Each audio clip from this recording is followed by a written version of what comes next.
the order of events. Osima, Ejime, I'm in a barcode now. Ken, Ken. All right. I think, are we still networking? Okay, I give you more 5 minutes, please.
No, let me come back.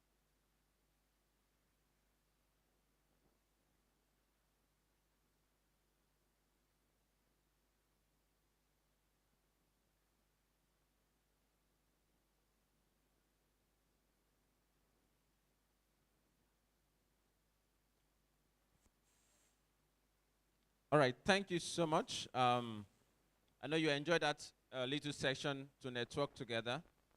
At this point in time, as I said earlier, we need to be tech savvy.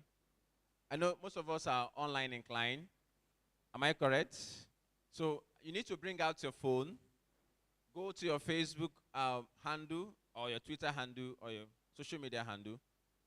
Just make a tweet. I'm live or present at the ongoing DevFest, GDG DevFest, GDG Onitsha chapter, DevFest 2025. I'm waiting for you to do that. If you're able to make such posts, can I see your hands up? Tweet. Take a picture of yourself, a selfie of yourself.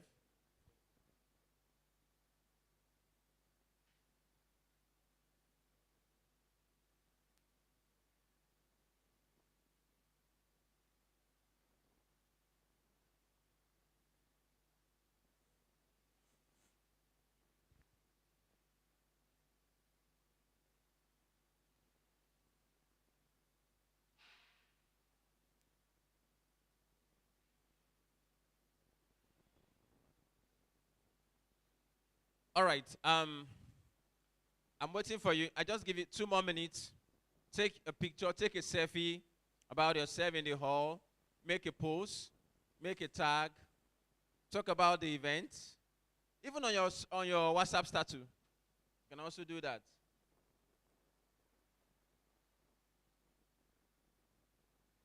And if you have friends that are supposed to be here and they're yet to be here, you got to invite, make a noise, tell them that the event have started, we're waiting for them.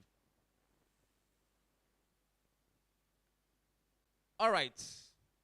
I wouldn't know if I will use ladies and gentlemen, but I think I will, for the sake of this event, all of us are all equal. At this point in time, if you have the order of event for this event, we are starting in earnest. We've already started, but we want to invite the first person to do an opening remark. And that is in the person of Mr. Kenneth Maduka. Mr. Kenneth Maduka is the co-organizer and co-lead Google Developers Group Onitsha chapter. I would like you to pay errative attention because the young man in quote is not only a professional, but is an awesome person that is a tech guru in quote. So at this point in time, I want you to pay very close attention to every detail because once he's done, the next speaker will be coming up to talk to us. Hope you have your device ready with you. Am I correct? You have your laptop, your phone, because it will be ideal that you pay very rapid attention and follow sequentially as supposed to be. Ladies and gentlemen, can we make welcome Mr. Kenneth Maduka? The hands of applause, please. If you don't clap very well, he will not talk. Keep clapping, please.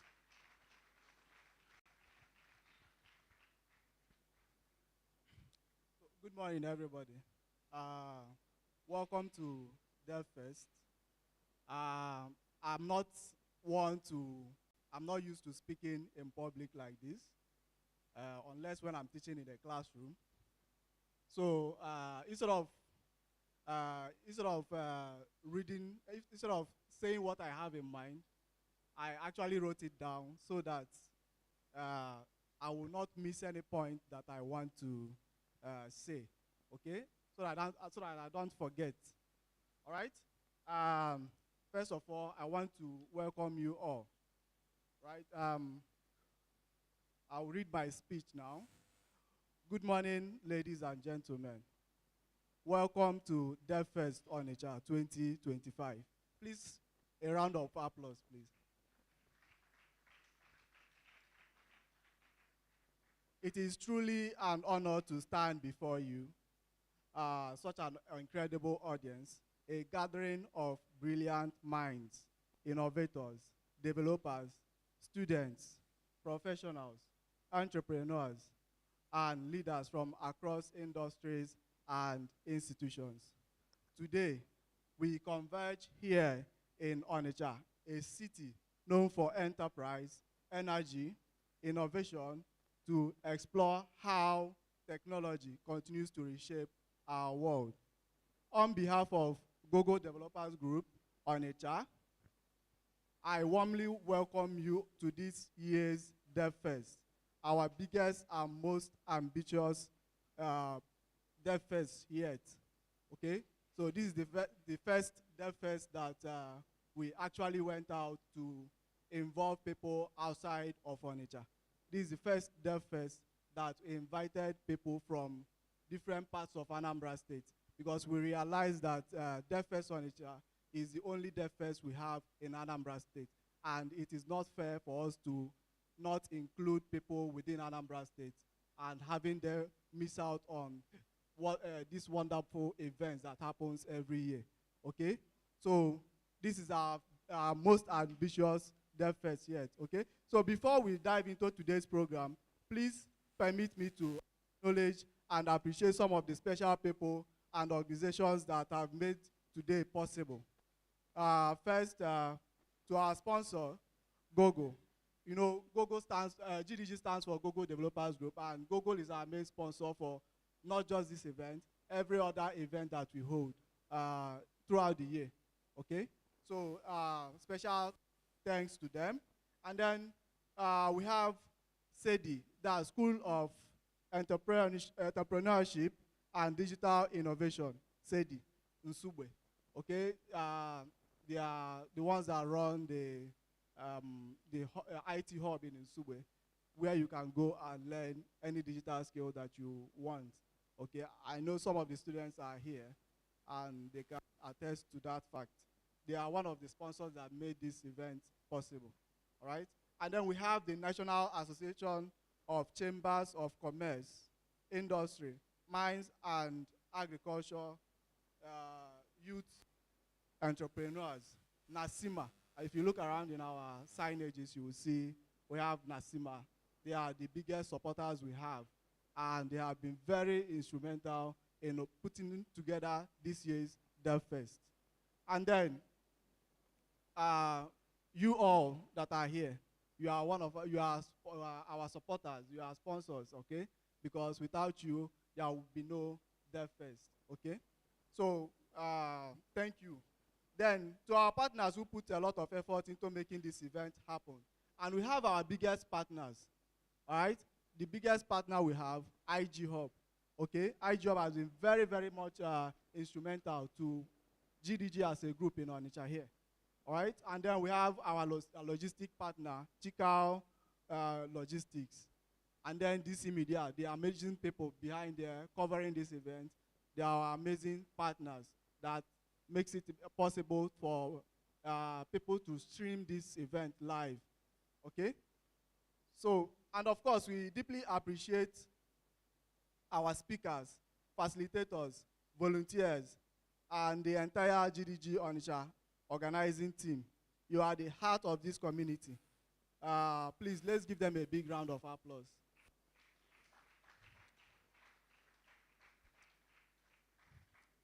They really deserve this applause. The volunteers have been here, have been working throughout the 2 months that we have been preparing this event. They have been working around the clock, and if you come to our WhatsApp groups, it's buzzing, right? People are putting a lot of effort, putting their money, their time to make this event happen. So they really deserve the applause you gave them, okay? All right, this year's DevFest is themed Building Safe, Secure, and Scalable Solutions with AI and Cloud. We are living in an age where artificial intelligence and cloud computing are not just buzzwords. They are redefining how we live, work, and connect. From healthcare to finance, from education to business, these technologies are driving new possibilities, but they also demand a lot of responsibility. As developers, innovators, and leaders, we must ensure that the solutions we build are safe for users and secure from threats. Okay, you have heard about the story where an AI guided and helped a teenager to commit suicide. Okay, AI was helping and guiding a young boy on how to commit suicide, and the boy actually went through with it. Okay, so the cross of this event is for us to know how to build with AI and also make it safe, so that people don't use AI to do harmful things, so that you don't build things that will be of detriment to the society instead of benefit to people. Okay, so that's one of the reasons why we put out this event. Okay, and then we are also here to learn how to make our solutions scalable for growth, so that when you now start having millions of users of your app, you will know how to handle them, right? Okay, so the essence of this year's DevFest is to inspire us to create technology that is not only powerful, but also ethical and sustainable. All right? For those joining us for the first time, DevFest is the largest annual developer event hosted by Google Developers Group around the world. So GDG is not just in Onitsha. We have GDG in Enugu, we have in Lagos, we have in different states and cities around Nigeria. And it's not just Nigeria. We have GDGs and all around Africa, cities all around Africa, and indeed all around the world. Okay? So I think one of the first things you should do, you are now our member, right? You are now associated with us. So one of the first things you should do whenever you enter a new city is to locate. You are still a techie, right? You are a techie. You are not planning to leave the tech world in the future, right? So whenever you get to a new city, just identify the GDG you have in that city. Tell them Kenny sent you, right? And they will put you into the community. They will put you through into the community. So it's not just, GDG is not just for Onitsha here, okay? It's a celebration of, DevFest is a celebration of learning, community, and collaboration. It is a space where ideas are born, skills are sharpened, and connections are made. It is where students find mentors. I know we have a lot of students here. We have a lot of students here. And I wish I have more than 24 hours in a day. I would have loved to mentor all of you. But what you should do is don't leave this place without making a good connection from one of the speakers here, some of the organizers here, and some of the attendees that can help you to learn whatever you want to learn, okay? Be it cloud computing, building with AI, mobile development, cybersecurity, whatever it is you want to learn. Please start connecting. Someone was asking me, what's the point of all these events? Why do you have events here? Next year they will do the same event and all that. And I was telling them, yeah, events are nice because not just what you learn from the event, because if you go to YouTube, you can pretty much learn anything with YouTube, right? But the main advantage of coming to events like this is that it gives you an opportunity to meet with people that you would not ordinarily meet anywhere, okay? People that you would not ordinarily meet outside of this place. Like Professor Shegun is coming here. How are you going to meet Professor Shegun when outside of this event?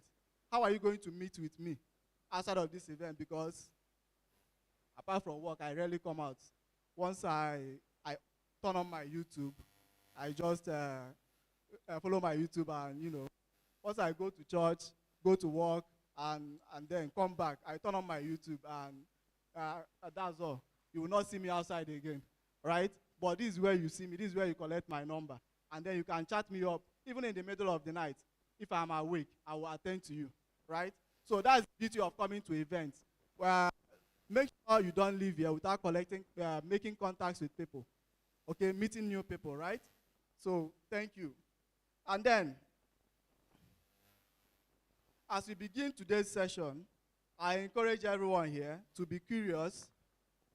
Okay, there are a lot of sessions that is going to happen here. Please be curious, ask questions. Okay, be bold. Don't say that you are shy. I'm a very shy person, but here I am talking. Okay, and you are not going to beat me if I make any mistakes, right? So, and also share ideas. Network with someone new. Attend a workshop, because we are going to have breakout sessions where we are going to segment people in different tracks and, you know, teach you certain things, okay? And then also make sure you don't leave here without joining our WhatsApp community. Make sure you don't leave here without joining our WhatsApp group, so that you will join existing members of the community and, you know, continue from there, okay? Whether you are here to learn about AI, cloud, Flutter, or career growth, remember that you take away today can shape your future and the future of others, okay? Let's build bridges between technology and impact.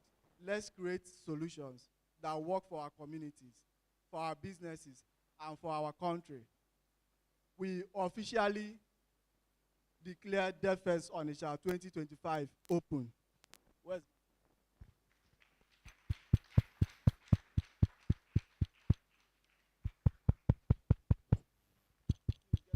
All right. Thank you so much, Mr. Kennis. I'm not done. Okay, I thought you were done. Okay, so we declare DevFest Onitsha 2025 open.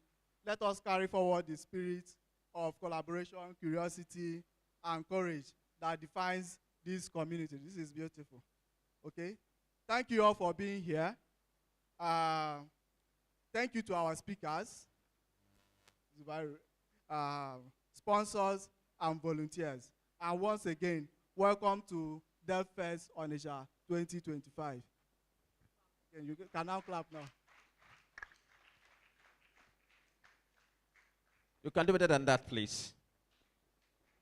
If you don't clap, I will not stop talking.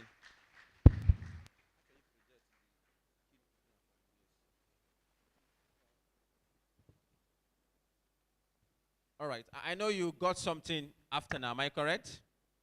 Can we just do something for Mr. Kenneth?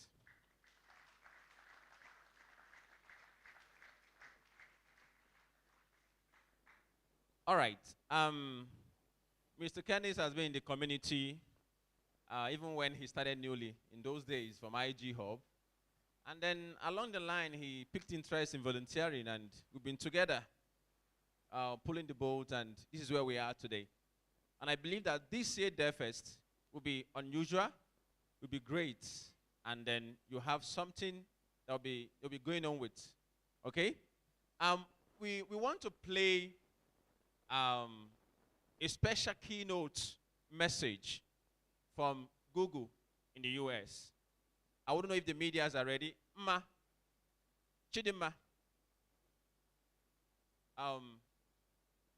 just give us some minutes. Once it's up, before the first speaker will be coming up to speak to us this morning.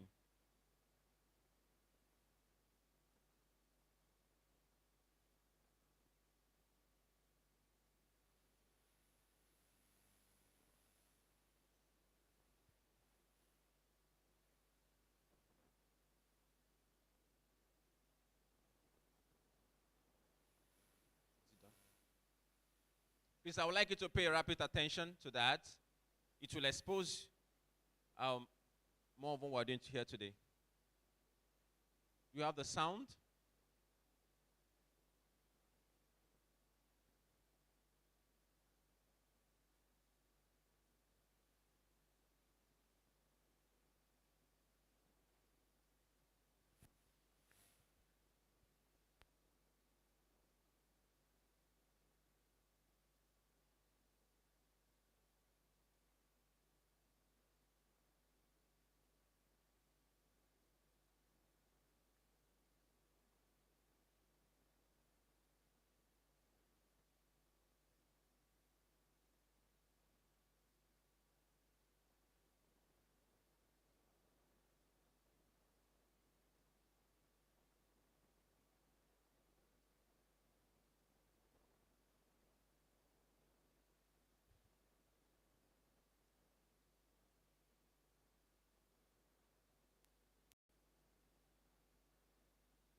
Okay, we have the order of events. Just scan so you can see the order of events.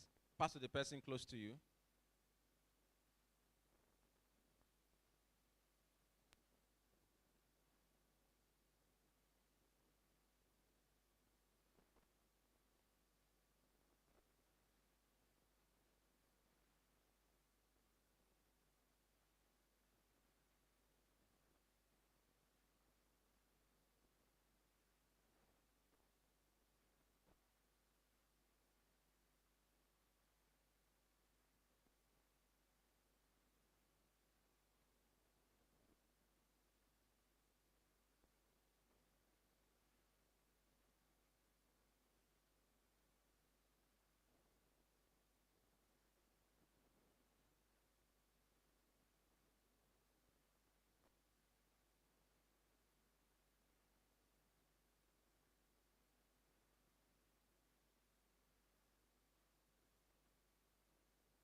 All right.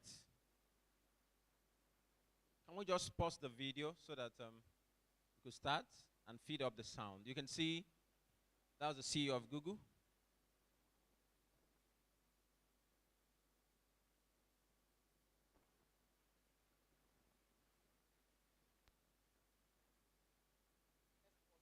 Can we pause the video?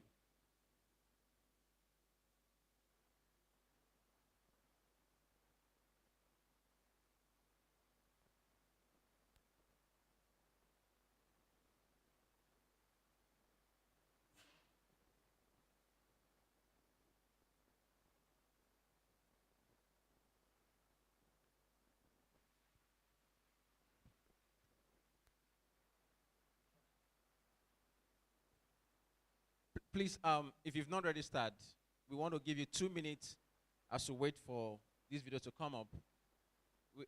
From what they said, some persons here have not registered, or you registered online and you've not checked in at the stand. Just do that, please. Thank you so much. You registered online. You're supposed to check in while coming in. Just go out and do that.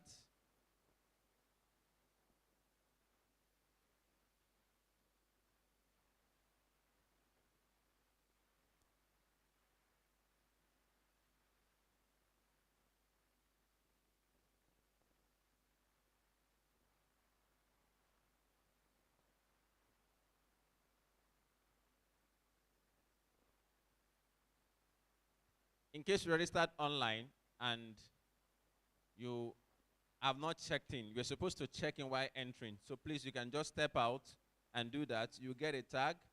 Then if you have the scan code for the registration, the order of events, please, let's pass it across so the next person can scan with, so that you can have it on your device. Were you able to scan it, lady? Were you able to scan? Okay.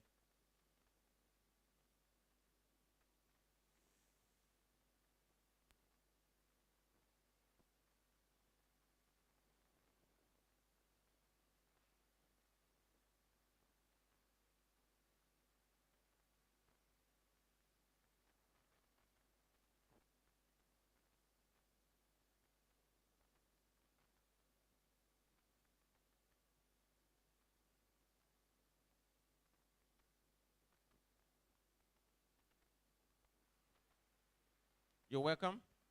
Please, if you are in the hall, you've registered and maybe you've not checked in. You registered online, you've not checked in. Please, can you just go out and do that now? Or you register, or you are here, you're yet to register online. You're yet to register, just let's go out and do that.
Okay, in order not to waste our time, I think we'll play the video later so that the first speaker that we have can come up.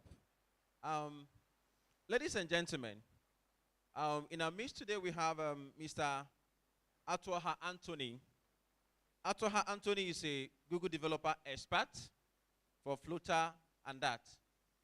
A mobile software engineer with a track record of building scalable, high-performance application across platforms, including Android, iOS, web, and other platforms using Flutter, Kotlin, and Swift. On this great occasion, we would like to put our hands together as we welcome him on stage as he takes us this morning. Are we afraid? So you're welcome. You're welcome, sir. Don't stop clapping, please, until he comes up.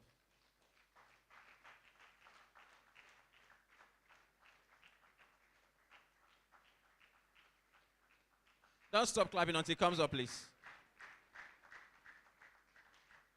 You're welcome.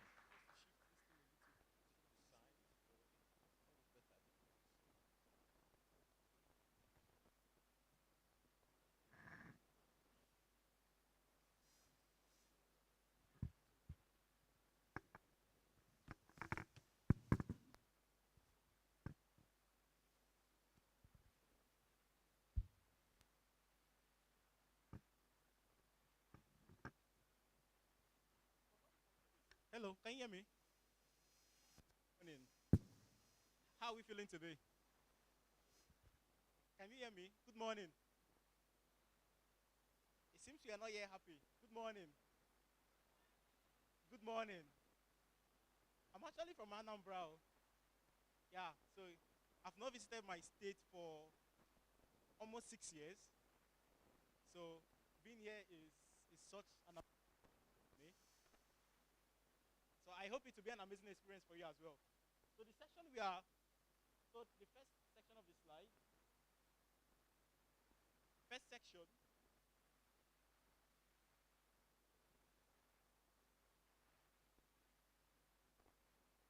can you hear me? First section, the beginning of the section.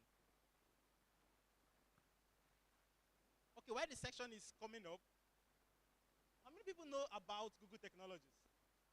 If you know about Google Technologies, please raise up your hand while the section is coming up. Google Technologies, Firebase, Gmail. A lot of people know about it, right? I want us to be interactive. I want us to interact. So the section is not going to be a section where I talk. It's a section where this thing is not yet starting. So what I'll do is,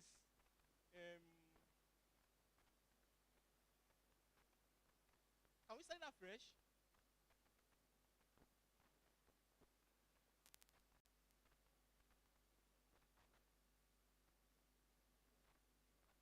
Just a minute.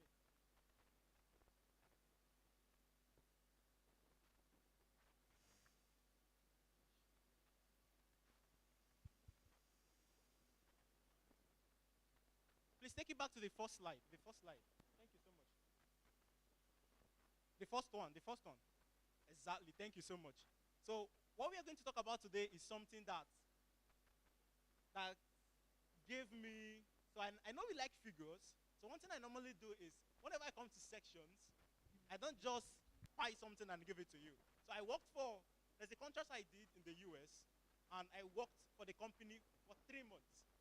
They were paying me, I know it's a very little money, and it was just a side hustle, something I was using to do tiny stuff. They were paying me 2K per month. I'll surprise you that I never wrote code for them in a week more than 2 hours.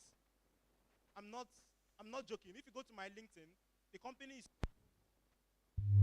give you the name of the company. The company is called Frulo AI. It's in my LinkedIn. It's a job I just stopped September or thereabouts. I worked for them for 3 months, and I didn't write any single code. I'm being sincere. You know what I was using? I'll wake up in the morning. We have a stand-up by 10, from 10 to 15, 10 to 10:15 a.m. So I have a normal job I was doing, a company that was actually paying me. This lady reached out to me and told me she wanted us to build something, and she was willing to pay this amount. She had a job, actually, and I'm not going to mention her name. But if you go search about it, you know about her disclaimer and stuff. So she reached out to me. We discussed about it. She was trying to do a try run of an MVP of a product. And I don't need to resign from my job. Do you know what I did? I used Firebase Studio and Google AI Toolkit. That's why I was asking you if you know about Google products. So what I was doing is, we had a Figma design. I was using Builder.io, which is a plugin in Figma. I was using Firebase Studio. The designer designed the whole stuff on Figma. Then what I did was, I used Builder.io plugin, connected to my Firebase Studio. Every time I want to design a component or a screen, what I would do is, I will carry what he has designed, bring it to Firebase Studio, and it will generate the code for me. You know what I need to do? I'll just spend 40 to 30 minutes just adjusting it. And that was it. I was done. And I can do it for 3 screens. I know all of us here majority of us are not developers. Majority of us are developers. Majority of us are web developers, mobile developers. The truth is, it doesn't matter the particular technology you are into. What it gives you is the advantage for you to bring your MVP very, very close. And it's not just for product owners, even you as well. Assuming you want to build something, let's say, Imo State launched a product that is called My Imo. They launched it yesterday. Assuming somebody wakes up and say they want to build My Anambra app, in quotes, it can take you less than a week to actually build it if you have it designed. That's the power of Firebase Studio. So let's just leave it and move to the next slide. Thank you. So that's like a brief of what we are doing. So we're going to talk about Firebase and Firebase Studio. Please let me know if you know Firebase. If you've heard of Firebase, I will know if I will dive more into it or if I need to give more context. Who knows about Firebase here? Firebase? Firebase? Who knows about Firebase Studio? Who watched Google I/O Connect this year? Did somebody watch Google I/O this year? Not Connect, please. Google I/O. Did anybody watch Google I/O this year? Is anybody fascinated about AI? Who is fascinated about AI? AI, exactly. Who wants to? I'm married. I have 2 kids. And it's actually very, very, very, very compelling to sit down. I do 2 jobs. To sit down and code for 2 companies. It's very compelling. Everybody wants to get a lot of money at the end of the month. But the problem is, can you actually sit down and code for like 8 hours or 7 hours or 6 hours? No, those days are gone. I don't do that. What I do is I use AI to actually structure what I do. So that's why when I lead a team and you push a PR and I have all indication to show that your code was generated by AI, I don't get angry at you. I will call you one-on-one. I will tell you, write your code, understand it, generate it with AI, make sure it's scalable, make sure it's maintainable. I don't care how you write it. That's actually what AI does. So this section is around giving you that infrastructure for you not to be wasting your time spending 8 hours designing a Figma screen. There are web developers here, right? Web developers. Are there web developers here? I want you to respond, please. I want you to be friendly. Encourage me. Are there mobile developers here? How many hours do you spend replicating a login screen, an authentication flow, login, authentication, forget password, confirmation screen? How long will it take you?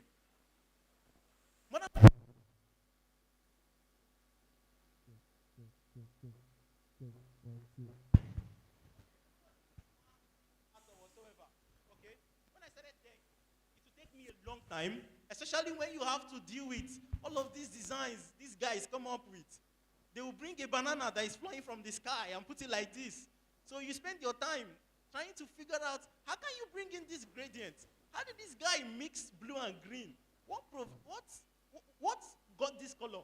And all of that, the gradient, the stuff, and all of that. You can send it out, your product manager will see it, or the QA will see it, and they'll flag it. And you spend another time doing it. And you can even lose your job if you're not giving if you're not submitting to the QA what the product designer designed, you know, right? You can lose your job. But big part of it is that you can actually bring this screen. Imagine this. Somebody has designed something on Figma. You use a particular plugin or even screenshot it. Paste it on Firebase Studio or Dartpad. A lot of people use Lovable and stuff, but this one is Google technology and it's very amazing. I'm not advertising it, please. You bring a screenshot and you tell it to generate this design using Flutter, using Kotlin. I don't just write Flutter. I write Kotlin. I write Swift. I started with HTML. I studied computer science, so I was exposed to a whole lot of languages. So any particular language you think you make use of, Firebase Studio understands it. And Firebase Studio doesn't just work alone. It works with Gemini, and you and I know that that is actually the best. I would say we are not arguing it, though. So in the Google ecosystem, that's actually the most powerful and the most relevant and, how will I put it? It's actually the most stable model that we have. And it's built on top of it. It makes use of it. And that's the amazing thing part of it. Okay, let's move to the next. Okay, it's already telling me what Firebase is. So what Firebase is a client-side app development platform. And it doesn't just work on its own. It integrates with everything Google has, from analytics to ads to a whole lot of stuff. So what we are going to do today is to have a look at Firebase, see what Firebase offers. So I'll give you a very good illustration. When I was the CTO for a company that launched in June, so after they launched, I walked away from it because that was the end of the contract. And as God may have it, before I left, they got funded. Then what they used to say it, I walked away and then they gave me my share and stuff. So when the guy was building, when he was bootstrapping, something amazing was happening. He was working as a minister. He's actually a minister in Nigeria. And I won't tell you the name. You can actually go to my LinkedIn and find it out. I won't be telling you any information, please. So what happened was he wanted to build something. And he didn't have the money to be paying for services, Hawaii storage, paying for a whole lot of stuff online, API and stuff. What he wanted to do was to test run, to know if this can actually work. Yes, I have an idea. I want to build the next infrastructure I want to be something like Boat, something like Uber. But I don't want to bring in 5 developers and put them on equity. You know this thing we used to do, Nigerian companies used to do, right? They'll bring you in on equity, promise you 7%, and then you just be working for them. Your monthly expenses and stuff, you need to figure it out yourself. But the people that are serious, they give you that equity and place you on compensation. Maybe 200K, maybe 100K, maybe 300K, as it may be. And then this guy was willing to pay a very little amount and with 7% equity. And he reached out to me. I worked there for 1 year and 4 months. It was very, very amazing. So he reached out to me and he told me that he didn't mind me working for the company I was working for. He wanted to test run this idea he had. Do you know what the idea was?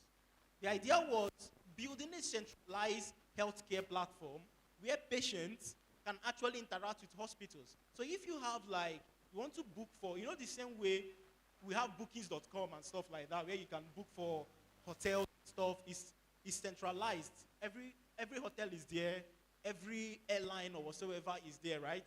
He wanted to find a way where patients can connect to the hospitals.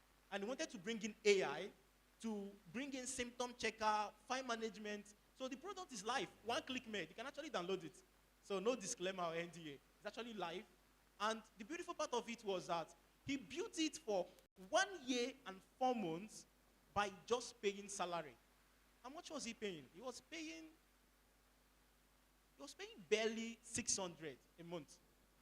And he had a QA, he had a designer, he had me, he had 3 more engineers. I'm telling you, the total money he was spending a month was less than 600K. I'm being honest. He wasn't paying for any infrastructure. He wasn't paying for storage. He wasn't paying for one big ambiguous API whatsoever out there. Do you know what he was using? Firebase. Firebase handled every single thing. I mean everything. Every single thing. So we're going to move into it. So sorry about this. the beautiful part of it is that I use Firebase personally. So leave the slide. The slide is failing us. So what we'll do is, I'll be using my system, and we'll be moving to the next slide myself. So the big advantage of this is that Firebase is not built. So that's why this section is a section that I'm going to speak in. This is the third place I've given this section. And this same section, we are going to Uganda to speak on this same section. We are going to Ghana to speak on this same section. We are going to Rwanda to speak on this same section. Same thing with all of the places. This same section for the whole of this DevFest season. Do you know why? Firebase is so amazing that I'm not preaching it or marketing it, but a lot of people don't know the capability it has. And it's not something you get to tell yourself that I'm a C++ developer, or it's for React developers, or it's for Swift developers. It can actually work with any particular platform. iOS, Android, C++, embedded systems, Android, web, any particular language you can think of. It actually works with it. And the beautiful part of it is that over time, the process of building has become so costly. That is it. When you want to build, just like what Google is doing with Flutter, when you want to build when you want to build a product and you want to manage two platforms, Android and iOS, these two platforms you want to manage, you have to hire developers who are very proficient in Kotlin. Is there anybody writing Kotlin here? Kotlin, are there Kotlin developers here? Is anybody writing native Android? Kotlin. Is anybody writing Java? Any Java developer here? Any Java developer? If there is a Java developer here, what will I? Do I have gifts in my bag? Oh, I've given it out. So I've given them the stickers. I wanted to bring gifts, actually. So how are we going to do it? Should we be dashing money? Is it money will be dashing, so I'll be getting response? Are there Java developers? Are there native Android developers? Are there native Swift developers, iOS developers that use Swift or Objective-C? I want to know my audience so I can give you, because I've written all of these languages. So what's the audience like? Are we web developers, product managers, product designers, technical support? What are we? Web developers, what are we?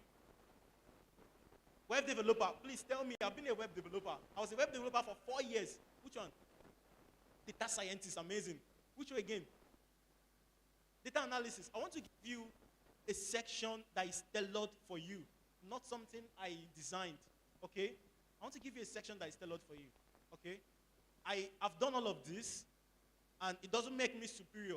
What it does is that it's giving me an ability to speak to an audience based on what personally gets to you. So that when you go home, it will be a section that you came for in DevFest. It will be something you can apply. I'm being honest. In Google I/O, I'm going to be very, very blunt. In Google I/O, there was a section that is publicly accessible on YouTube, which was handled by a DevRel at Google. She handled an ability for you to talk to an AI. Everybody watched it. It was common. My company reached out to me then and told me they wanted to build an AI model using Flutter. They don't want to train a model, disclaimer, but they wanted to use something that was existing by Google so that they can actually build a prescription AI reminder, a symptom checker, and a Ask AI that is just in the context of medicine. I spent 30 minutes watching that YouTube video, copying the code lab, and paste it. Then I gave the product manager 3 weeks. So for 3 weeks, I was cruising. I was attending startups.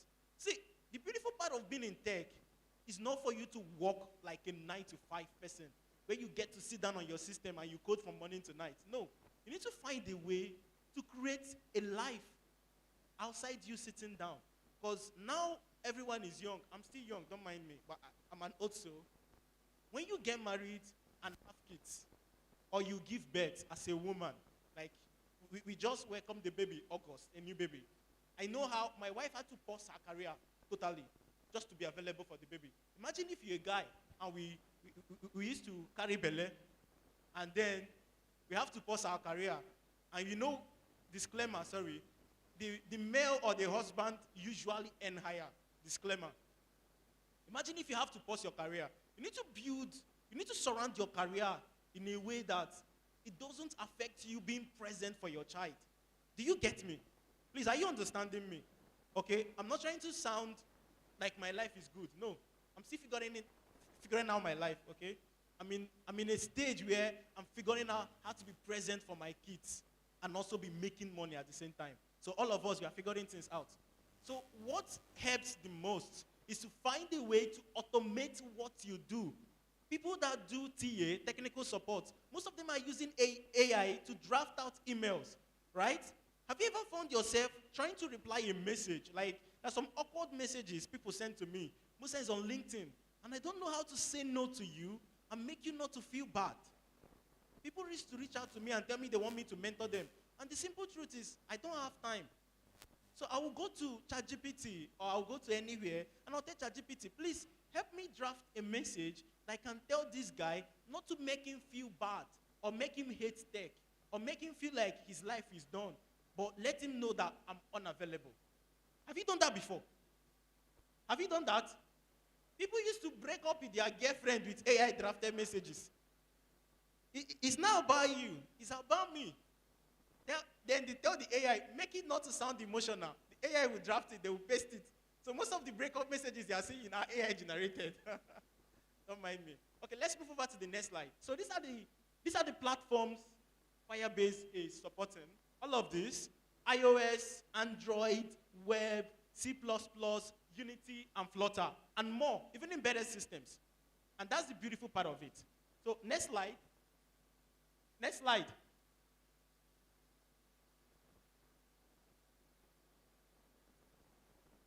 Okay, amazing. So the beautiful part of Firebase is that Firebase does not ship with one product. So when you're using Firebase, you're not just using like a utility that gives you advantage for you to host your product. It gives you an advantage for you to go through the whole life cycle of your product. So when I'm building something, people used to use Code Magic. Who knows about Code Magic here? Code Magic. I think I need to start giving money. Okay, Obum, my phone. There's somebody that's with my phone. Sorry. My phone. There's somebody I gave my phone. There's an organizer I give my phone.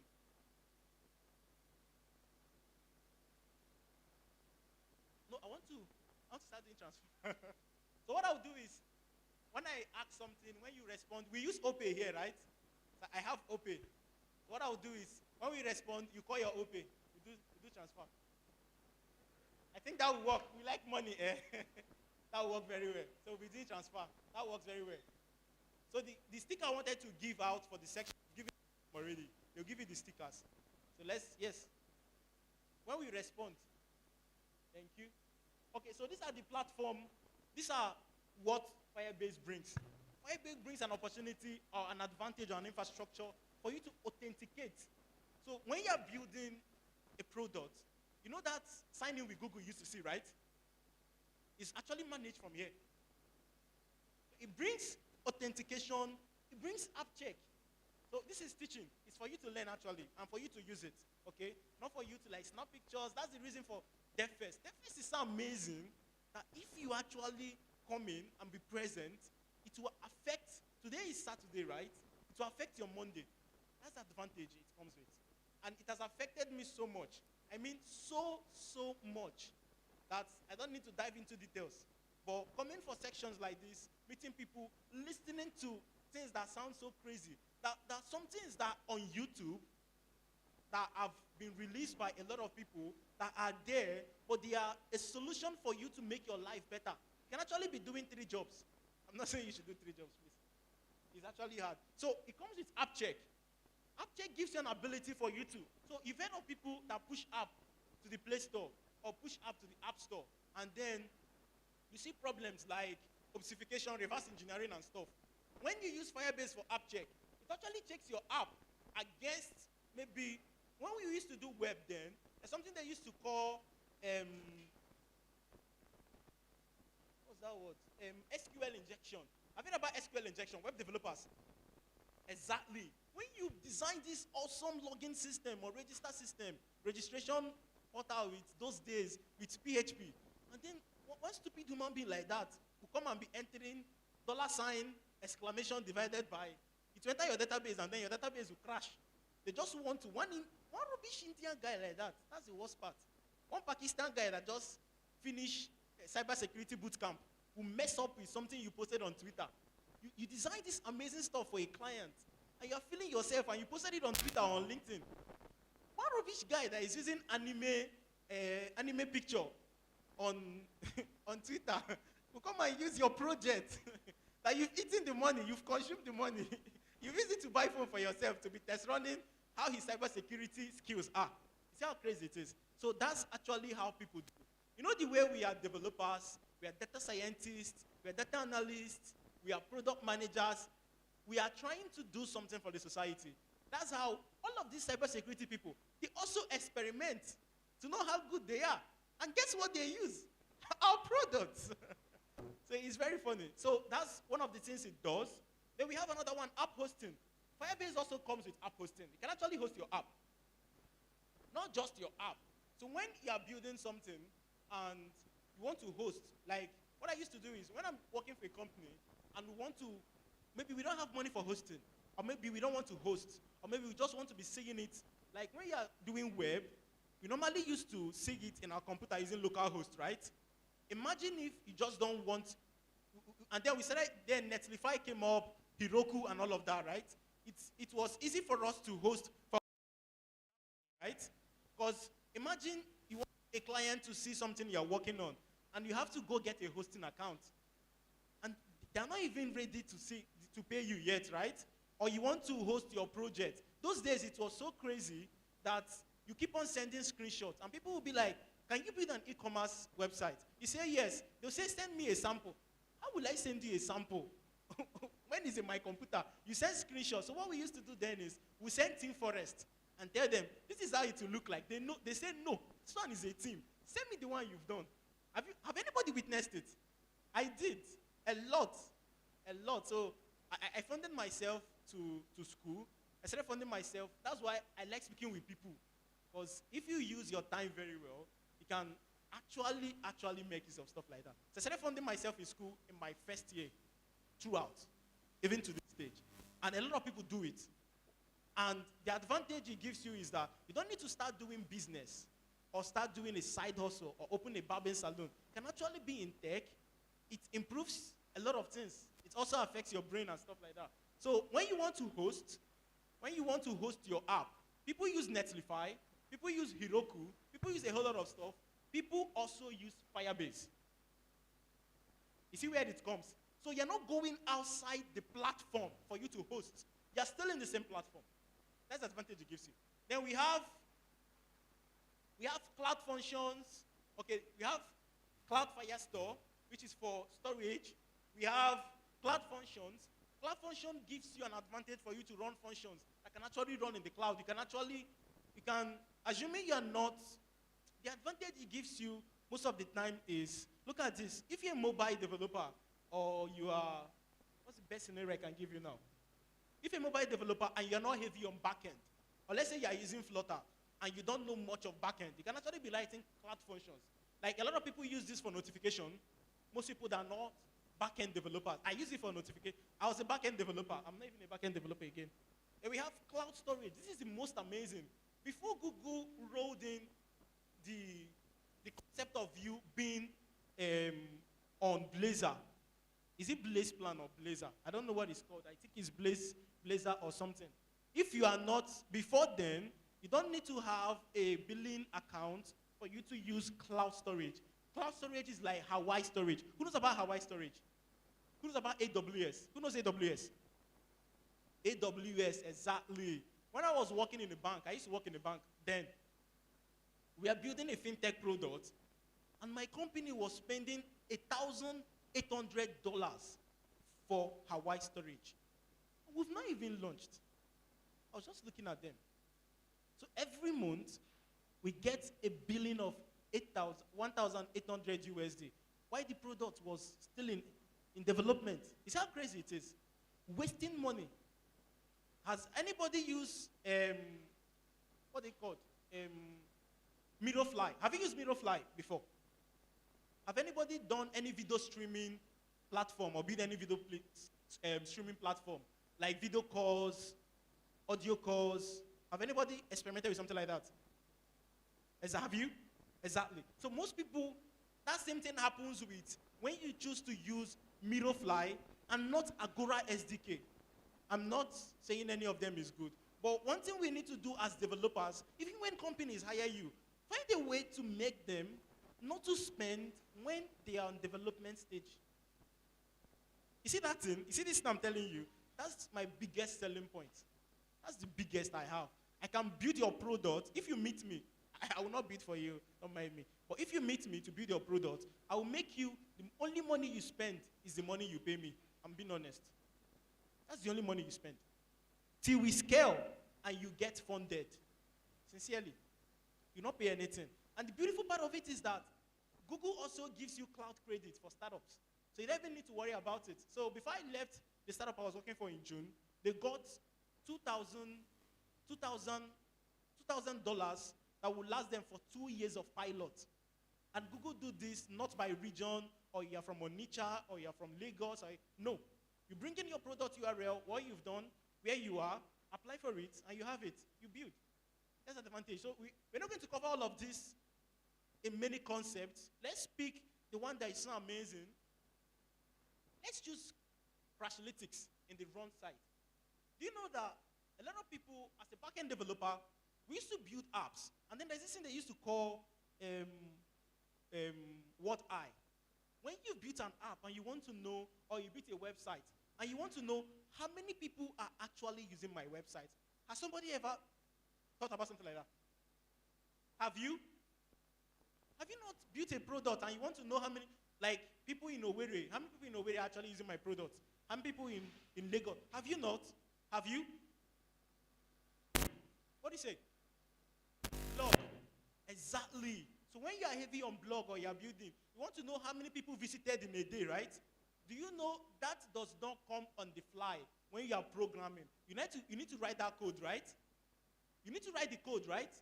Outside when you are using WordPress and any platform like that. When you are a backend engineer and your company gives you a duty or a task for you to build analytics system, you need to write it yourself, right? But do you know that when you are using Firebase on the fly, once you've integrated Firebase on your app or on your product, Firebase picks it on its own.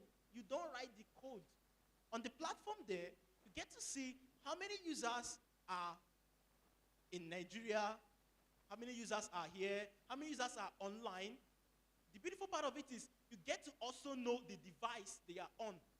I don't mean Android and iOS. I mean device name, Android version.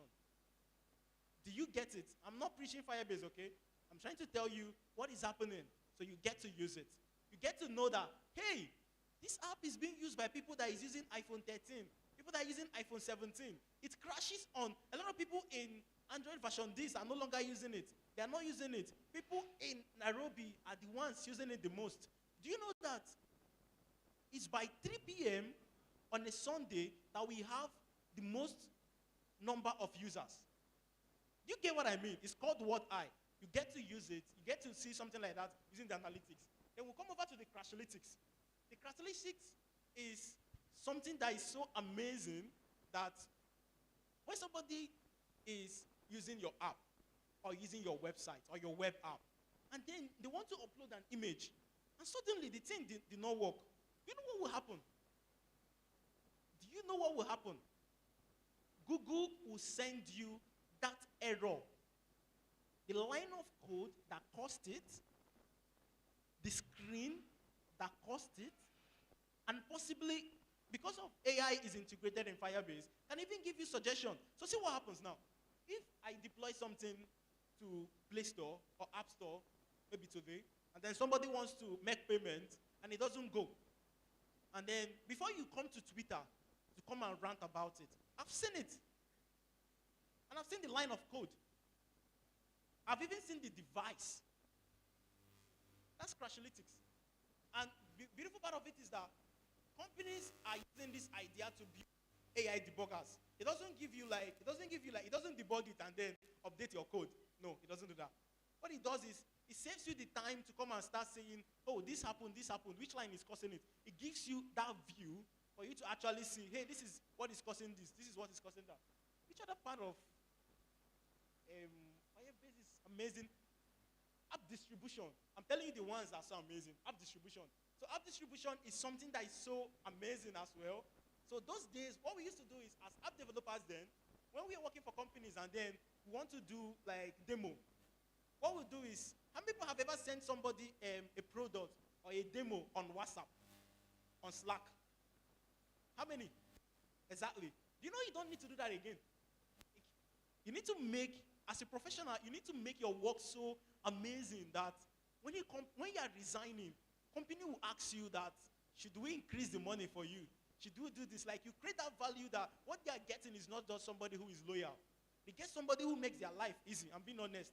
So that's how it needs to look like. When I'm sending an APK to a company I'm working for or to a QA engineer, outside the whole CDI pipeline, CI/CD pipeline, what I do is this. If I push a PR, I already have a pipeline I've written with GitHub Action and app distribution.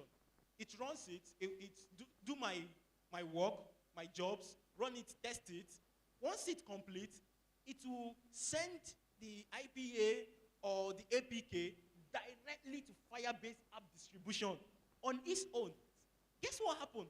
Everybody that is a tester, assuming is, when you are starting up, I started up not working for big companies. That's why I can relate with you very well.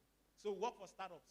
Work for, like, when I was in school then, I wasn't working for companies because I was a student. So what I was doing was I was freelancing. So that's why I know so much about freelancing, a lot. So the person you are working with is somebody that is very busy. You don't need to send it to them on WhatsApp. They are receiving tons of messages on WhatsApp. You want to make it so official, make your work like add that little dot of flex. What do you call it? Sorry, I have an spirit. That's what they used to call it. Flex. When you say you want to add style, that's what they used to call it. I don't know. Steez. Add that steez to your. You see, what?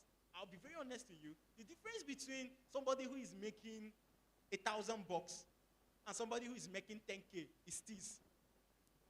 I'm being honest. It's not about how good you are. Many of you here may be more intellectual than I am. I'm being honest. Many. Like, I just learned that my fellow GDE is actually a medical student. He's studying medicine and he's a GDE. Like, I'm praising him. No, I'm being honest with you. Like, but the only difference there is the steez. What makes a client see this lady, work with this lady, and mention that she prefers to work with this lady? But both of them are designers. Both of them are very good. There's something, leave discipline aside. There's a way she's making him feel. And that's that steez. So what I will do is, once I push that my PR, it gets merged automatically to run the test, gets merged, and do all of that. It will send him an email. He will receive an email. Hello, there's a new version of, assuming the product is Onitsha. To send him an email, definitely. To send him an email, there's a new version of this product. And he gets to download it. And do you know the amazing part of it? Google built an app entirely for this. It's on the Play Store. It's called App Distribution. You download it. You just tell him to download it, or her to download it, or the QA in your team. Assuming you're working for, it's not just for small companies. Even when you work for big companies. So you'll be the one to actually bring all of these ideas that when they want to, the funny part of being a developer is the layoff. How many people have been laid off before? I have. Actually, I have. When the company, they will send you, what they call it? Unpaid leave. That's what they used to call it. They will tell you they are reducing their number. They can't afford to pay you now, but they will pay you in the next month unpaid leave. So they expect you to not work for them, be on unpaid leave for 2 months, and join them back later. Or some companies can be so harsh that they tell you pump and plain.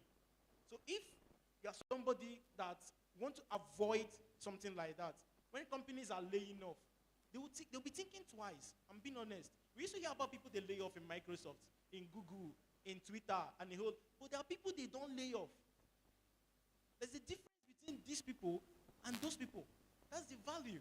So you need to add, when you're working in an organization, you don't just bring the technicality. You don't just bring, I can write code, I can design. Distinguish yourself with the next hire or with the hires that are there. Because there will always be layoff. There will always be reason to say, I can't afford this again or something like that. Okay, the slide is out again. I wish. So what will happen is, I will make this slide. The slide is with them. You can actually get this slide from them. Just a minute. See this slide?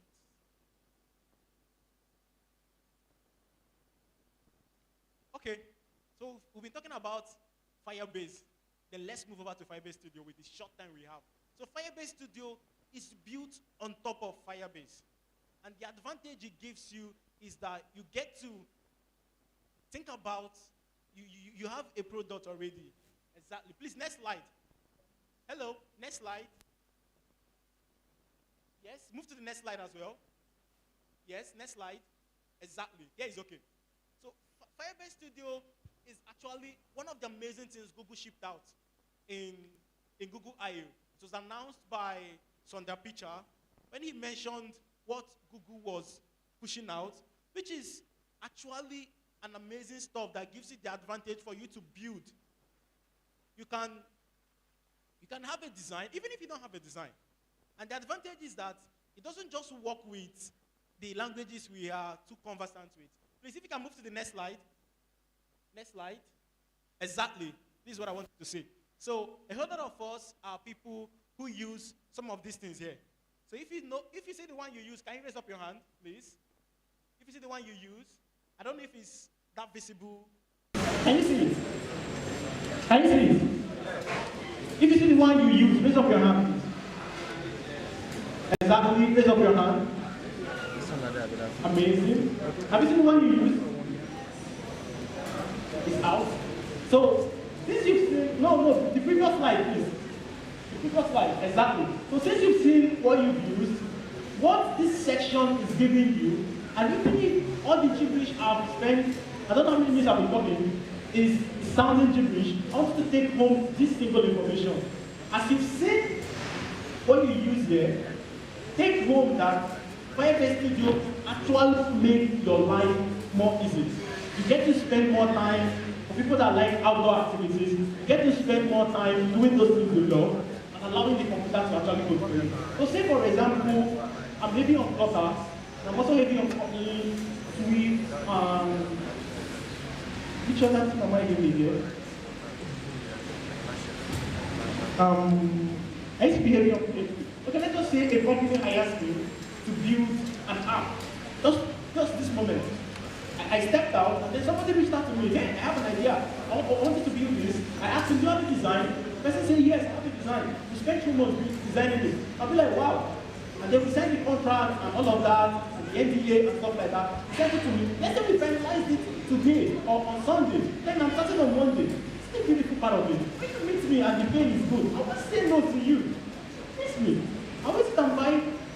Don't mind me, let me not go into details. So what I'll do is this. I will come to your Figma design, I will request for edit access, I will store builder.io. Who uses Figma here? Figma, exactly. And Figma is what almost all companies are using for their design, outside Sketch and stuff. I will store builder.io. When I store builder.io, what I need to do is, I will integrate builder.io with Firebase Studio. Whenever I come to a particular screen, I will set that screen you've given to me to build that to Firebase Studio, and it will generate the screen for me.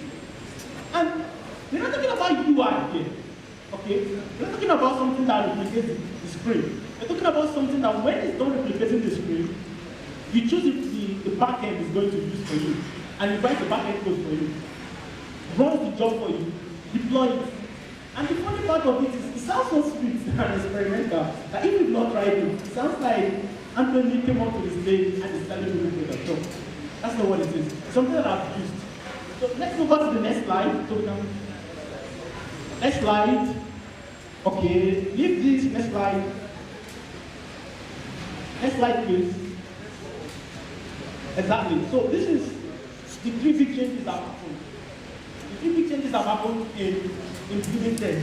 So a whole lot of all of this time, one thing that delays people a lot, sincerely, everybody has awesome ideas. A lot of people, like I can remember when I was in school, I wanted to build this voting system for the school then, and then because I was so busy with work, I didn't do it. Do you know what it is now? Once I go back to the hotel, I'll build it and deploy it on something evening.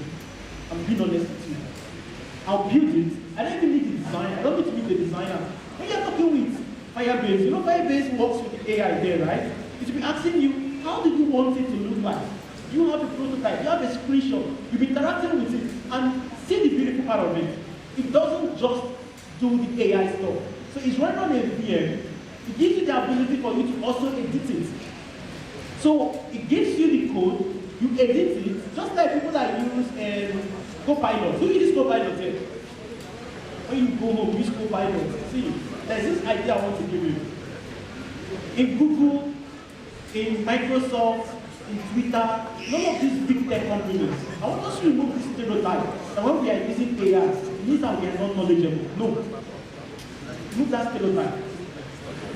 Bring it in your mind that I'm a very, very good developer. I'm a very, very good technical writer. AI is making me handle more jobs, handle them more faster. That's it. And what the truth you can tell yourself is this: when you are given an attached AI, and then this AI is giving you something you don't know, that's where there's a problem. So what you do is you learn and make sure that everything the AI is doing for you, you can actually do it. See the reason. If AI generates code and then you push it up to the store or you deploy it, and then this client comes up again and say, I want you to do this. If you can't actually understand that code, you can't scale it. Do you get it? I won't spend my time, I'll be very honest with you. I can't spend my time writing a registration, you know registration, right? Email and password, registration and phone number. I can't spend my time writing it again. Goodness me, I've written it more than 50,000 times. I will have the AI do it, send the email confirmation, send the fitting, send the welcome message, send CEO message, every single thing, and I will go and speak, because I know how to do it. When the CEO comes up and says, no, I want you to do it and then collect their phone number and then send them SMS.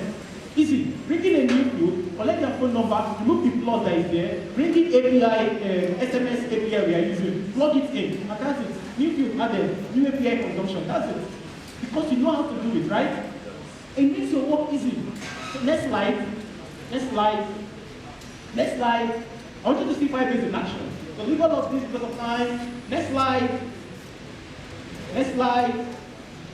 Okay, next slide. Because of time. Next slide. Next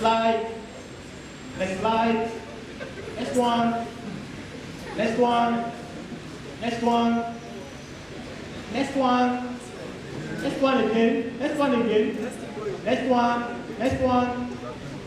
one again. Keep on moving. What's of time? Keep on moving. Okay, exactly. No, the previous one. Exactly. So this is Firebase Studio in action. It's actually trying to keep something.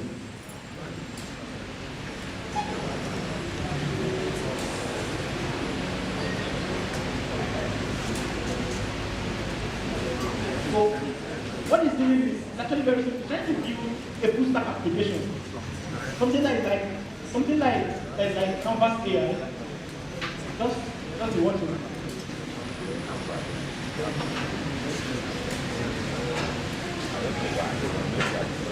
So this is the first stage where you need to be prompt. To run through the process. When you run through the process, first of all, when you are there, you select technology you are working with.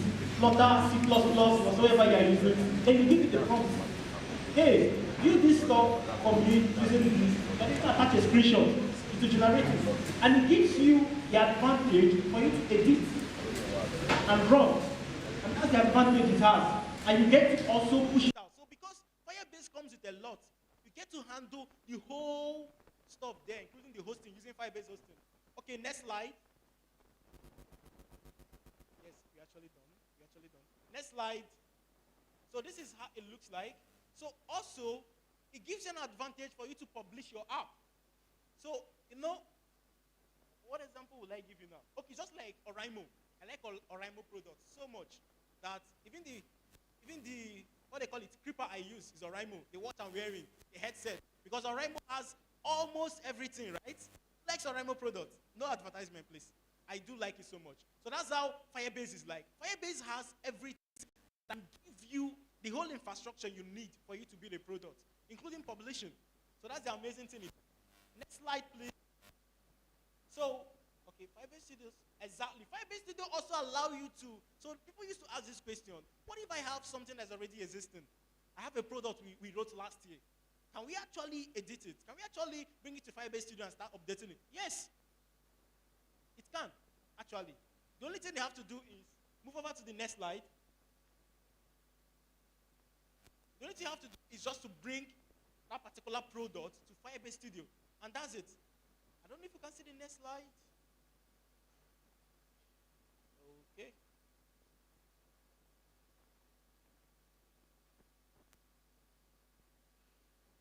I wanted to show you something.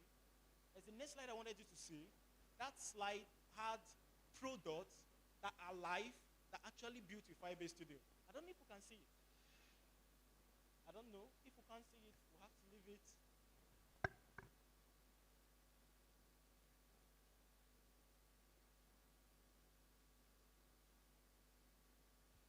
Okay, should I call it the URL for you? It's very simple. Are you ready to take the URL? It's going to come in as a slide here. So the slide is bit.ly slash Firebase hyphen studio project showcase. It's very big. Okay, just move over to the slide. Go down, down, down, down. Please, down. Down, just down. Because of time. Yes, this slide. No, this. Exactly. Please look at this link.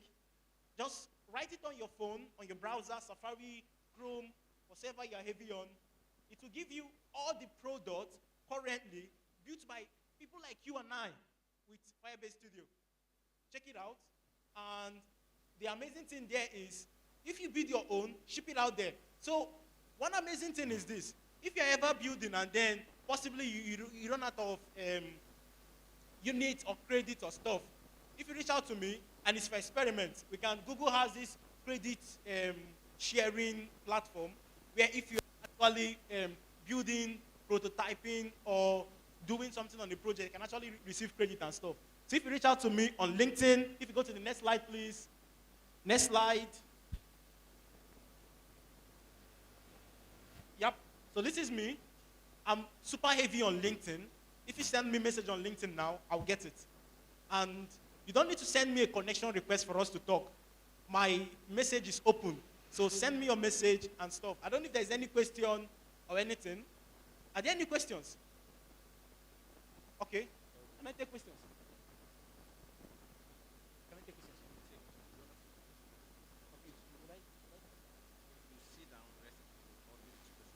Okay.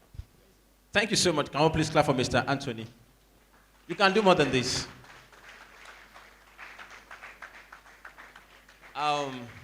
Please don't stop clapping until he sits down.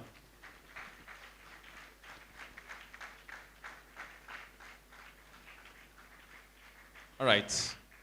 While he was speaking, someone walked up to me and said, this man, they were very loaded, though. Eh? Can we please clap for him once again, please? Because of time, we'd like to take just two questions. And then, so I think you need to drop your social media handle link with us. Just this name, Twitter, LinkedIn, and what have you. Okay? Please, two questions. Only, just two. You? A lady, please. Another. Can we just step forward? Okay. Can we step forward, please? Everybody, the mic, the ushers. Let's step a little bit closer. Okay. Good morning, Anthony. I want to thank you so much for that wonderful presentation. My question is, so I think maybe because I'm a data scientist, I always like to work with data, and it always resonates with me.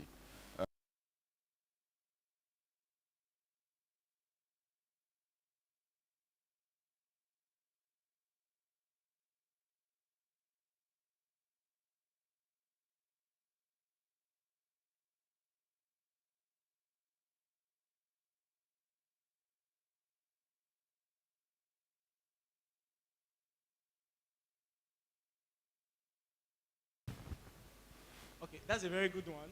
Although the last one is a bit personal.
Hello, good afternoon. Good afternoon.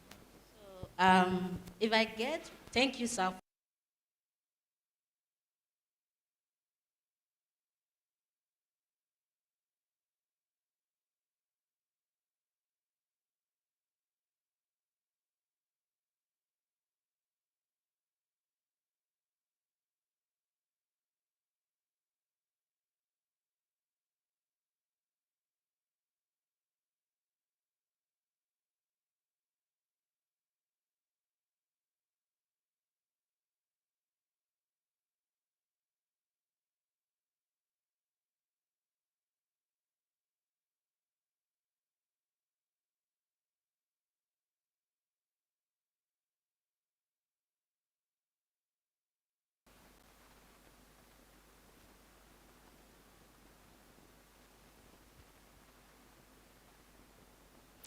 I wouldn't say that I'm a product designer. I just like to try new stuffs.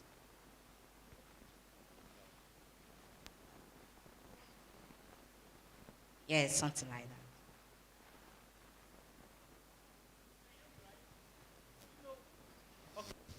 All of these people that made it so much in life, they used to say that is by doing something you love and something you're very good at. So I'll give you a very good example. So one of the mathematics, very, very bad. So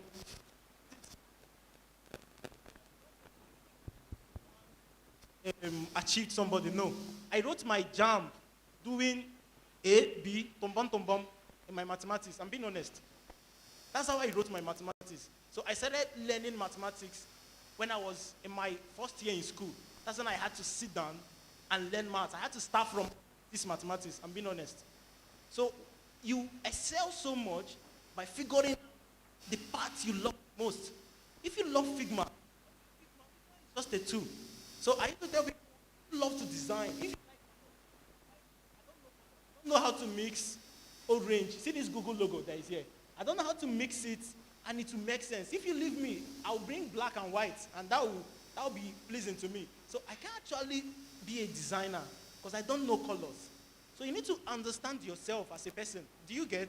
Then you choose a career path. Then that career path, you now use Firebase Studio to make it better. That's just it.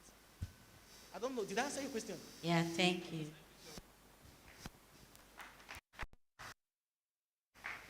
You can do more than this, please. You can do more than this. You can do more than this. All right. Since you came in here this morning, you've been enjoying this event. Can I see your hands up? Please raise your hands above your head, Anna. That's great. That's great. It's been great. Thank you so much, Mr. Anthony. It's also an awesome pleasure. We enjoyed your section. Don't mind the time. You understand? We're trying to make sure that everything works as supposed to be. So, on a very more quick note, I know all of you have scanned the order of events. Please, have you scanned it? You have it on your phone. Can I see your hands up? You've scanned it. So we've done the first part. We've done the second segment. We're in the third one. Am I correct? Isn't it? Isn't it? Okay, on a short note, just within 2 minutes, look at somebody close to you. I want to know if you've seen the person before. Onswa Igbo. Eh? Onswa Hausa. Eh? Okay, can Onswa Igbo. Obu na onye na ogina oku na ifunu bo onye before. Just make sure na nata onye anombe ya. Ighọtago? Onswa Hausa. Eh? So we need to network now on a very serious note. Within the space of 1 or 2 minutes, just look around, your front, your back, the person close to you. I'm seeing for the first time, hello, what's your name?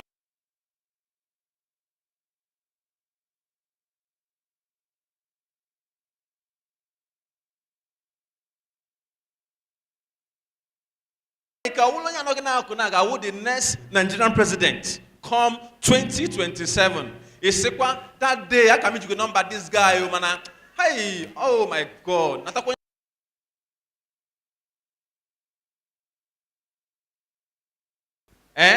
Or maybe no, I'm working the next INEC chairman. So please, let's do that in a jiffy. I'm waiting for us. Exchange contacts. Adi ele oh, you got to go. Natia nombia, only for me, man tibugi. Natia nombia, say so.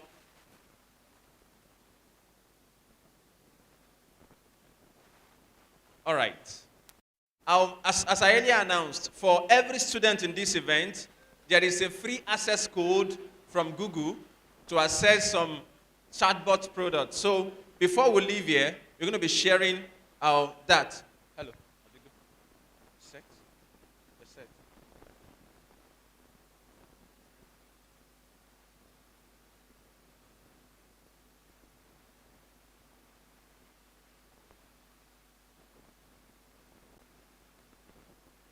Make sure you save that. Don't save that contact with a GDG event or DevFest event. Make sure you save with the person's right name. You want to go? All right. the second activity now. Hope you have your smartphone with you here. You have your smartphone with you. Can I see?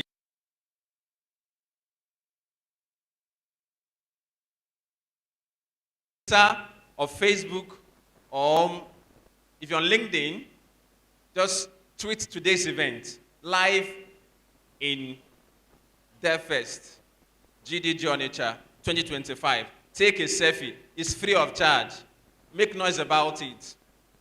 Yeah, I'm waiting for you. We need to, please, if you've not been able to scan the code for the other event, please, the usher should help us with it so that we can pass it around, so that you see the order of activities we're having this afternoon. I'm waiting. The highest tweet will get a prize or a gift from the community. Tweet, take a picture. As beautiful as your face is, take a selfie, even with your friend. Take a selfie. Yeah.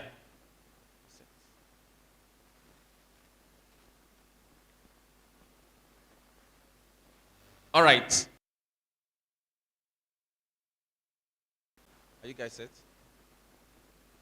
We want to switch. The media section said they want to switch. They want to do a switch to a better system.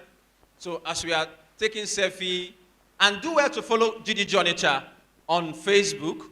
We are also on Twitter. Okay?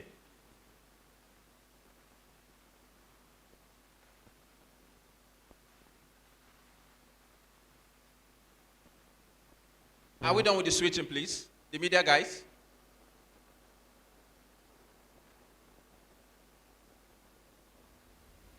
Please, if you've tweeted about the event, can I see your hands up? You've tweeted about the event. Can I see your hands up? You've tweeted. On Twitter, please tag GDG. Also, we are also on Facebook. We are also on Instagram. Just tag us. The highest tweet gets a gift from the community.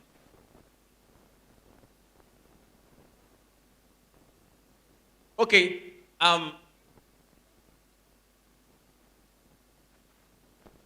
I'm here to see your hands up. You've not tweeted yet. Or you're not on Twitter. You're on Twitter. You're not on Twitter. Makagini kwan. Ekuskweni ifi ikeo. You're not on Twitter. So Facebook came and no. Facebook na TikTok. You need to be on Twitter. Apuka no Facebook na TikTok na ndo tufa.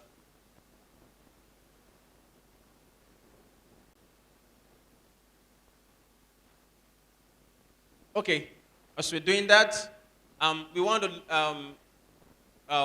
watch a short video from the CEO of Google on this ongoing event. So I would like you to pay very rapid attention as we do that.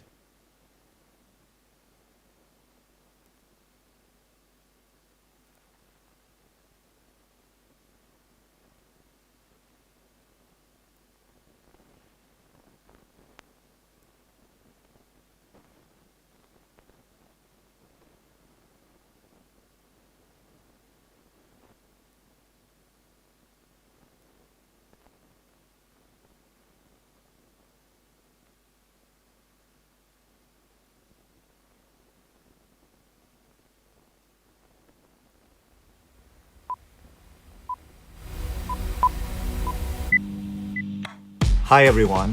Welcome to DevFest. We're so glad you're here. AI progress is happening at warp speed, and we are starting to see its benefits for people, businesses, and science. It's this generation of developers that will crack open our most important problems. That's why we are working to put our latest breakthroughs, including our Gemini and Gemma models, directly in your hands. The opportunity space for developers is also expanding, freeing up more time to create, problem solve, and have fun. For example, vibe coding represents a new phase for building things into existence. I've been messing around with it, trying to build a custom web page with all the sources I want in one place, and I'm getting there. All to say it's an exciting time, and I can't wait to see what we will build together. Thanks, and I hope you enjoy the rest of DevFest. Thank you.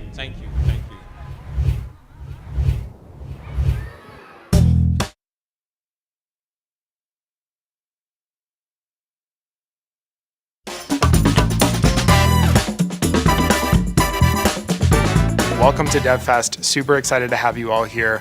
And isn't it a super cool opportunity and a moment to be a developer? What's possible for you to build and how ambitious you can be as a developer is increasing something like 10 to 100x over what it was a couple of years ago. And I've been spending a ton of time like living this more ambitious problem-solving space in AI Studio, where I'm literally able to go now from a single prompt to a working AI app in probably like 90 seconds. Today, we finally have the tools to build what was once considered science fiction. AI isn't just a concept. It's a practical tool ready to augment your abilities as a developer, not just for creating apps, but also to maintain them over time and to keep them secure. This means less time managing infrastructure and more time focused on what you do best, building innovative applications that can reach hundreds of millions of users. But it goes beyond the AI-human collaboration loop. There's this special magic when you come together and you're hacking with a bunch of your friends or a bunch of people that you're meeting who are also excited about this moment as you are. And my push for you all is what was possible 6 months ago is very different than what's possible today. So be as ambitious as you can possibly be. All of these tools are designed to be responsible, safe, secure, and scalable, giving you the confidence to build and to innovate. The power to create the next generation of intelligent applications is in your hands. We can't wait to see what you build today. Let the DevFest begin!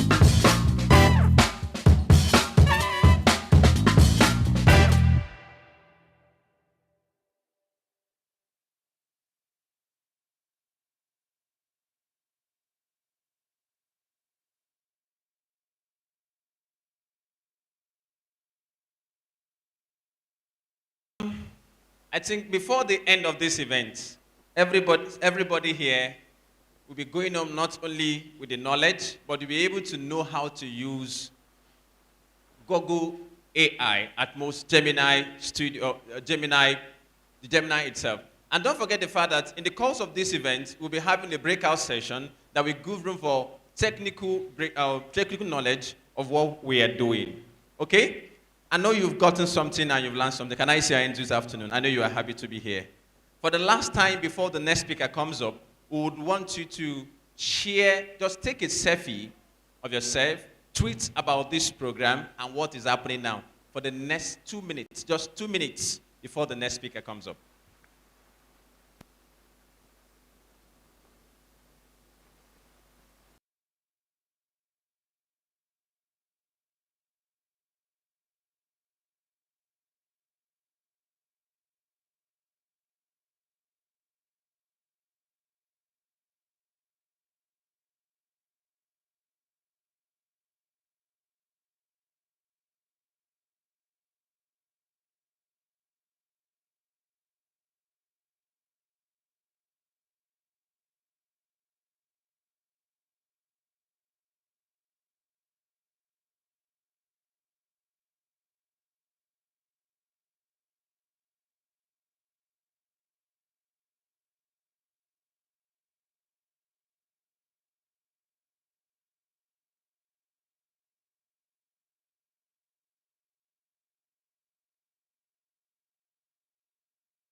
You can, yeah.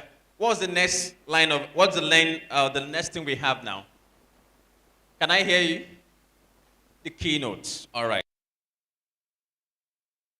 We have a distinguished personality in our midst, and then it's be awesomely not only awesome, but I would like you to pay very rapt attention to listening to him. This is a man that is embodied with a high level and an awesome knowledge of things. The last time I was opportune to sit with my colleague for just a couple of hours. You need to see wisdom. You need to see knowledge. This afternoon, we have in our midst Professor Olusegun Oladagbo Sobeson, founder and director, General Onitsha Business.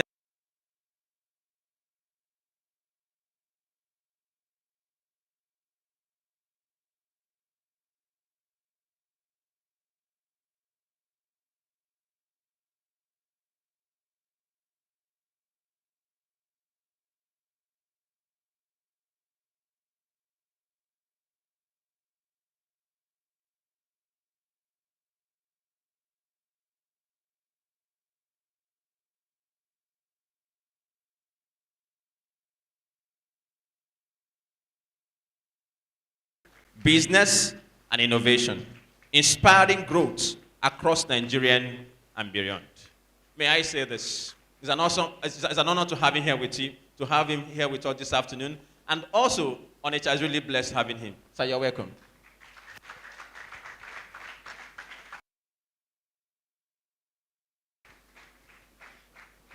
Thank you, thank you, thank you.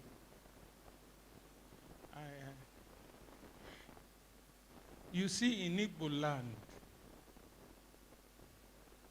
when a young lad comes to a house and he gets in without finding his colleagues or his mate, he comes with the response of saying, Madu Anoria. Let me speak Igbo. Ndis obulu nwatakịrị bịa na be mmadụ ọfụrụ ọgbọ ya ọ sị mmadụ anọrọ ya oge m batala ebe a nle anya ọ dị ka asụsụ mụ bụ okenye. We have elderly people, yes, but there is difference between okenye and ekenye. But thank God I prepare my mind. That is why I dress like you. So that will not be enough embarrassment for me to relate with you. And as walking, I saw a young man, Atucha Anthony, doing something that is very strange to me. Though I love it. But somehow, you see, time will not permit people like us to begin to try what is good and excellent for the living, for the contemporary living. But however, I try as much as possible to relate with my environment and also be willing to dispense value that will bring lasting impact. I know my coming today is not to talk to people that want to be rich. I'm not interested in that. I've come to talk and share knowledge with people that will remain impactful because of the value they carry from generation to generation, and by that they become wealthy. And I think you know the difference between being rich and also being wealthy. Unfortunately, our environment and society has placed before us the concept of being a rich person, forgetting that riches has wings. It can fly away anywhere. What remains with you at a man or a woman, anywhere you go all over the world, is the value you carry. It is the only currency that you don't need to change at every border. If you carry Naira, by the time you get to Benin Republic, you must convert it to CFA. But your value is not convertible like a currency. On its own, it attracts the currency of any nation that comes, you find yourself in. And that is the knowledge I've come to share with us.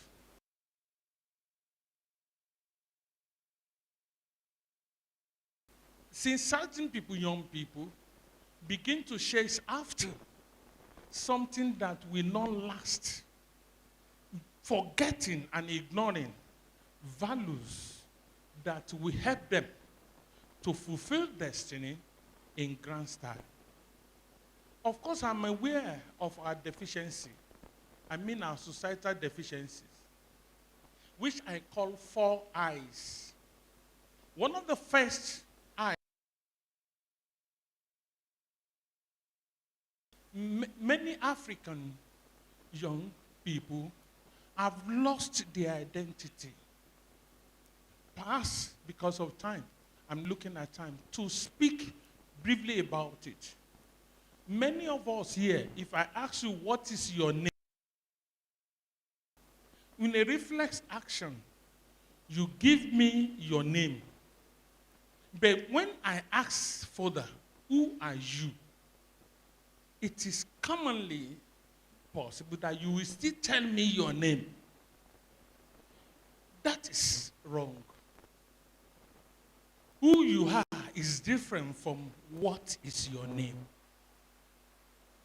And even when you know whom you are, many of us might not know whose are you. That is the third question that will make us to know the purpose of our existence.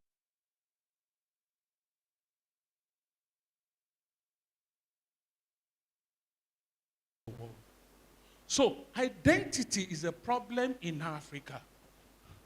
This we do not know. If I ask you about your village, you will tell me the name. If I begin to ask you how to get to your village, it takes you a longer time to describe the best route to get to your village. And the same way, even in your street where you live, I will ask you, how many houses do we count before we get to your own house? And you tell me, these are the things that have made us to not to be conscious of our society and what is expected of us. Of course, identifying the opportunity that is available around us, and also build capacity to ward off threats that is in our environment. That's apart from identity. We have the problem of infrastructure that many people discuss every time, even on our national discourse. We also have the problem of institution. Many of the institutions around the world are no longer speaking to contemporary issues. They are only solving problems that have been identified in the 70s. And we want children and youth of now, of the Gen Z, to relate with it. Impossible. So we've lost that, and we lost that instrumentation. And this forms the 4 eyes of what I observe. Instrumentation is like, how do we measure? How do we appraise? How do we evaluate? How do we assess? It is zigzag method, not. But however, with the gathering like this, what I will call the fellowship of the right minds, we begin to find solutions to some of these problems. Please, even though you are a problem solver, I will want you to scale up your capacity to become a solution creator. A problem solving is good. In fact, at Onitsha Business School, I teach my students not to be a problem solver, but to be solution creator. To create solution is different from solving a problem.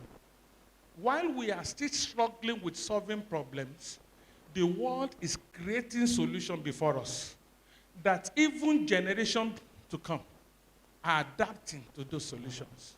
I will explain, perhaps you get. In the beginning, God created heaven and the earth.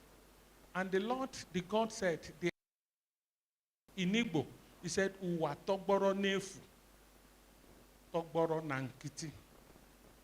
Do you understand that? Uwa, togboro is a problem. not to talk of Togboro Nefu. Do you understand it? And the scripture moved and said, "One keni Togboro, bila Togboro Nefu, or bia Togboro Nankiti." It is a complex situation.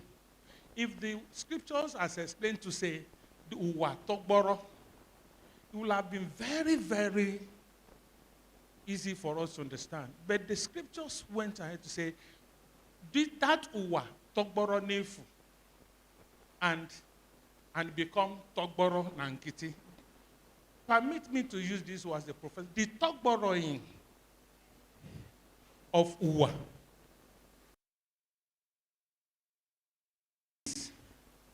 what God actually responded to. He didn't react to it, because there's a difference between reacting and responding. And his Spirit of God moved over the deep. For those of us that are Christian, he said, let there be what? It's different from let light, let darkness get away. Do you know there are different things? Every young people should begin to think of creating a solution, not solving problem. The problem could be contextualized. That's true. But the solution goes beyond your immediate environment. The Google we are discussing, while they were planning, creating those values, they didn't see Onitsha, but they planned for Onitsha. They didn't see Onitsha means that they didn't come here, but they saw you even before you were born in Onitsha. How did they do that? And that is why we have gathered today to discuss on this great platform that is all over the world. And I encourage you, please, as I go through, because I have limited time, to go through what I have for you here. And as you take certain notes, it will help you perhaps to ask questions that is relevant to our discourse this afternoon. Ladies and gentlemen, it is not what you like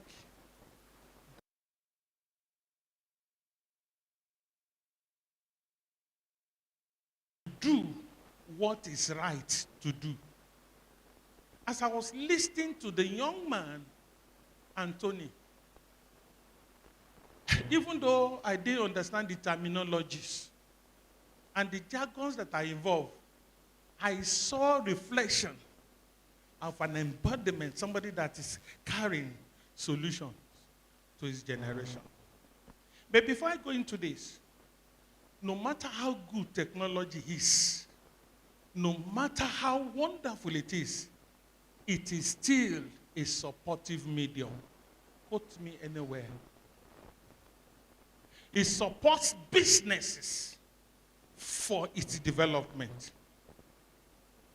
On its own, it couldn't, even though you can use it to make money, on its own, in classification, it is not business. It is a business support medium. And business is a living thing. As long as life is available, we will continue to experience certain things. We must move from one place to another. We must feed. We must cure the sick. We must do certain things, and we must improve on how we do things. Technology is not a new thing to us. When I hear young people say, I'm a tech man, I will look at you. It has been with our great-grandfather. Cutlass for cutting grasses is a technology. The odor of pounded yam is technology.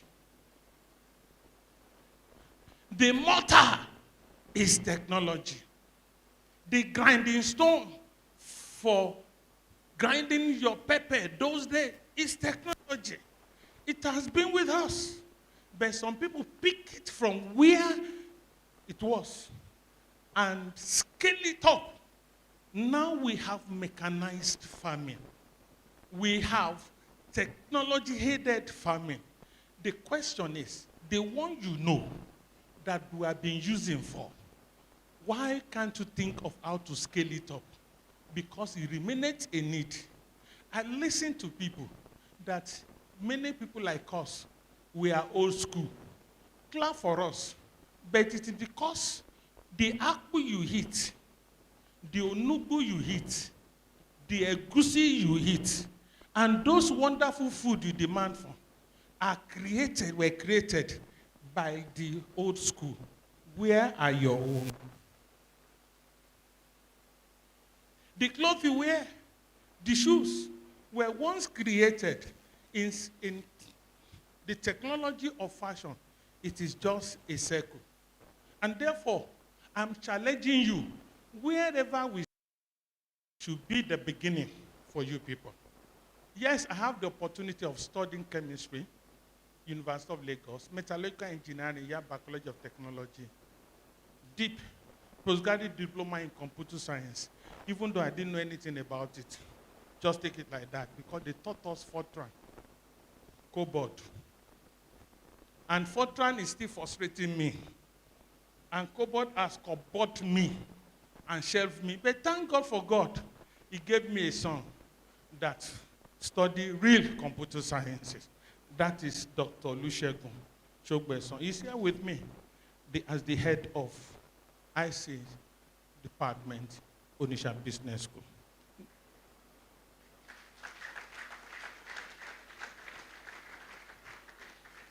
So if I am weak or I am deficient of AI knowledge and all of that it comes with, God has given me a very strong support in that direction.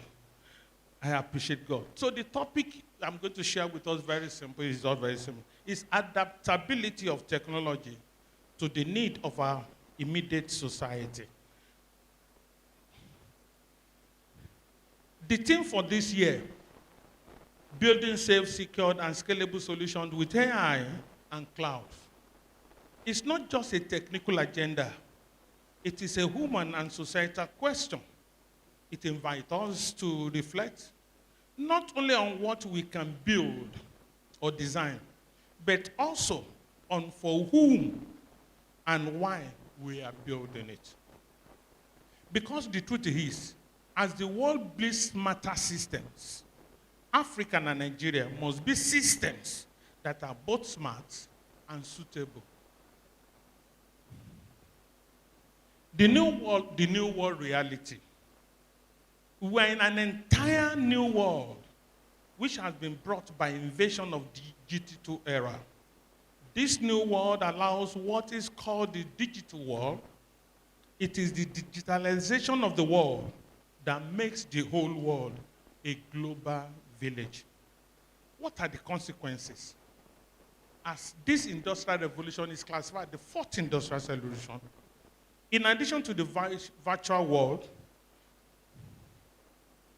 we are addicted, to the virtual world now, more than physical and biological world. Everybody in the kitchen, on the bus, we are with our phone, pressing and trying to reply memo. We don't watch. Those days when we are traveling, we love to sit very close to the window so that we could see trees running. We could see flies, birds flying. And these are the things we were doing. And of course, we can tell you how many villages you will pass from my village to Lagos. But nowadays, young people will travel all the way from Lagos. When they get to Onitsha, you even ask them before they get to Onitsha, where are you now? Amarom. They know the reason he or she has been so busy with the phone that they do not, unless if they stop, they stop at Ore. That is the only place they will identify. After that place, Ayamaro or Binikaino or Lagos or Edo, they are confused because we are no longer concentrating on what matters. We are working with the equipment, the virtue that have been given to us. The consequences, like I said, is that we now relate more with virtual world, even though it's part of the physical world, and also better than the biological world. And of course, in the biological world, that we have the opportunities, and in it we have our threat, artificial intelligence. This includes cybersecurity, robotics, biotechnology, quantum computing, cloud computing, augmented reality, nanotechnology, and virtual reality, and so on and so forth. The new world is an entirely different world, and we agree because I've experienced the other one, and I'm seeing what we are. Though it's still emerging. What we are seeing and we are shouting is still emerging. And I tell you, I lie not. If care is not taken, AI will be substituted very soon. So if you are still trying AI, it's still emerging. And of course, it's evolving. The global perspective, innovation at scale. Across the world are different engines of the new industrial revolution. They power everything from predictive healthcare and precision agriculture to autonomous logistics and intelligent education system. While Mr. Anthony was talking, he said something as he was responding to the question. He said, I wish I didn't study computer science, study agriculture. And that struck me that this man is not just only having strategic thinking, he also engages in reflective thinking. And anybody that can engage in two of these, strategic thinking, which thinking into the future, and reflective thinking, thinking also into the past, will be able to develop what I call extended thinking. And that also, anybody found at that level is that person that will control the environment and the society that they find themselves. The machine learns. AI-driven platforms are redesigning healthcare deliveries and automating industries. I will say this before I forget. Mr. Tony, please, Mr. Anthony, I would like to have a relationship with you because I'm facilities, and we can say how we can do. We have one that we're doing now. So please remind me or Shegun. Yes, thank you for distraction. Data predicts systems optimize energy consumptions and power intelligence education. Cloud connects. These solutions operate within well-structured environment with stable power and reliable data infrastructure. However, we must ask, can we simply transplant these technologies into our own environment and expect them to thrive? The answer is clearly no. The domiciled African concept. At Onitsha Business School, before commencement, we made up our mind based on our research and connections and linkages that we have and partnership to create a platform of dispensing the right entrepreneurial knowledge and skill education using domiciled African concepts. If you use foreign concepts, you'll be quoting Maswell's in America. It's not actually adaptable. Therefore, our decision ab initio to engage in domiciled African concept is what has helped us to craft a body of knowledge and curriculum that has helped many of our students thriving outside there. And I want to tell you, anything we do, if it does not have adaptability to our system, our society, it might not be able to project us as we desire. Africa presents a different innovation canvas. We are a continent defined by diversities in language, culture, economy, and environment. Our infrastructure is still evolving. Of course, Nigeria is an emerging frontier, economic frontier. We have not scratched ground in Nigeria. And of course, we've not even started in Southeast.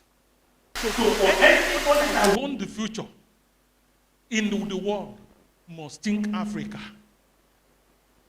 That is why everybody's interested, including Israel, is now showing interest in Africa. You know why? They have gotten to the zone of maximization.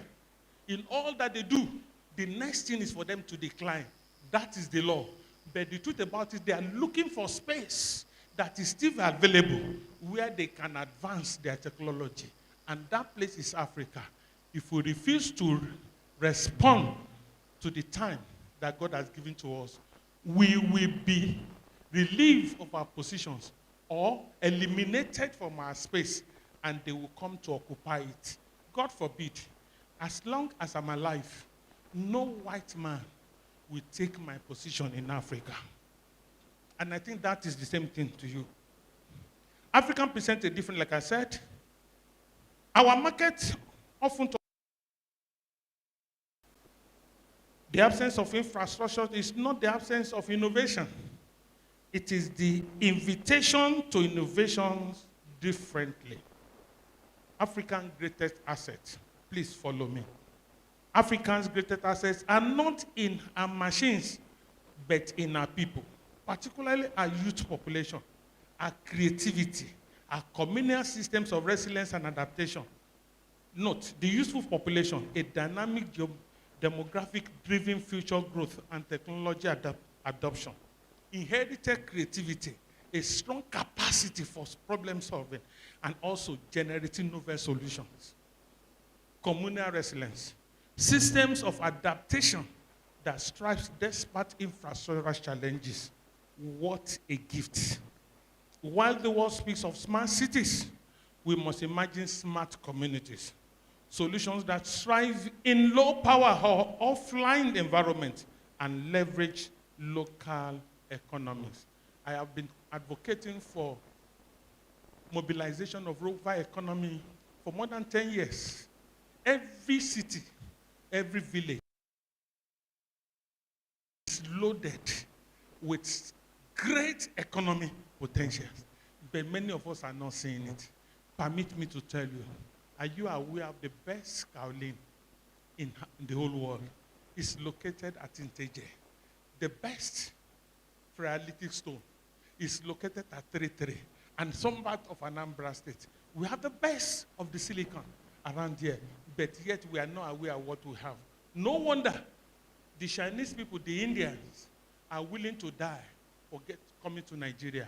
They beg at our embassy all over the world to collect our own visa, but we beg at the embassy to go to their country. The other part of the world are already reached the state, the level of freedom they must decline, but we are still at the level of, not even level of convenience, the level of necessity. At the level of necessity, all you need are available, but you don't know how to exploit them. Then you get the level of convenience. From there, you get your love freedom. That is why they are fighting war all over the place. You know why? They have reached the level of freedom. They don't think about what a problem is. They have structured systems, and they have also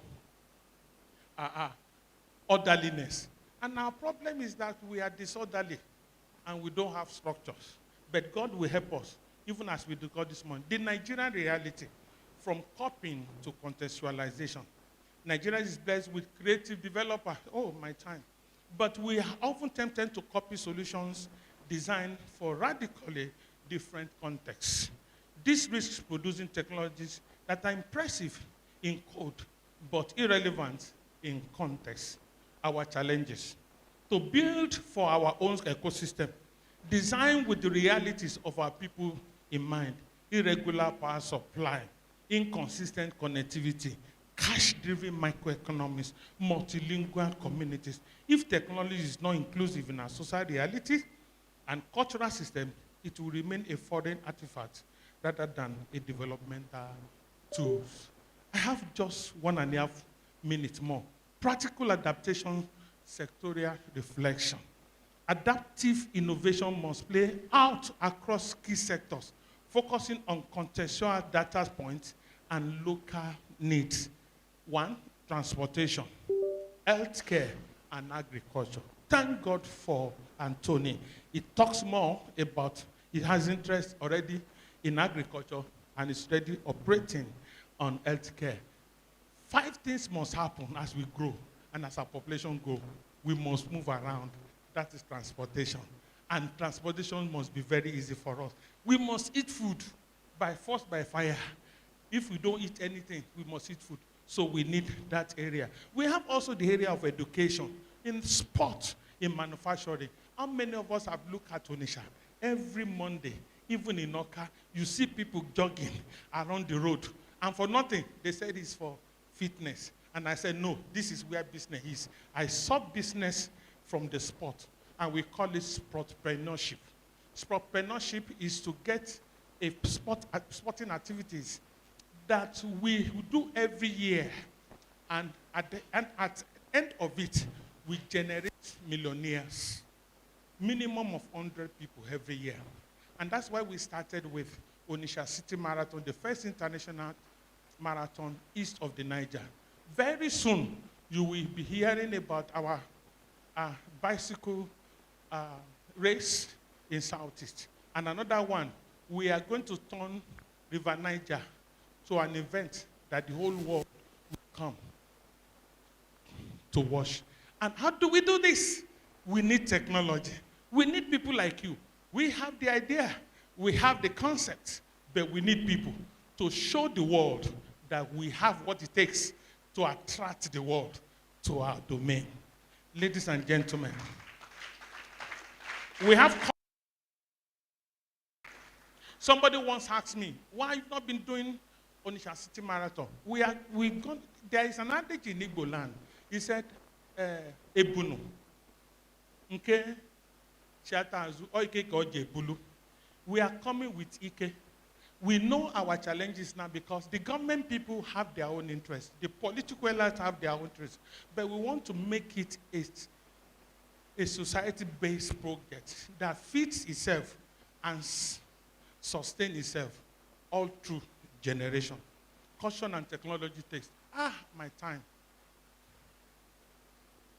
Do you permit me for another 5 minutes? Eh? 2 minutes. Oh, thank you. I'm grateful. Culture and technology takes. Technology is not culturally neutral. It carries the assumptions of the society that produce it. Western technology prioritizes speed, efficiency, and individualism, while African society value community, adaptability, and shared experience. The risk of importation.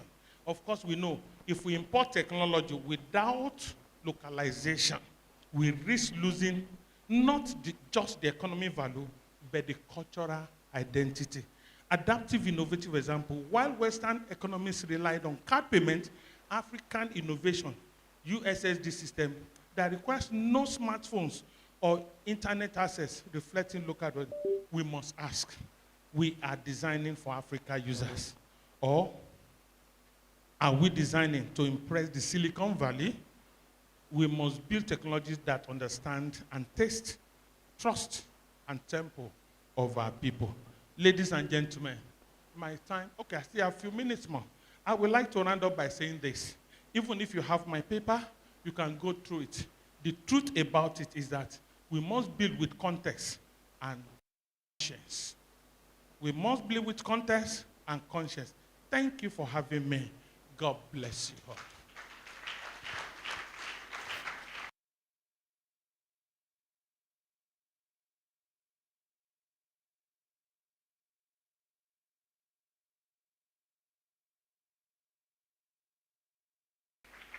All right. Can you just do more? Just once the prof sits down, can we just do more, please?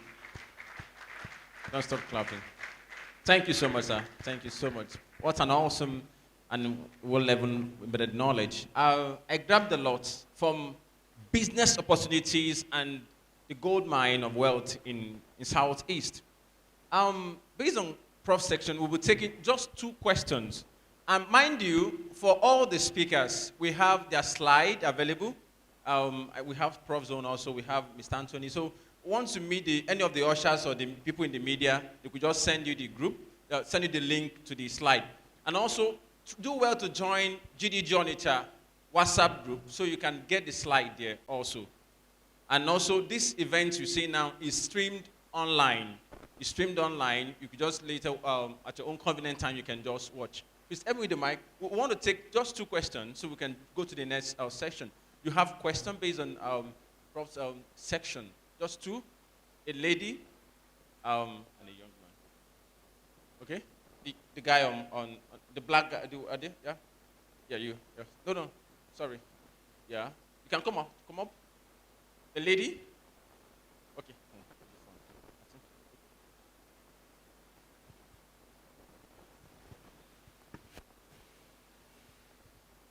Good afternoon, everyone. Sir, you talked about problems, a solution creator. I'd like you to elaborate on it because I don't really understand the difference.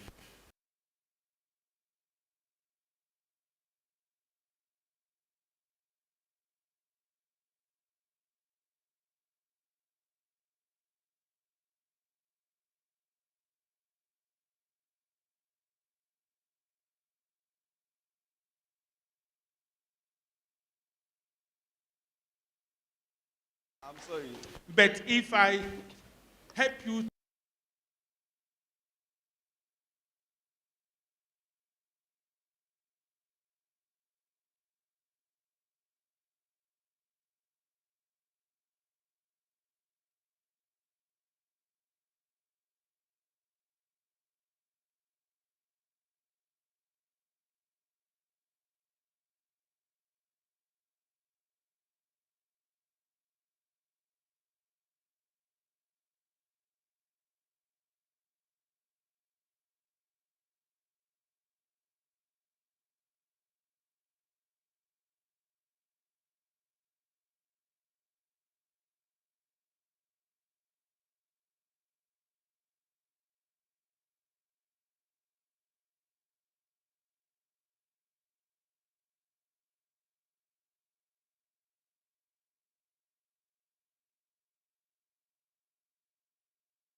encourage or maybe find solution. Like I feel like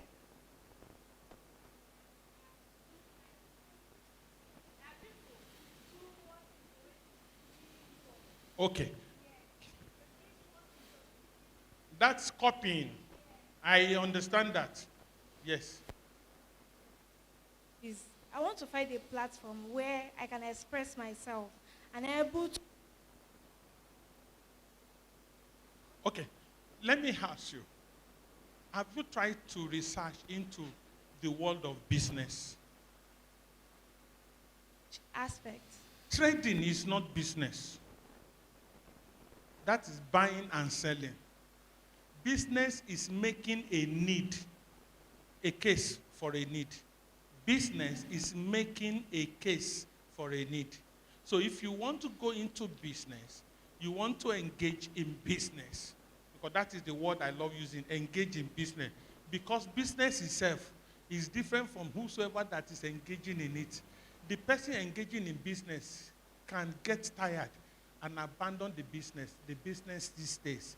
If you engage in business of satisfying taste, that is providing water for people to drink when they are thirsty. If you are not capable, you exist from it.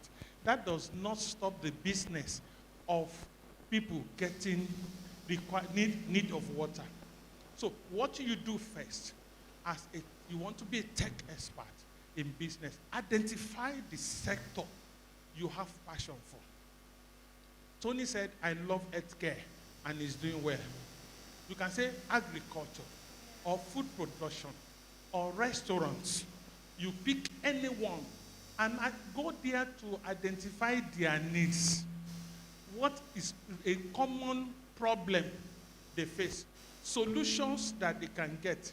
You do in restaurants, to get waiters and all people to serve people becomes difficult.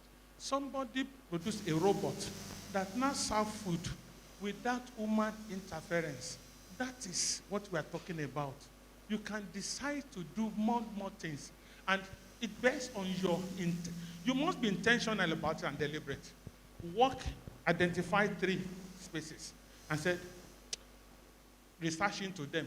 While you are conducting your research, you will see the gap that exists. You also see the lack. This too is what you build technology to resolve it. Thank you for having me.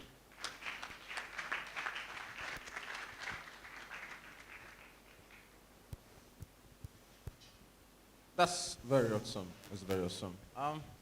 What a wonderful section indeed. That was a wonderful section. Okay, I hope you have the QR code already with you for the event, and you can see what we have for the next section.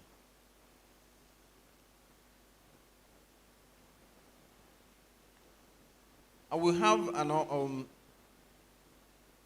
an awesome speaker in our midst. Mr. Prince Okwili, if I'm correct. Okay. Okay. Before Mr. Prince comes up, we have a food vendor outside because the community is growing. So if you need to answer the call of nature, you could just step out and make a special order for yourself, as the case may be. All right. Then, whatever it is that you need, you could just communicate the ushers. They will be able to attend to you. For you to get a meal from the vendor, you just have to pay a token just to support what they are doing there are supposed to be. Okay, we move to the next session. We have, what's on your program schedule? Can I see the next topic, please? I can hear you.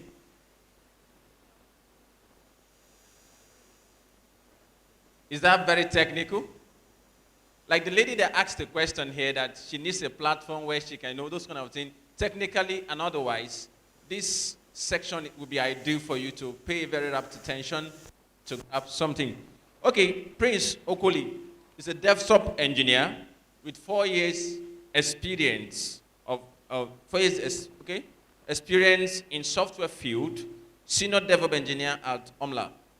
He'll be talking to us on enabling your product support thousands of users with auto-scaling on the cloud. Can we welcome Mr. Prince?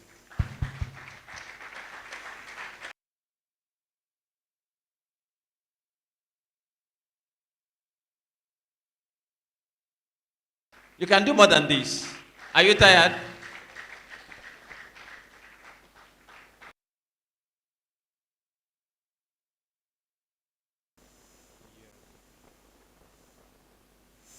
Hello, everyone. Seeing a lot of beautiful faces here. And so, as he said, my name is Prince Onukwili, and I'm a software engineer, and I specialize in DevOps and cloud architecture. So basically, can you bring up the slides?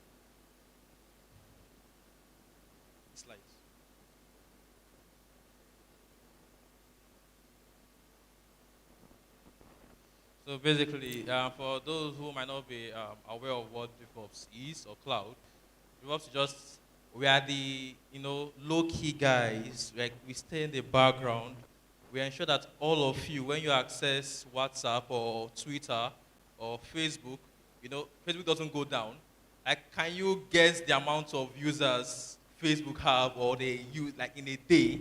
So how can Facebook have that much customers in a day, yet they are still smooth, their site doesn't crash, all these things like that. So that is basically what we do. We keep everything up and running in the background. So while the developers create the app, the designers, create the UI, we are like just silent. We make sure that the servers are running properly, the app doesn't crash, even if 1 trillion users you access them. So today, I'm going to help you understand how Facebook, how Twitter, LinkedIn, they ensure their app stays up and running despite having millions to billions of users every day. So it's called, let's just say, auto-scaling. So we'll teach you how to save money because there are a lot of advantages to this.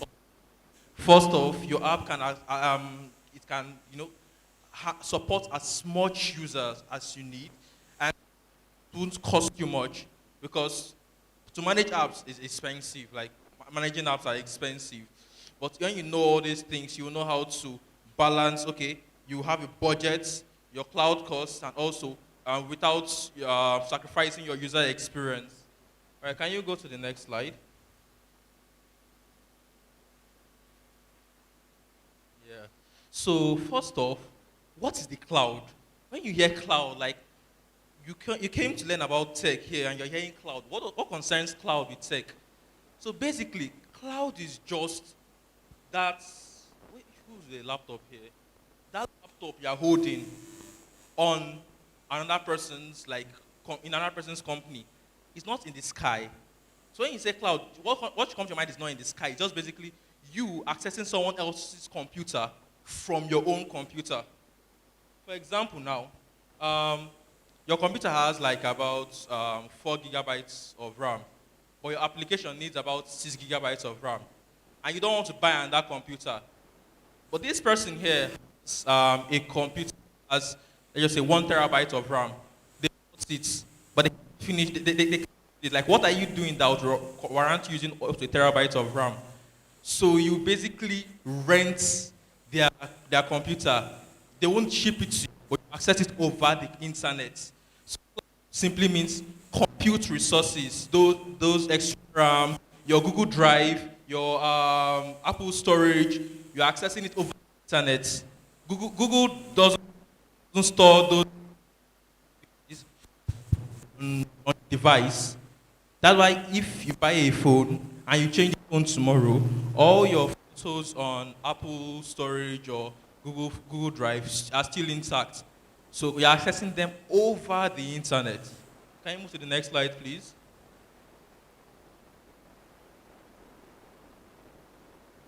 So now, since we're talking about auto-scaling, let me gist you how companies manage their infrastructure in the past. So my first job was actually on site as a full stack dev. And it was a big ass company, so they had something called a server room. That place was, number one, cold. When you go there, you see computers racked. You see wires everywhere and they're connected. So they had IT guys, employed to take care of that particular department. So it's called the IT department. So in the olden time past, when you want to deploy or manage your applications, you would have to buy your own computer. The same way you create those computers on your PC and they'll be accessed via localhost, it's the same way you would have to, for you to access, for you to support more customers and push it to the internet, you have to deploy it on that computer, plug that computer to the internet, give it 24/7 electricity, and employ someone to maintain it. And mind you, computers get hot. If you've tried using your PC on your labs, you know how hot it can get. Me sometimes I use a pillow because my labs can't take it. So that is just now imagine a computer with 32 gigabytes of RAM, and you have about 20 applications on it, and you have 10,000 users per application. To be hot enough to cook beans, it will be extremely hot. So you have to employ people to take care of this, and that's how it was in the past. Companies will have to buy all this computer, all these ACs, they have to employ people, and it's expensive. Just imagine spending more than 10 million naira just because you want to launch Jumia or an e-commerce site. But the cloud makes it easy. So instead of you to buy all this by yourself, you rent it from someone. About the same, you won't even have to pay for shipping because when you're renting it, they don't ship it to you. You access it from your computer. So imagine you paying for a computer, 4 gigabytes of RAM laptop. So you access all these things from the internet. All you need to do is pay them per month, specify the amount of RAM or CPU you need, and hold up. you connect your applications from the internet. So that's basically like what these virtual machines are. So next slide.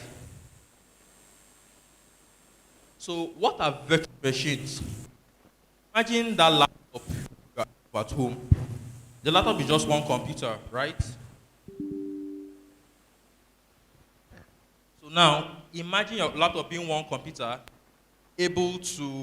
imagine it being able to host like 5 different computers, different operating system. When I say operating system, I mean Windows. Some of us here are using Windows 7, some are using Windows 8, some are using Windows 10, some are using Mac OS, some are using Linux. So those are operating systems. So imagine that one laptop you have hosting 5 different operating systems, and each of these operating systems, like, they have their own CPU. That is what virtual machines are. Can you spin it back up? So they enable you, like, if your laptop is 16 gigabytes of RAM, you can split it into 4 gigabytes of RAM into 4 places. So instead of just using one laptop that has one Windows 10, you have that one, on that one laptop, you can have Windows 10, Windows 8, Linux, and Windows 7. Windows 10, you can give it 2 gig of RAM. Windows 8, you can give it 2 gigabytes of RAM, and like the other. So like, on just one single hardware, you are like supporting multiple operating systems. So those are like virtual machines. And that is how, remember when I said about the cloud, you rent that computer from those providers. For example, Google. That's how they give you the laptop or so. So because you can't, you don't need a computer of up to 1 terabyte. So what they do is that they create a virtual machine, and they just allocate, okay, you say you want like 4 gig, they allocate 4 gigabytes from that virtual machine and assign to you. So that is how all these things work in the cloud. It's called like a virtual machine, just a computer hosted on another computer. Can you move to the next slide?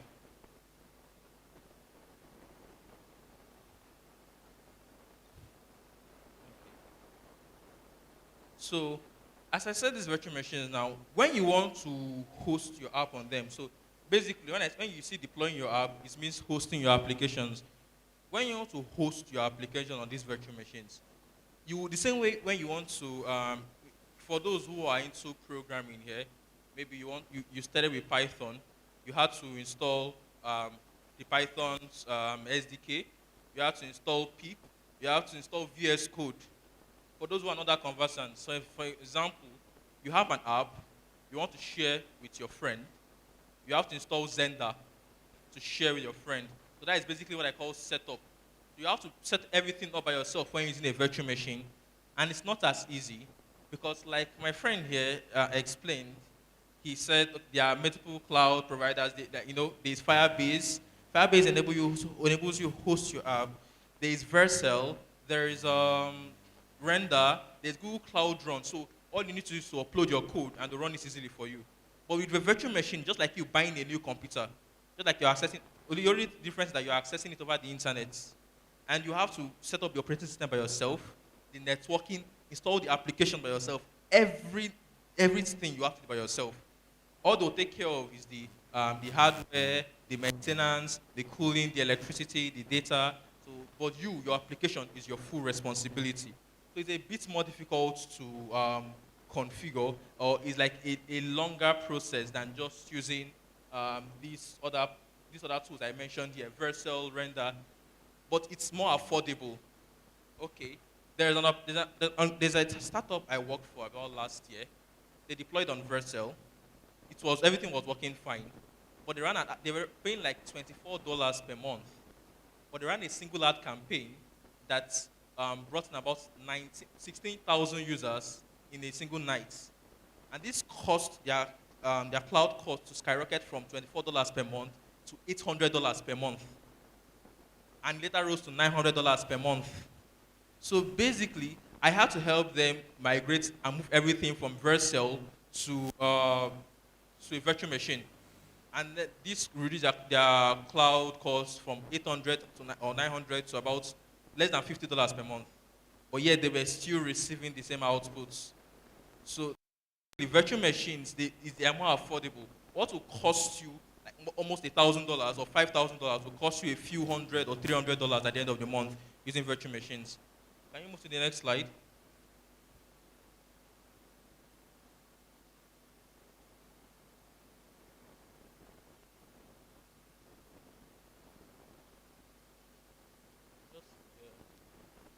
So, but as I said, virtual machines are more affordable, but they have their limits.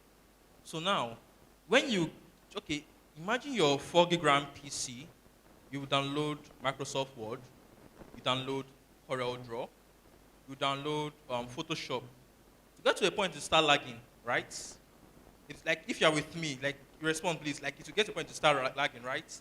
So basically, that's how we do it with virtual machines. At first, when you rent a 4 gigabyte of RAM virtual machine, you install your application on it. It works fine. You have 100 users, it's fine. That's 200 users, it's fine. 300 users, 1,000 users, it's fine. But let's just say you get up to 5,000 users or 10,000 users. And it's when you're getting the virtual machine, you are told that it's capped. It's the highest amount of users it can accept is like 10,000 users. The way you know is via the memory you are giving it RAM.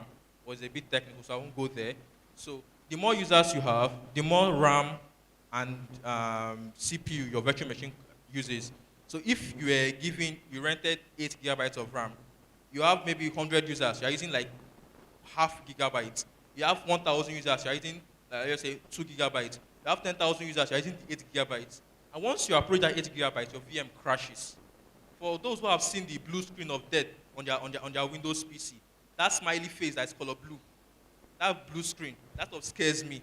It means that like your PC, like no more RAM to allocate.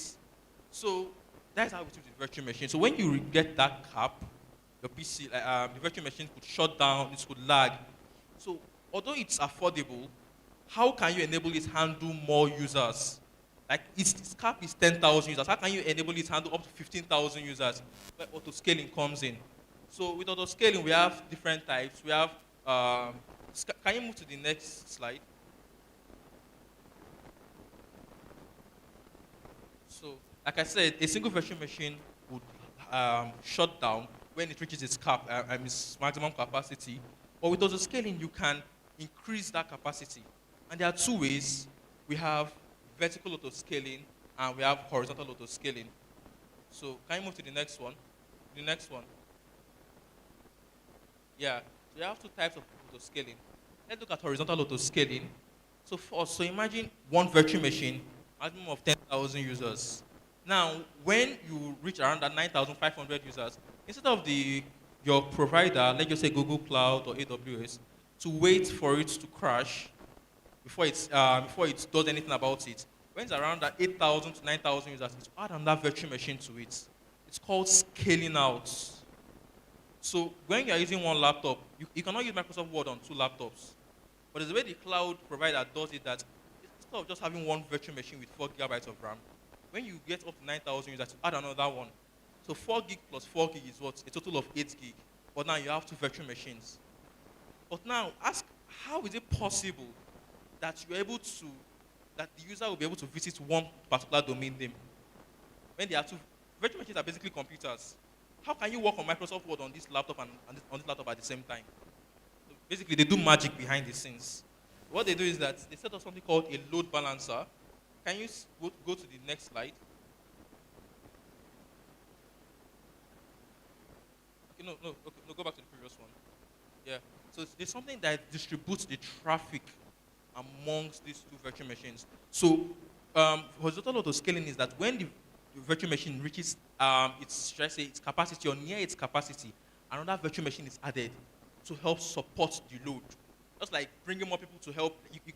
You alone can't lift this, maybe you say this desk. You call on your friend to help you lift it. That's what horizontal auto scaling means. Can you move to the next one now? Now, vertical auto scaling.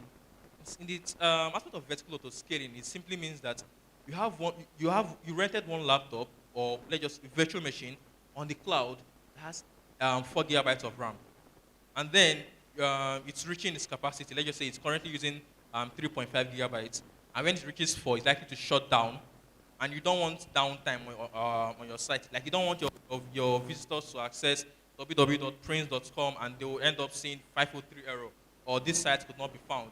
it means your site has like crashed or there's something wrong behind the scenes. So the way you can do it is that you would increase the capacity of that virtual machine. Like I said, if you alone, in terms of horizontal auto scaling, if you alone can't lift this stuff, you call someone to assist you. But in terms of vertical auto scaling, if you alone can't lift this desk here, they would remove you and bring someone who is stronger than you, who has more muscle. So you would remove that 4 gigabyte RAM virtual machine and get like 6 gigabytes or 8 gigabytes. You see one virtual machine, but it has higher capacity now. Just like you're saying your PC, like your laptop is lagging, then you buy another laptop to replace it. That's basically vertical auto scaling, upgrading what you currently have. So can you move to the next one? So earlier, we said horizontal auto scaling adds virtual machines to share the load. So let's talk about stateless applications. So like when you have an application that doesn't manage data, it's called stateless. For those who are technical here, web APIs, they don't store data by themselves. They use like something called the database. So they connect something called the database. Like now, when you access Facebook, you input your username, you input your password. Those things are stored in a drawer called the database. So this backend is what handles the logic. If password equals this, display access granted, you can sign into your profile. If not, display incorrect username or password. So this is like a backend, the logic, the business logic. So that business logic itself is an application, and it doesn't manage data by itself.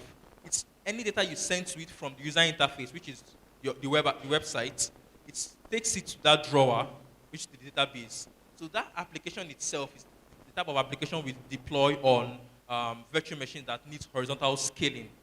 I'll explain further. Move to the next slide.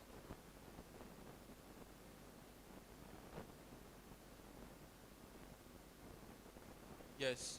So when working with horizontal scaling, first off, these virtual machines need to know about each other. They need to be in a group. So this group now is called like an auto-scaling group. On Google Cloud, you can see managed instance group. But basically, this group does one thing. It takes care of all the virtual machines that are either added or removed to itself. Number two, it ensures that, okay, when so happens, add an extra virtual machine. When so happens, remove that virtual machine. So it's just like the leader of the team. So like this group now, so when you are creating the group, you configure it. I want all virtual machines inside this group to have 4 gigabytes of RAM. You can start with one virtual machine, host your app on that single virtual machine. Then when user connects to domain prince.com, they access your app. You can now say, when my CPU, my memory is reaching 80%, approaching 80%, add an extra virtual machine to the group. So this logic, okay, so when you are like out of 10,000 users limit, you are, let's just say 8,000, to add another virtual machine to assist that virtual machine that was there. So now you have 2 VMs. But how does it manage the users across these 2 virtual machines? That's where we have load balancing. So basically, load balancing is like there's a traffic warden. So every user trying to access your app from prince.com or chibike.com or whatever, the load balancer will be like, okay, we have 2 virtual machines. The first user, you came first, go here. The next in line, go to the other virtual machine. So if you have 10,000 users, instead of the 10,000 users going to that first virtual machine, it will split it. 5,000 will go to the first one, the other 5,000 will go to the second one. You understand? So basically, and when should I say combined CPU utilization is exceeding a particular amount, for example, those 2 virtual machines, you have up to 20,000 users now, and they're about to crash because there's no more CPU, there's no more memory. The group will add an extra virtual machine to assist them. To keep adding, and the load balancer will keep sharing the traffic across them. So if the first one was receiving, let's say 10,000 users, and is maximizing its RAMs, when it adds the second one, 5,000, 5,000. The third one, it's a 3,000, 4,000, 3,000. The fourth one, it keeps reducing it, something like that. So basically splits the traffic across each virtual machine. Can we move to the next slide?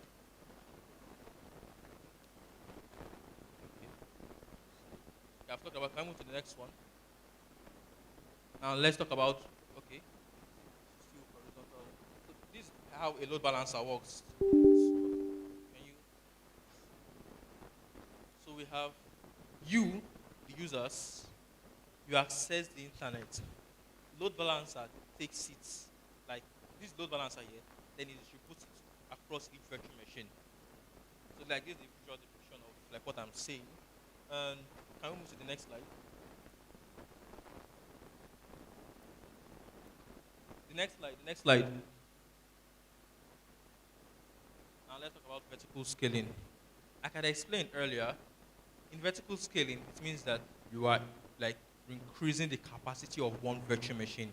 For example, your laptop begins to hang, you will sell it and buy another one. That's vertical scaling. You change from 4 gig RAM to 6 gig RAM or 8 gigabytes of RAM. So that is exactly what you do on the cloud. Can we move to the next slide? But there are some cons or disadvantage with using vertical scaling. So with horizontal scaling, everything is automated. You can go to bed, sleep like a baby. Then when your site users increases from 1,000 to 8,000 users, the group will add another virtual machine to itself and split the traffic across the two. And you don't have to lift a finger. You're literally sleeping sound on your bed. Like no cause for alarm. And your site won't crash. And you should be able to handle that like more users. But with vertical scaling, it can't do it automatically. With horizontal scaling, there is no downtime. When I say downtime, I mean your users could access your application previously. They visited facebook.com, they got a response.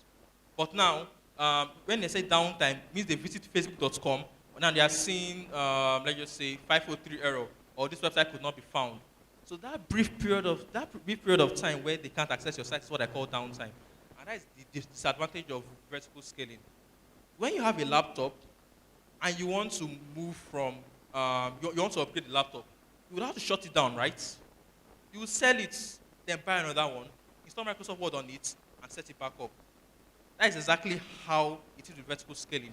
You have to shut the previous machine down, upgrade it, and everything will start from the beginning. So that brief period where you shut it down and restart it, start the new one, it's called downtime. And that's the major advantage. And the second, that is major disadvantage. And the second disadvantage is that it's not automatic. So with horizontal scaling, you can be sleeping in your room at night by 3 a.m. and everything, even if you have more users, it will automatically scale up. But with vertical scaling, no. Especially when you are using virtual machines. For example, my company, they could literally tag me by 3 a.m. at night. Prince, this stuff doesn't work well. Check it out. I'll wake up by 5 a.m. or whenever I'm available to check it out. Sometimes I wake up in the middle of the night to do some things, and I'll have to, switch from my personal tasks to do it for them. Because that's how, that's one of the disadvantages with vertical scaling. So you would have to manually do it by yourself. You receive the notification, but it's you that will shut it down, change the configuration, upgrade the machine, and use a new one. So that's the major disadvantage. But there are ways to bypass this. There are tools called like Kubernetes. So this disadvantage comes with tools when you are using normal virtual machines. But when you use tools like Kubernetes, there are, should I say, alternatives, or there are ways to either minimize the downtime or ensure that there is no downtime completely. For those who are technical here, we have like rollout deployments, blue-green deployments, where you have a minimum of two duplicates of your application. One of them will get shut down first. When that one is shut down, the other one will handle your users. Then, after this one has been upgraded, gets spun back up, your users will be switched to this one. This one will shut down before it gets upgraded. So, just like my turn, after I'm done, I will do for you. So, exactly. So that is how it sees. But it doesn't work with normal virtual machines. Even if you add a group, you would have to use tools like Kubernetes, which is a topic for another day entirely.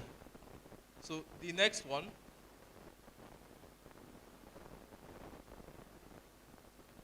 No, that's the previous. The next one. Next one. Next. Next. This is the previous one. Next. Click here to go next.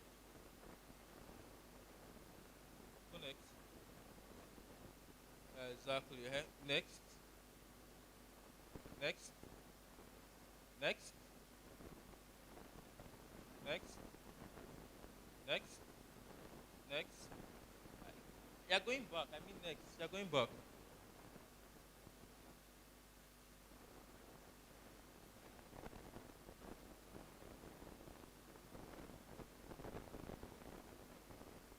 I'll share the slides on the GDG community, GDG Onitsha community, so you can check them out and study them.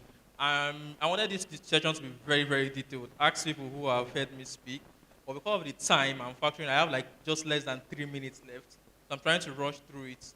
Okay, go to the previous one. Wait, exactly. So when do we use horizontal scaling? When you have those business logic that don't manage data, basically your stateless application, you can use horizontal scaling because of number one, they don't manage data. So even if you add more virtual machines and move them to those virtual machines, there won't be any fault. There are no risk of data corruption or anything like that. But if you were to manage applications that manage data, for example, databases, basically a database is like a drawer that stores all your user information, your username, their password, their products, everything that are stored in the database. So if you were to deploy those stateful applications, they are called stateful applications, and you were to scale them horizontally to lead to data corruption. For example, on this virtual machine, remember with horizontal scaling, we have like more than one virtual machine, like 3 or 4. This one has created a user in its own folder. This one is also sharing the same folder with this user. So this will lead to like data inconsistencies and data corruption. So that's the problem with deploying stateful applications and scaling them horizontally. So you have to deploy all these applications that don't manage data. So even if you create 100 duplicates, these 100 duplicates are independent of each other. So go to the next one. So with vertical scaling, you can deploy databases on the virtual machine. For example, the people I work with, you have the databases. We have like multiple duplicates. So even if you want to upgrade, to ensure no downtime, we have like 5 duplicates. So we shut down the first one. The remaining 4 handles the traffic. The first one gets upgraded, spins back up. The second one gets shut down. So it's like one after the other. And they don't share data with each other. The first virtual machine has its own folder or external storage, like your external hard drive. Exactly. The second one has its own external hard drive or so. So they don't manage, like they manage data, but there is no data inconsistency. And we are scaling vertically by shutting it down. That one has a downtime. It won't be available. You won't be able to access it from the internet. But the remaining 4 will serve the traffic. So that's how we scale vertically. Can we go to the next one? I actually prepared a practical, so I wanted to make this session as interactive as possible. Because of time, we won't be able to perform it. So go to the next one. Next one. Now, for those who want to study further, you can meet me after this session. I'll give you this slide, but I'll share it on the community. So you can basically, this is an article. You read more on autoscaling here. This is a video. So that practical I was about to, I couldn't share or I couldn't perform. You can watch it here. Like there are multiple videos on YouTube, so this will like give you a more detailed explanation on this. And the third one is also a video. Yeah, you can watch either of these two. Like they're okay. Go to the next slide.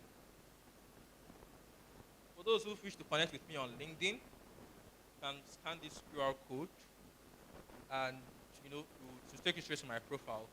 So like I said earlier, the reason why we don't, some companies chooses to switch from all these free or easy to access or easy to use platforms like Vercel. Vercel, I have a site hosted on Vercel. My website is hosted on Vercel. I've never paid a dime since last year. But when you have users that scale, users that, when I say scale, I mean increase from 0 to 100, from 100 to 1,000. Scale means either increase or decrease. So when you have users that scale, your cost will increase as time goes by or as your users increase. Because number one, these platforms, although they abstract it from you, us, the end users, they actually implement this auto-scaling themselves. Google Cloud Run, AWS Lambda, Azure Functions, Render, Railways, they basically do the same thing, just that they ensure that you yourself, you don't have to configure the, what is it called again, your operating system. You don't have to install the underlying application. For those who are technical here, backend devs, Docker, Nginx, Python, you don't have to do all those things. All you need to do is connect your the site to your repository. When I say repository, I mean an online folder. Basically, on your PC, you have a folder where you code on or you design on. But you, if you are designing and you save your work on that folder, how can I, your teammate, access that same stuff you saved? I can't come to your PC and code on your PC or edit on your PC each time I want to modify the file. We have to have like a shared platform where we can work on it together. For example, Google Drive. With Google Drive, you can take a picture or upload it there to be like a shared storage between you and your friend that you invite to that particular folder or whatever it is. So that's how repositories are. Just like an online folder where you upload your code. So even if individual A, which is me, wants to access it, I can access it. Individual B can also access it. So you need to just plug in that online folder to where you want to host it on, and voila, within a few seconds, it's built and gets deployed. You connect your domain name, and you'll be able to access your site from www.prince.com or www.chidebere.com. So basically, it's as easy as that. But with time and with your as your usage or your customer inflow increases, it also your cost also increase. Like the instance I gave you previously, from $24 per month to up to almost 1,000, and this one is even small. I've heard news where they incurred up to more than $5,000 on cloud costs, because of serverless. So if you want to be able to scale and manage your costs, that you want to accept more users does not mean your company should go broke. No, you can still like strike a balance between the two. So you can still, like, instead of paying up to 1,000, just pay like 200, 300, and you still be able to handle as much customers as you would have if you're using a serverless platform. Thank you. Thank you so much. We can do better than this. All right. I know you grabbed something from this section on how you can, sometimes you build solutions that you wouldn't have the fund to maintain users, even when you're not making money at all. So with this, you should be able to start up something. Maybe you have an idea you want to start up. You could just make a deployment and keep on updating and keep working on them. Okay, in the course of the section that we just had now, we'll take questions, yes, please, just a minute. You can just, please, give him water. Okay, standing for somehow else to speak, or will believe it. Okay, before we take his question, some special intelligence and distinguished guests enter this place, and we need to recognize them. But before I do that, one of my colleagues just flew in from another state, from another country. Been waiting for her since, and you know her very well. She's the only sweetest heart on radio. That is Lady Oma. Can we please welcome her, please? Come here, I beg. Please clap for her.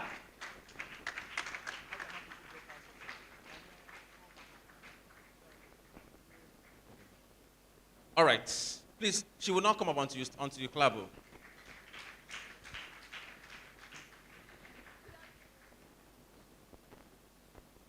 Good afternoon, ladies and gentlemen.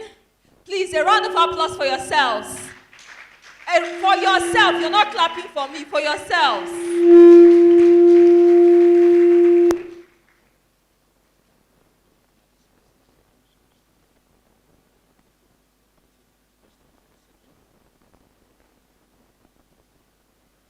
All right, thank you so much for having me. My full name, Chioma Chinyere Chukwuemeka, known as Oma Sweetheart on radio, Sweetheart on TV, Sweetheart on social media, Sweetheart everywhere. And I'm happy to be in your midst And I'm so excited because you all look amazing, beautiful, and handsome. Please clap for yourselves again. And I was actually expecting that this hall would be so filled up, with this space, because technology is ruling the world right now. But I'm so glad that a lot of you came here. And I also look forward to a time that next year is going to be bigger, because a lot of us will be taking up spaces in tech. We'll start our careers in tech. And one beautiful thing I love about tech is because it has a lot of young people. When I came in, I didn't really pay attention to the person that was presenting. But when he finished presenting and came down, I was like, wow, woo, such a young person. And this is something that you see in tech. Even tech is for the young, for the old, for this person that is still coming up. Anybody and everyone can be in tech, because any career you have chosen, there is technology in it. So it's now left for you to start taking up spaces. Thank you so much once again. So let's make welcome. While the speaker was talking, we had a few people join us. Let's make welcome, right? Ike, Peter, and Ajemba, the SSA, to the Governor on Innovation and...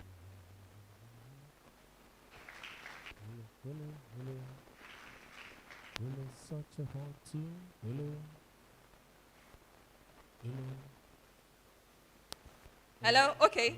So another person, I call her a power woman. Like she's literally a power woman. Dr. Happiness Akabike, who is the WTM lead in Onitsha and founder AI Hub Africa, and the executive director of Johnny Group of Companies. Please, a round of applause for her. All right. All right, all right. I don't know, do we have any piece of paper? Because I'd like, when I came in, I asked, and I was told that we've done quite some things here. So I'd like, if we can get a piece of paper, I'd like us to pass it around, because I want you to write at least two things that you've learned ever since you stepped in here. 2 things you have learned. If we can't pass a piece of paper, you can tear, I see a lot of us have papers.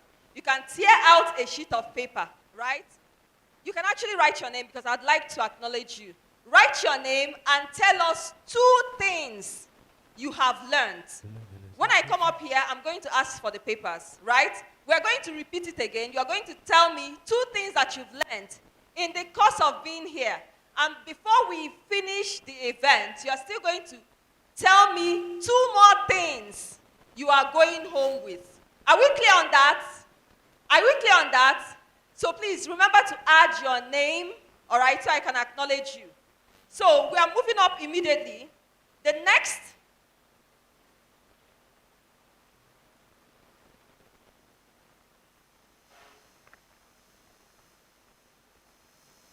Hello. Tito. Il est Sacha Hatu. Okay.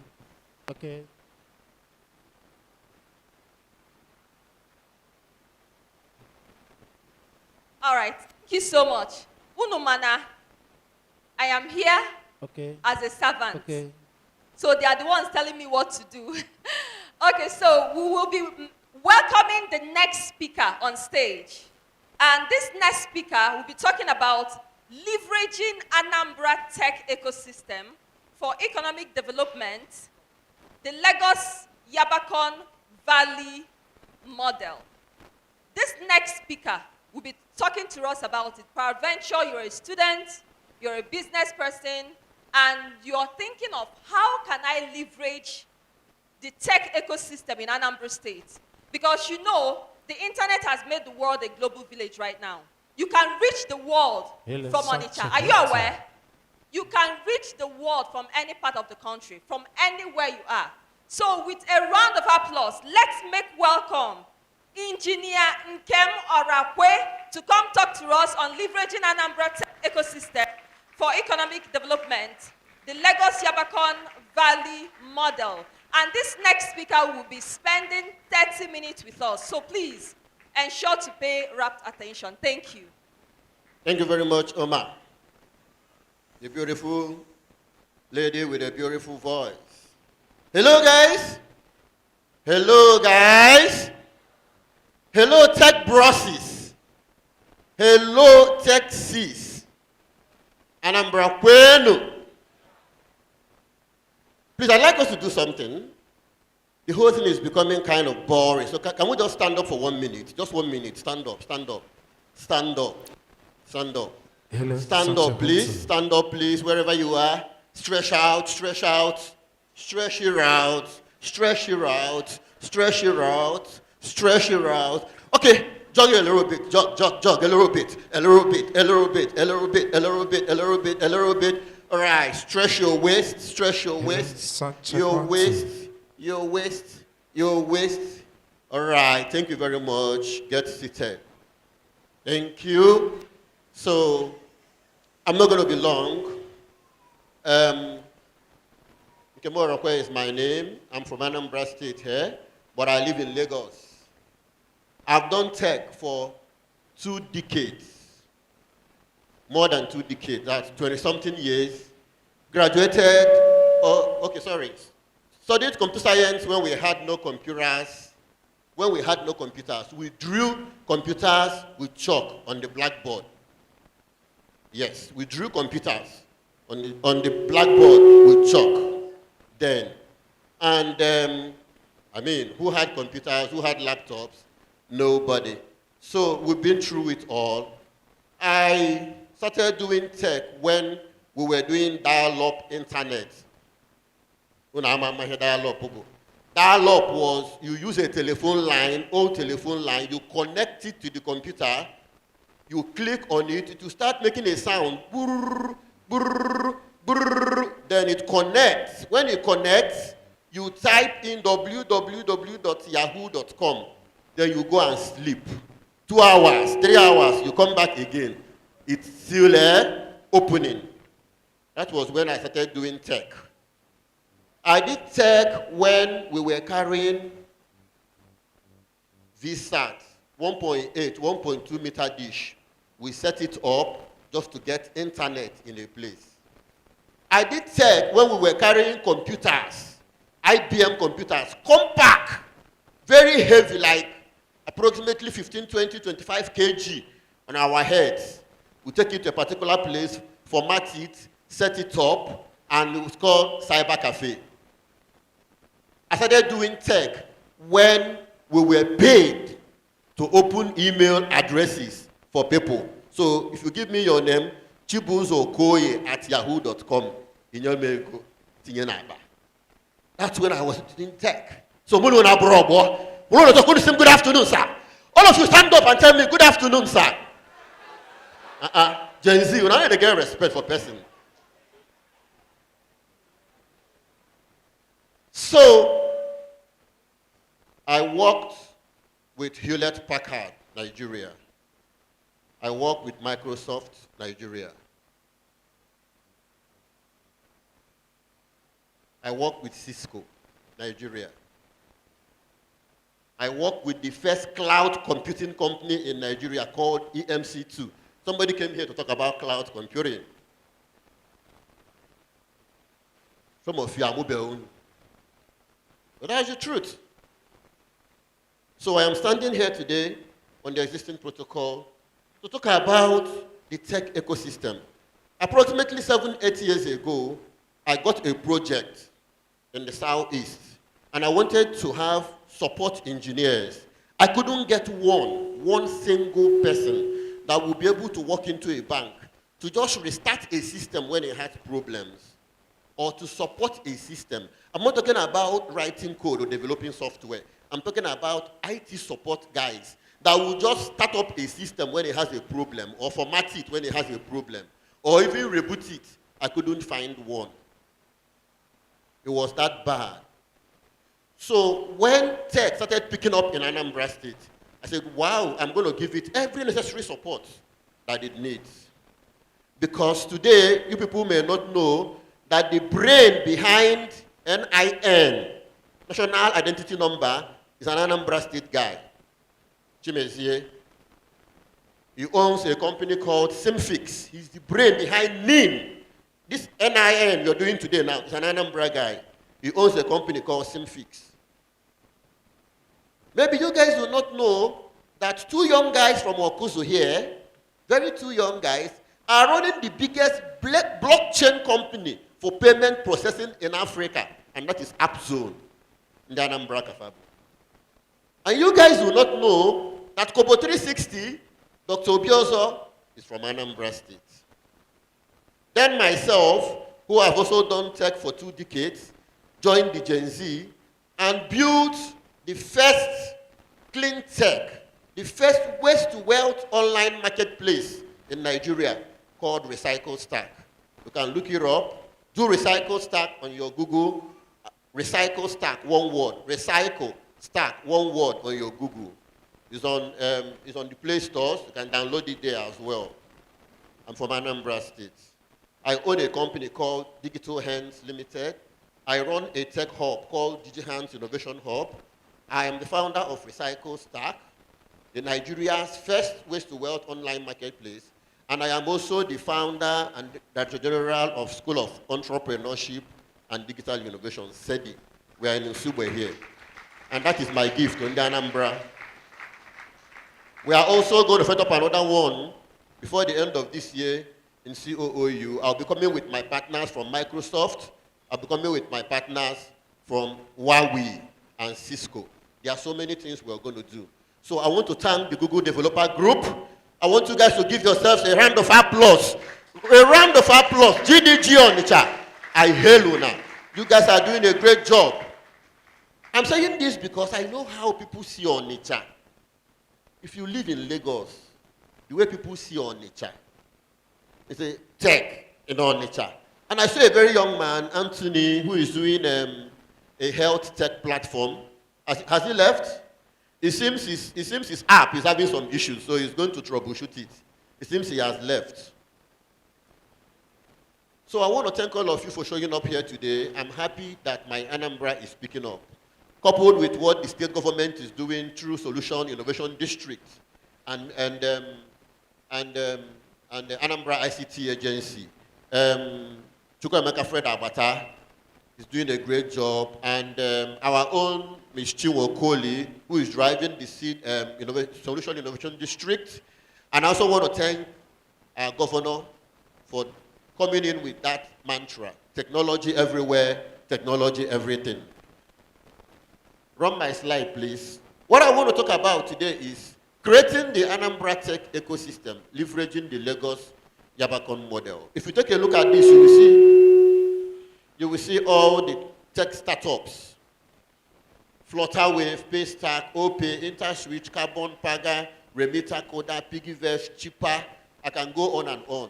There are approximately, as of today, 5,000 plus tech startups in Nigeria.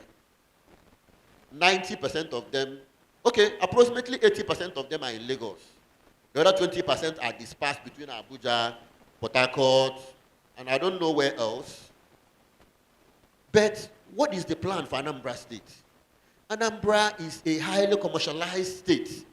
Everybody here is thinking about how to make money. I think that's your language here, right? Yes.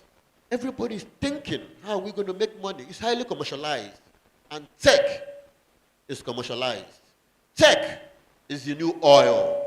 Tech is the new thing. So what we should be discussing today is, fine, we are writing codes, we are building products. Where are we going to be? Where is this ecosystem going to be in the next 10 years? Are we going to be celebrated?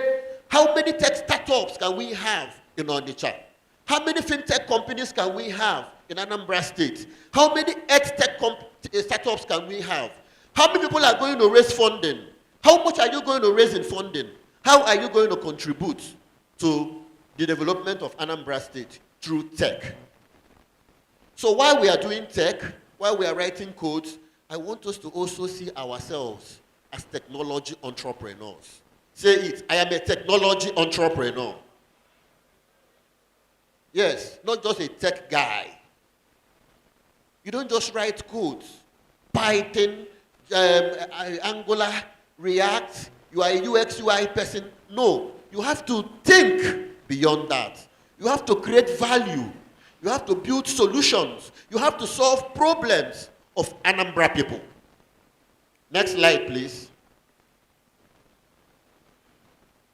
So, I don't want to bore you with my slide because you're also going to go through it. But the truth is that the Nigerian tech sector, as of today, is worth 10 billion US dollars. The Nigerian tech sector, as of today, is worth 10 billion US dollars.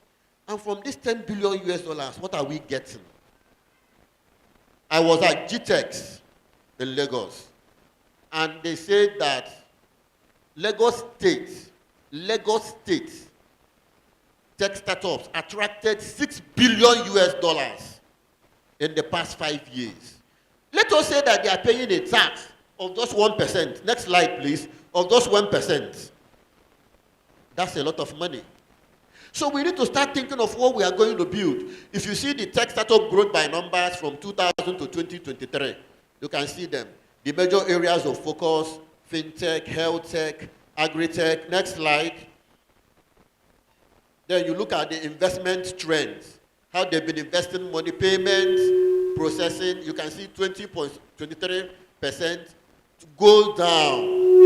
And you can see the contribution to the GDP. No, go back. There's something I want to show them. Contribution to the...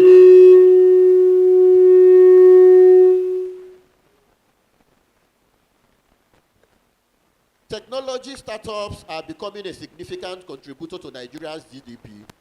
While exact figures vary, it is estimated that the ICT sector, funded largely by this, blah, blah, blah, blah, blah, contributes about, what percentage is this, please? 15% to the country's GDP. 15%, that is a lot. As a matter of fact, tech is actually topping agriculture right now. Tech is topping banking right now. Yes, we will get to that. Next slide, please. Okay, so talking about employment, you know, because tech also creates employment. As of today, Flutterwave has close to about 5,000 staff. Andela has close to about 15,000 junior developers and about 10,000 senior developers in Nigeria. And these guys are exporting our talent. We need to export talent from Anambra. We need to export talent. We need to start earning money in US dollars. We have to see ourselves as technology entrepreneurs who are going to contribute to the growth of our society, of our community, and of our state. Next slide, please. Next slide, please. Okay, major areas, okay, fine. The share of tech startups in Nigeria. So I don't want to bore you with all this. Please move, go. Move, please. Next one. Okay, fine. So we have a fintech after financial technology. Before, if you walk into a bank to do a transaction, you could spend 2-3 hours. But today, with the aid of fintech apps, you and I could do instant transfers. You can even do transfer to the Western world. You can receive money from anywhere. That is disruption. So the banking industry has been disrupted by the fintech sector. And that is why we have a company like Flutterwave being quoted in New York Stock Exchange. A Nigerian company founded by Olubenga is being quoted in New York Stock Exchange. Are we aware that a young man, Silas Adekunle, is the highest earning robotics engineer in the world? Silas Adekunle is a Nigerian like you and I, a very young man. The highest earning robotics engineer in the world. You also know about Echeruo that built the HubSpot app. The guy is now the taxi driver in the US because how much did he collect? How much? It's about $1 billion. They paid him 960-something million US dollars. The guy kept his money, he's spending his money now and he's driving cab in the US. He may be building another app, and after that, he will sell it and probably move on. Talking about the e-commerce and retail, we have seen what Jumia has done. Today you can buy things online from the confinement of your home. That is e-commerce. I want to see e-commerce companies spring up in Onitsha. I want to see e-commerce companies spring up in Anambra State. I want us to have a Jumia of our own. I have been thinking, can somebody build a platform called mainmarket.com? Let me give you my idea now. Mainmarket.com is a platform where you can buy and sell from anybody in main market. That is solving problems. That is providing a solution. That is the kind of thing we should be thinking of. It's not just writing code, doing this, the technology, learning JS Angular, learning Python, learning AI. What are you going to do with it? What value are you going to provide with it? We can see what's happening in the e-health. We have an e-health guy here. I was talking about you before, Mr. Anthony. You're doing a very good job. We're going to work together. You can see what these guys are doing in Lagos. They designed a drone that takes blood from one place to the other. You've heard about Health Tracker. What was the other lady? You know what the other lady is doing as well? The lady that is using a M-Pharma, an app that you can use to buy drugs. So you don't need to buy your drugs. Imagine having all the pharmacies in Anambra State, parks, whomever, you aggregate them on a platform and you want to buy paracetamol. No, do you know that you could be having a very bad headache that you can't even go out to buy that paracetamol. You use your app, you order paracetamol, and they will have several options. Do I buy from Parks? This is Parks prices. Do I buy from this guy? This is their price. You order it, they deliver it in your house. You take your paracetamol, chicken, huh? There is a guy that worked with me. He is now the owner of Kubona.ng. You know Kubona. Kubona, the guy left, worked with me for 2 years.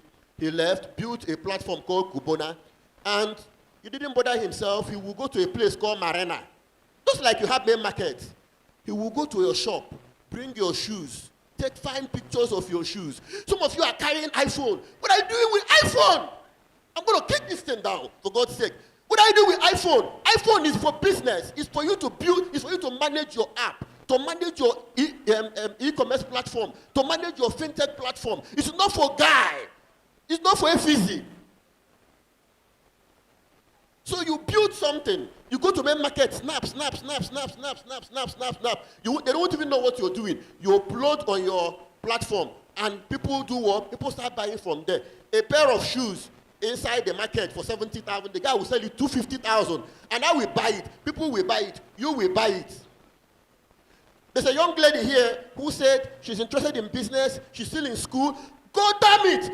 Why don't you tell these guys to build you an app? You can be selling with phone on your app.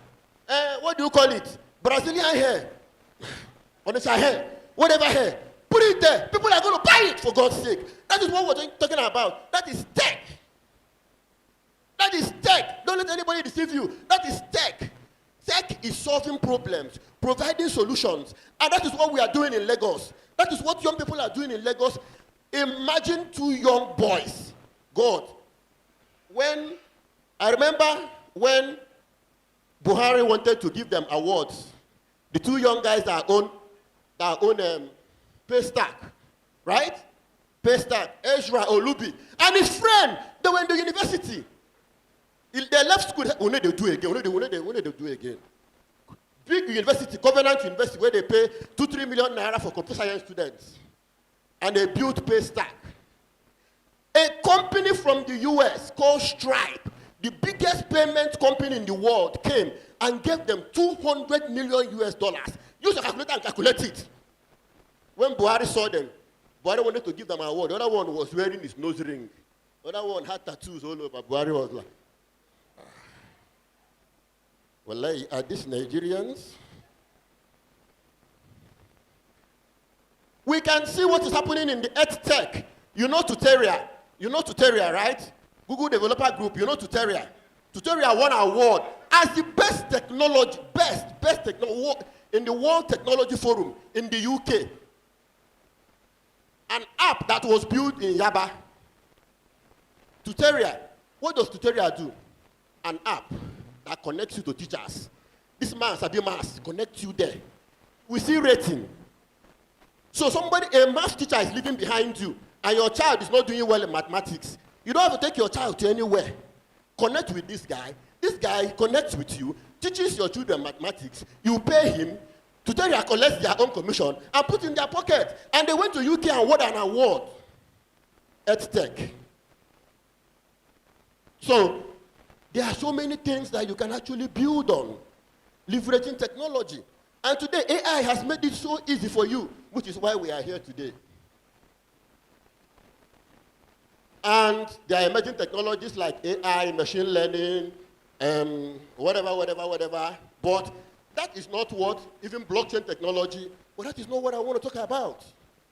I want us to look at how we are going to build a very big tech ecosystem in Anambra State that will surpass that of Lagos State. Last week I was in Akure. Akure is another big hub, another big tech ecosystem. It was from Akure we had the Silas Adekunle, the guy that is the highest paid robotics engineer in the world, from Akure.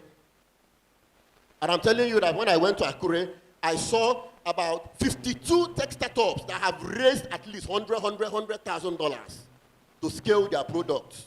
In Akure, and some of you will be here. When I see the kind of things our young people write on social media, I develop goosebumps. You'll be saying, hey, Folani, this one, have you been to Arewa Hub? Have you been to Arewa Hub? You will see what Hausa boys are doing in tech. You need to go there and see. Many of them have raised funding. They don't even need to make noise. Yes. There is a young girl. There is a young girl in a place called Morocco, honestly. Kamsuoyibo. You'll be here, you in Morocco. There's nobody here that can live in Morocco. Morocco is people living inside water in Lagos. Their houses are built on top of the water. They go to school on top of the water. They defecate on top of the water. They live on top of the water. A young girl there that went to She Code Academy came out and built an app that will enable them to sell fish to everybody. Because they are fisher people, they are fishermen, they are fisher women. So when you go get your fish, the lady will just snap up the fish, put it on the platform. People were booking from Ikoyi via Ileki. You see a fish that you can sell for 5,000. Somebody will buy it for 100,000 naira. And in 1 year, in fact, you can't even buy fish again from the people that will bring out fish from Morocco because the young lady was putting all their fishes on that platform. And they were selling them for big amount of money. That is what tech does for you. It gives you visibility. It opens you globally. It throws you to the world. It's just like being on LinkedIn. It's just like being on LinkedIn as a professional. It throws you out to the world. Everybody knows what you're doing. People patronize you. Most of the guys that have raised funding in tech, they didn't do any pitch. Leave all this pitch, you come and pitch. You come and, they see them, they see what they are doing. And they call them and say, come, let us invest in you. I know of those two boys. Anthony. Hello, Anthony. You know of those two boys in Aba? Choya.com. They raised $800,000 last year. What did they build? See, you know you have shops everywhere in Onitsha. You can get Google Developer Group. They will build you a platform that will connect the people that owns the shops to wholesalers. So if I was selling Clean or detergent, Omo, and I start running out of stock or inventory, I refill through the platform. Then you can also order through the platform. Then people around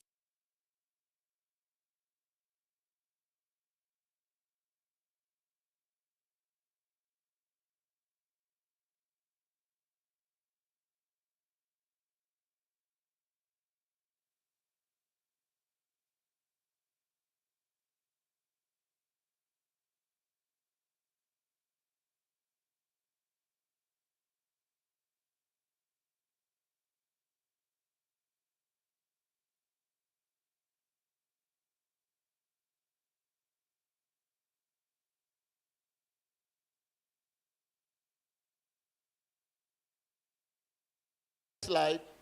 Thank you. So after this, I'm going to round off Yabacon Valley. Talking about Yabacon Valley, has any of you heard of Yaba, a place called Yaba? If you come to Lagos, you will see the yellow bus, Yaba, Yaba, Yaba, all those conductors. Yaba was a suburb. Nothing was really happening there until tech guys, like the Google Developer Group guys, a couple of young people started coming together, forming groups, forming partnerships. That is why for every tech firm you hear of today, from Olubenga's Flutter Wave to Ezra Olubi's Space Stack, all of them have founder and co-founder. The problem of an Igbo man is you don't like partnership. I want to do it on my own. You don't go work for tech. And see, you don't go work for tech. Tech, you must work with somebody. You must work with people. So a couple of guys came together, came to that place, started that Yabacon Valley. And we all know about the Silicon Valley in the US. So that's the model. That is where they will come, they will go. Today, bank MDs go to Yaba. Sorry, when Mark Zuckerberg came to Nigeria, where did he come to? He came to Yaba, they see us now. We did there now. Yaba is where they used to sell okreka in Lagos. Go and ask anybody. They used to sell okreka. If you want to buy okreka in Lagos, you go to Yaba. Today, Yaba is generating 10 billion US dollars. More than that. If you go there, you will see people from US, UK, they bring. Sorry. Are you guys aware that US people in the USA, they are bringing software for us to build in Nigeria now? Am I wrong? If you come to Yaba, you will see $2, $3, $4, $5 million software projects. That is the kind of thing I want to see in Anambra State. So these guys came together, developed this place, started building, started coming together, and today it's a hub, it's a valley, it's a Silicon Valley, where every tech person comes to in Africa. That when Mark Zuckerberg came, he came there, he ate eba, he ate moi, hot moi with us. Yes. Where they go to eat, like Buka, he ate amala, he ate a wedu with us, while people were coding. Next slide, please. Next slide, please. Thank you. Who is this guy? Who is this guy? That's Bill Lord. That's a tech guy. He has built his platforms and is cashing out massively. I want one of you to challenge him to come up with an idea. What are we going to do? So in 1 minute, let me tell you what we are going to do. Going forward from today, we're not going to do it all alone. We can decide and say, Soprom is going to be our tech ecosystem, which means this is the place through Google Developer Group, all of us will gather here and we'll start discussing what we are going to build. But we have to build, you don't have to build it in silos. You form partnership, create ecosystem, form partnership, get people. Don't think tech only. Think of somebody who is in business development. Think of Omar. What do we do to sell Omar's voice? Yes, we can actually do something to sell Omar's voice. We can call it omarvoice.com. So whenever you click on it to hear her voice, you are happy. You hear her sultry voice, you are happy. We can drop vibes there, Abi. We can drop vibes there. Think of it. Form partnership with her. Sell her voice, build the tech platform, sell her voice, she makes money, you make money, everybody is happy. Identify a problem and validate your business. Identify a problem. If you come together, you brainstorm, you identify a problem, you solve it. In your town, in your village, there's a problem. You can solve it with tech. Next slide. Develop a solid business plan. The only way you cannot get funding is when you don't have a business plan. A woman came to me in my town when I come home during Christmas. He said, can you go? I told him, put one bag of beans. This one, I said, Mama, in a yakara now, do you fry akara? She said, yes. I said, don't worry. Tomorrow morning, I came to her place. I saw that she was frying akara. She will fry only few akara. That is what they call minimum viable product. You must have your MVP. What are you building as a tech person? What is your vision? So from there, we know that she fries akara very well, and we now raise money for her to be buying one bag of beans. And she told me that if she buys a bag of beans, after selling the akara, we'll make some amount of money. If I wash, I can refund business plan. Don't beg money. Tell people your business plan, and they will help you to build it. Finally, develop your end product, launch, and make your whatever, scale, and adapt. Finally, what we need to do, Anambra State government has given all of us here a respite. If you are not coding, you can go to Seed Academy, download the app. You start from somewhere, basics.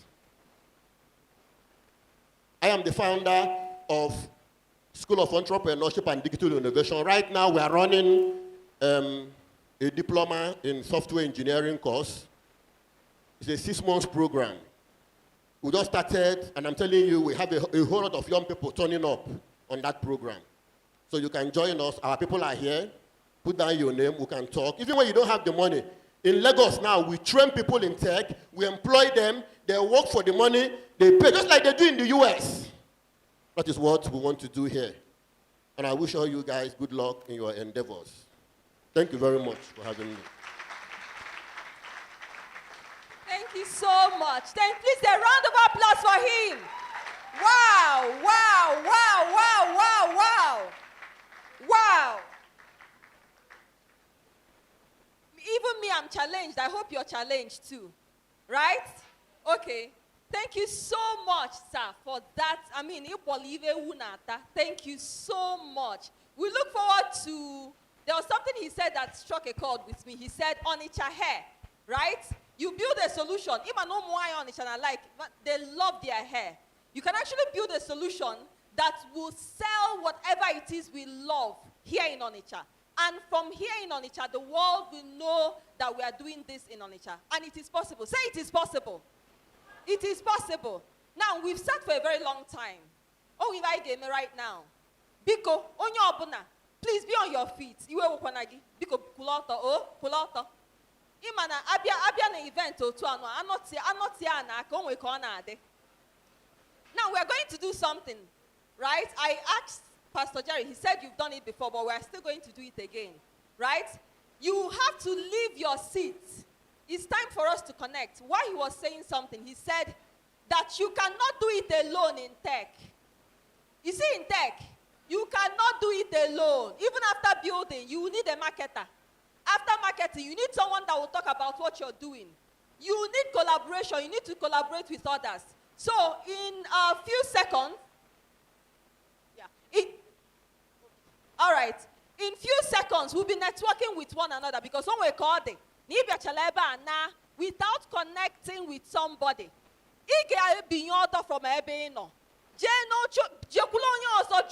introduce yourself to somebody. Introduce yourself, collect number, exchange numbers. It is called networking. So move from where you are, go to another person, introduce yourself, let the person introduce him or herself to you, exchange numbers. Because I am with DJ, I am with Egu.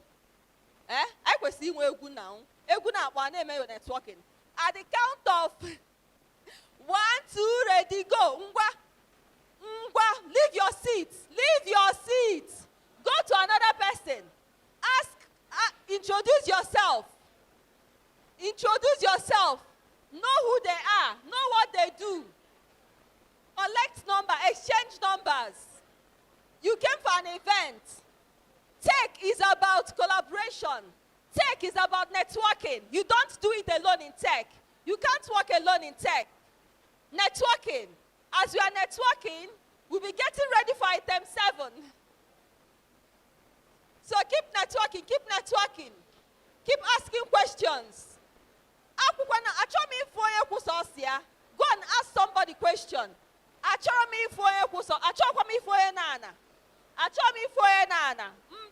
No. In tech, you don't do it alone. Go to another person. Ask questions. Introduce yourself. Please, go and introduce yourself. Introduce yourself. Please don't sit down. Don't sit down. Don't sit down. Don't sit down. Get up from your seat. Get up from your seat, please. You came for an event. Know somebody. Don't stand by yourself. Know someone.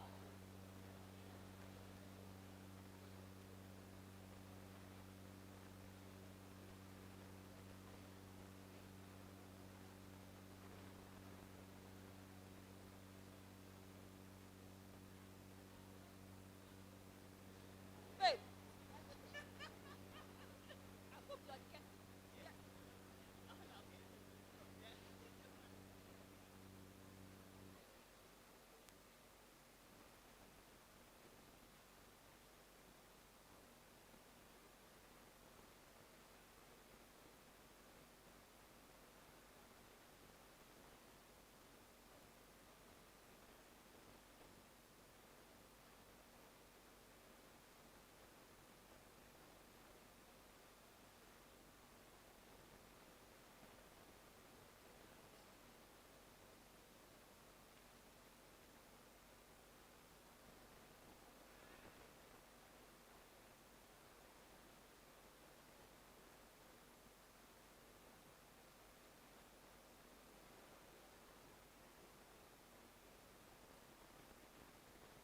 All right, all right.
I can see we are getting to know each other.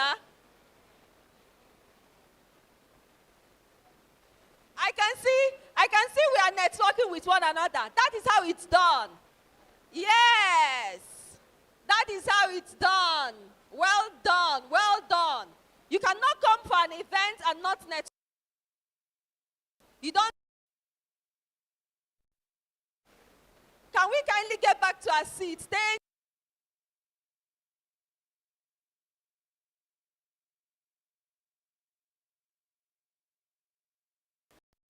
Let's get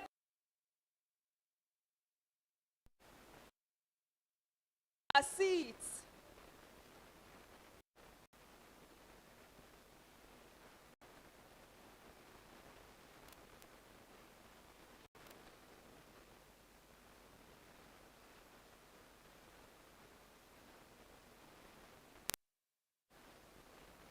Can we get back to our seats?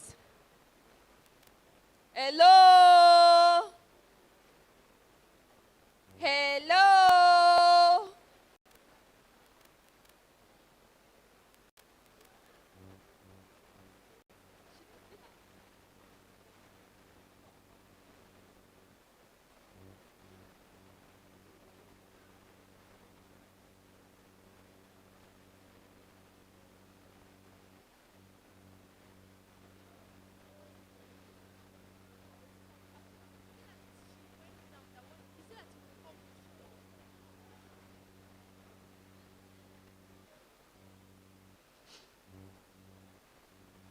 Hello? Please, let's get back to our seat. Thank you. Thank you. Thank you.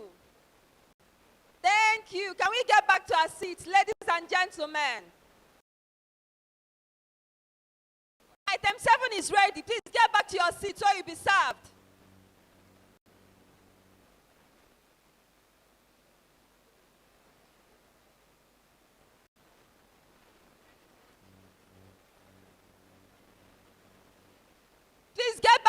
seats. Get back to your seat. Thank you.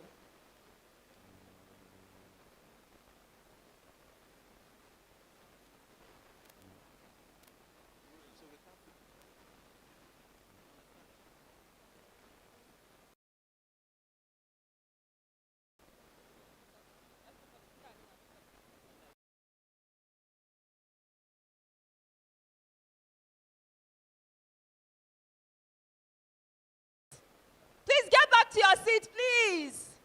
Okay. Natasha go number. Dalu so, oh. Natasha go number. Ungwaziana, Luziana. Let's continue.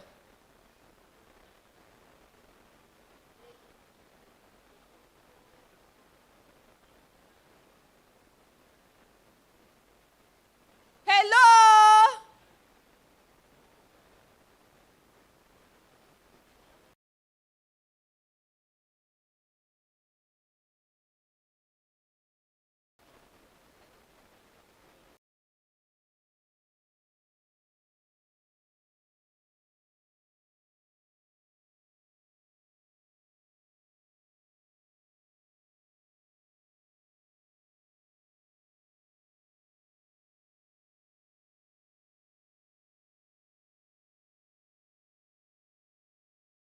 Let's kindly take our seats.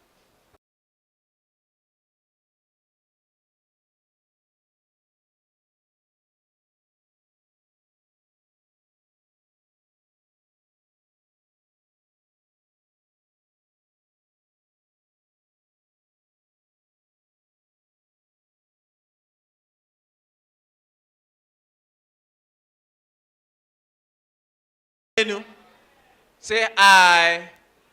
AI and cloud. AI and cloud.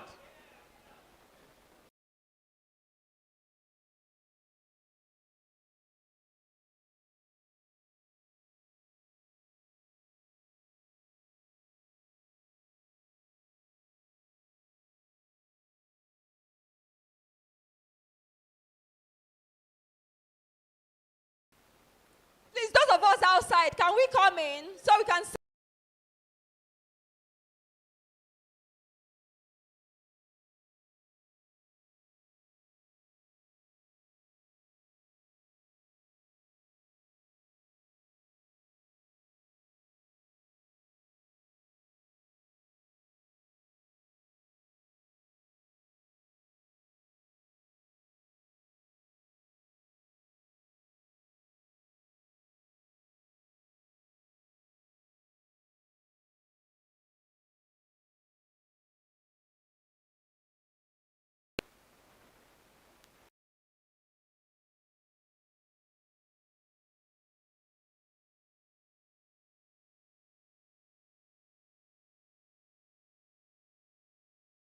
You.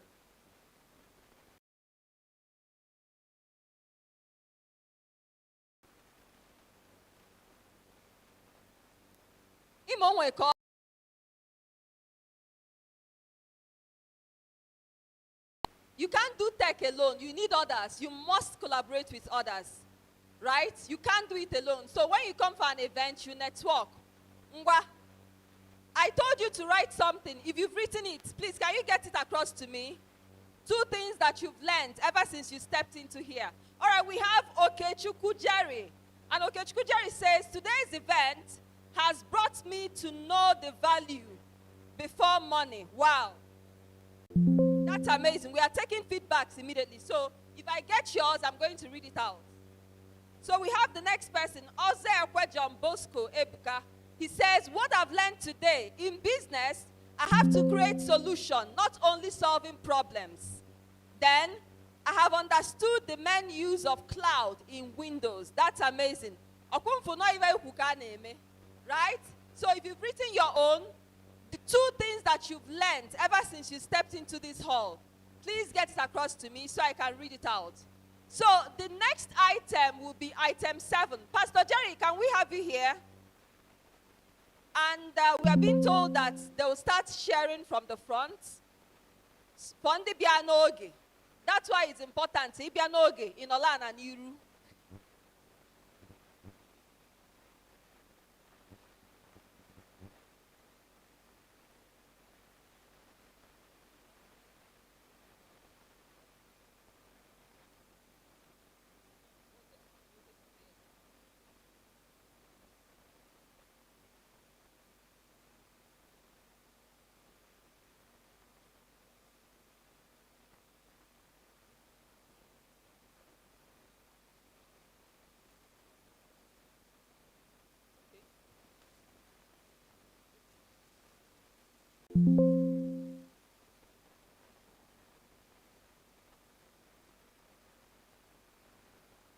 right.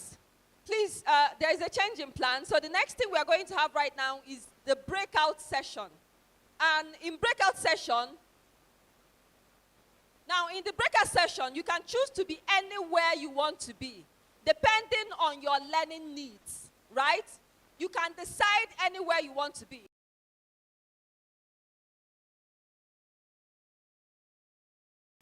And it's going to run together. That's why it will run simultaneously. It's either you're downstairs or you're upstairs. So if you want to be downstairs, know that it will be for getting started with prompt engineering for everyone. And the person that will be taking it will be Omar Farouk Zubairu. That's for the first one, downstairs. Then Flutter UIS, Adaptive Responsive, and Pixel Perfect. Right? Upstairs. For those of you that are interested in that one, the person that will be facilitating it will be Obonneme Nwabude. So we are splitting up.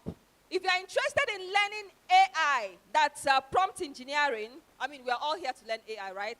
If you are interested in getting, you can remain here, right? Yes, adaptive, responsive, and pixel perfect.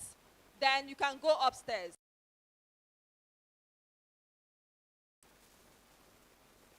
Right? You don't understand. I said we are having a breakout session, okay? Breakout session means that we are going to have a session that will run simultaneously.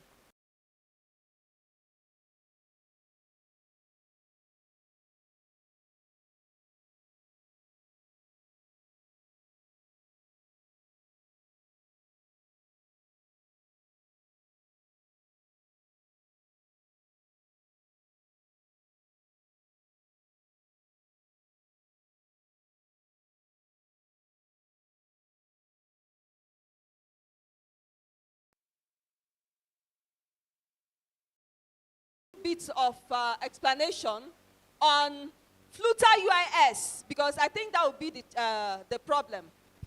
Flutter UIS, what are they going to get in it, in each of them, so that they can make their choices?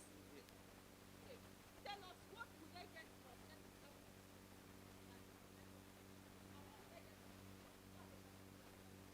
from Okay, good afternoon, everybody.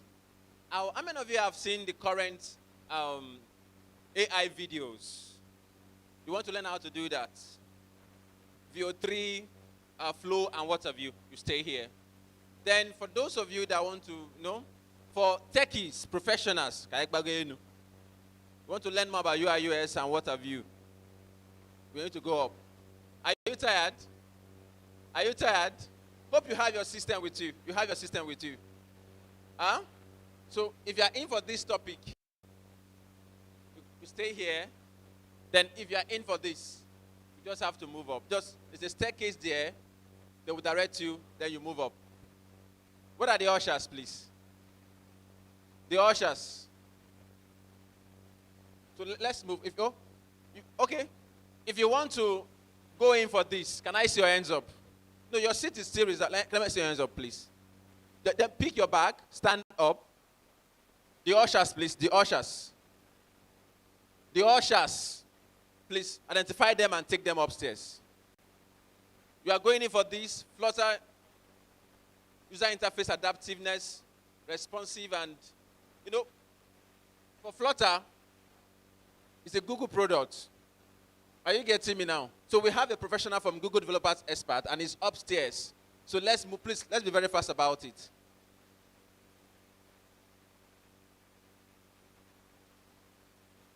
You want to go up, you want to learn this. Since you have your system with you, please follow her. And then in case you are up there and you want to learn this, please let's come down. Let's come down. Try with this one. Please let's come down. That want to go for this place, let's go up, please. Thank you.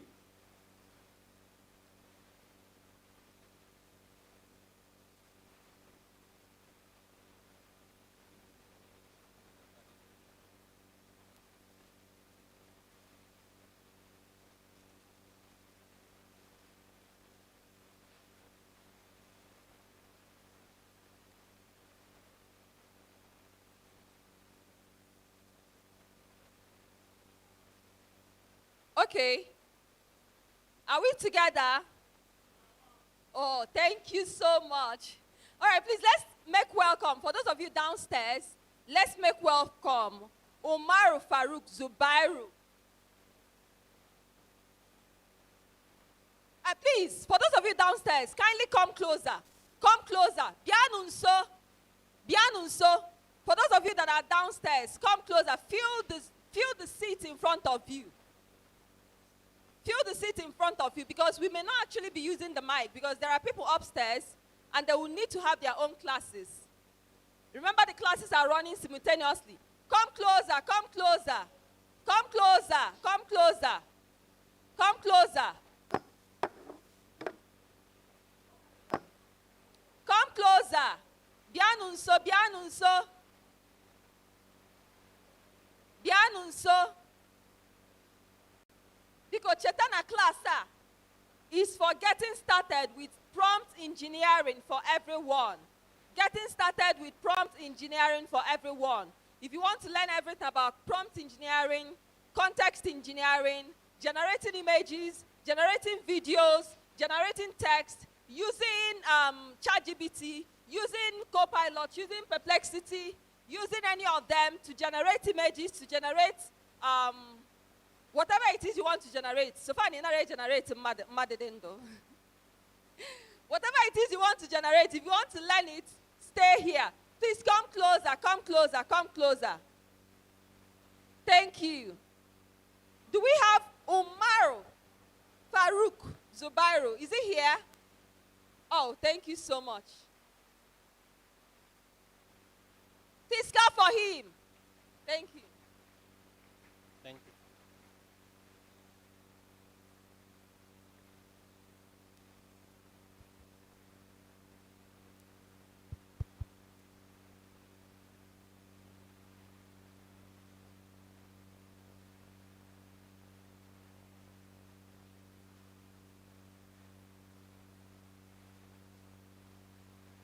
Hello. Hello. Are we together? Are we still having the energy? Okay. Before I get started, I think I have one message for all the attendees here.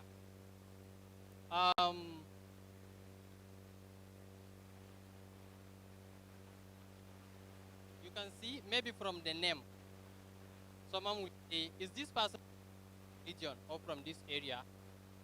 Some people may be curious, right? Will you like to know? Okay.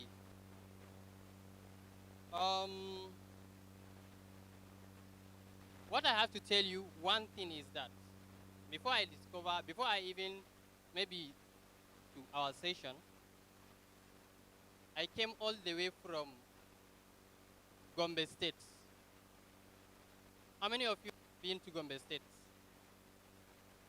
I came all the way from Gombe State. And to tell you only one thing, I will go back. Who will guess? One thing I will tell you is that tech is not just about code. It is also about community. Is this clear? Tech is not only about coding again. It is about what? Community. A lot of our speakers, our previous speakers have been mentioning something about connecting, networking with one another here because of this very event, right?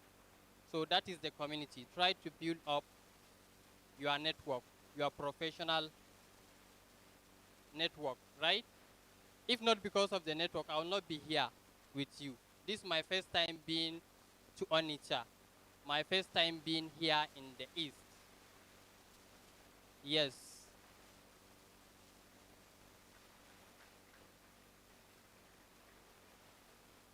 And again, coming from Gombe to Onitsha, I discovered two things. One, Nigeria is very huge. Nigeria is very large. That's the first thing. The second thing is that deaf community is everywhere, but Deaf Fest Onitsha hits differently. I can see from the audience. So we are going to dive deep and start our session, as we all can see on the screen, getting started with prompt engineering for everyone. From the theme of the Deaf Fest 2025, we all know that we are dealing with what? AI and cloud, right? But then, if you don't know how to communicate with the AI effectively, if you don't know how to tailor your prompt, how to tailor your question and communicate with the AI, you will not get an optimal and expected result. That's what we are here to discuss.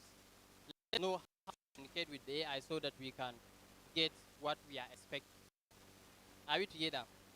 Are we ready? And please get our devices ready, because before the end of the session, I let us JT our hands with a little bit of this. Ready? I believe all of us are having smartphones ready for our laptop, right? Because this is supposed to be a hands-on session, and we are going to try as much as possible to see that with the little time we have, we try something on the system. Okay, we can start. Next slide. Okay, I believe all of us that is everywhere. We have been using AI unknowingly or unknowingly. We know some products here, Google products that we have been using in our daily activities, our daily life. We can see Gmail, which is very common. Almost all of us are using Gmail. And I received but event ticket for this day via our email on the Gmail. Using search, YouTube is common. Maps, translate. In fact, I used Map before I arrived here. And that's the beautiful part of what? Some of the Google products. Are we together? Okay. Right. But then, as we can see here, AI or the AI tools have their own role. Like, there are unbelievable sites which we need to understand before we continue using the AI, whether you are using the AI now or you are about to start using the AI. You can see something, the first item here saying what? Reflecting bias, right? And then generating, creating hallucination. How many of us have ever paid attention to any AI tool you are using? At the bottom, you will see a notification or a warning telling you that AI generated content is not what? Is prompt of what? Making mistakes. So it's not 100% accurate. You have to evaluate the content you are getting, right? So you have to put at the back of your mind whenever you are communicating with the AI to generate something new for you, put at the back of your mind who are those who consume this content, and then learn how to generate the output. So as we can see here, AI can have bias. It can generate misinformation, that's incorrect or wrong information. It can also hallucinate. We all know that, right? Okay, next slide. Can we see this? We can see a short prompt here. When we say prompt, it's just the question you are asking the AI, right? That's the question you are prompting the AI to give you response. We can see the question asked and the responses given. And then here, we are saying that whenever you are asking the AI, you have to double check your responses. You have different ways of double checking or checking the responses of generated content. And we all know that we can generate now a lot of things like videos, audios, text, and a lot of other things with AI tools, right? That's the multimodality aspect of what AI tools, more especially the Gemini, as we are now in the Google event, so we have to use Gemini as our AI tool. All right, next slide. Okay. During my undergraduate studies while studying, I used to give something we call like a shortcut when I'm reading. Check the initial of each word and find a single word so that I can remember something. I believe our fellow students who we are doing that, right? Okay, we can see this. To create this is what the power of stories and personal branding. I have about 5 items here: clarity, authenticity, visuals, emotional connection, and the structure. These 5 things will help you to tailor your prompt professionally. And I abbreviate it as CAVES. CAVES. CAVES. The first one is what? Clarity. The second is what? Authenticity, visuals, emotional connection, and what? Structure. Okay, we are going to see how we are going to implement this in our prompt, and we are going to try it hands-on. Next slide. Are we ready? And I believe all of us are using Gemini, right? The Gemini is what? The Google AI, generative AI tool, right? We have this, and now, what is the prompt? We have been mentioning this prompt, and prompt. So when we say prompt, we mean the question or the input you are giving to the AI, be it Gemini or any other tool you are using. That is what? The prompt. The question or the instruction you are giving to that very AI. And here we can see we have 3 approach of prompting, right? The first one is create prompt from scratch. The second, build on prompt as you go. And the last one, use question and ideas to go further, right? We are going to see this in action. But then we say, don't forget, the best result of craft prompts well provide clear what? Context. So, are we ready? Next slide. Let's learn some few things. We can see 5 things. The first one is what? Persona or role. The second one is task. We have the third one, what? Audience. The fourth, context. The fifth, the last one is what? Format. Believe me, if you are using this approach when asking any AI tool, you will get an optimal result. The first one is what? The role. When we say the role, you have to give that very AI a role so that it can assume the role. Let's assume you are a student, you are trying to search on something, and you are trying to use the AI tool. Then if the AI tool a student role, telling it that, don't just go and ask, what is photosynthesis? Yes, you are a student and you want to know about photosynthesis. Don't just go and ask, what is photosynthesis? Just tell the AI like something like, a student studying so, and so. Can you tell me about photosynthesis? I believe these 2 prompts are different. And the one that the optimal result is the second one. The AI will assume of a student and then give you the response like a student. Do you understand? But then if you just go and throw the question to the AI anyhow, the response will be generic, and you may not, you see the response, yes, is correct and valid. Then it may not be perfect if you give it the role. That is the first one, which is the person. The next one is the task. What do you want the AI? Is it to generate content, or to give you ideas, or to help you in something in your own maybe role? The next is what? The audience. Who are the audience? Who are those who will be consuming the content that the AI is about to generate?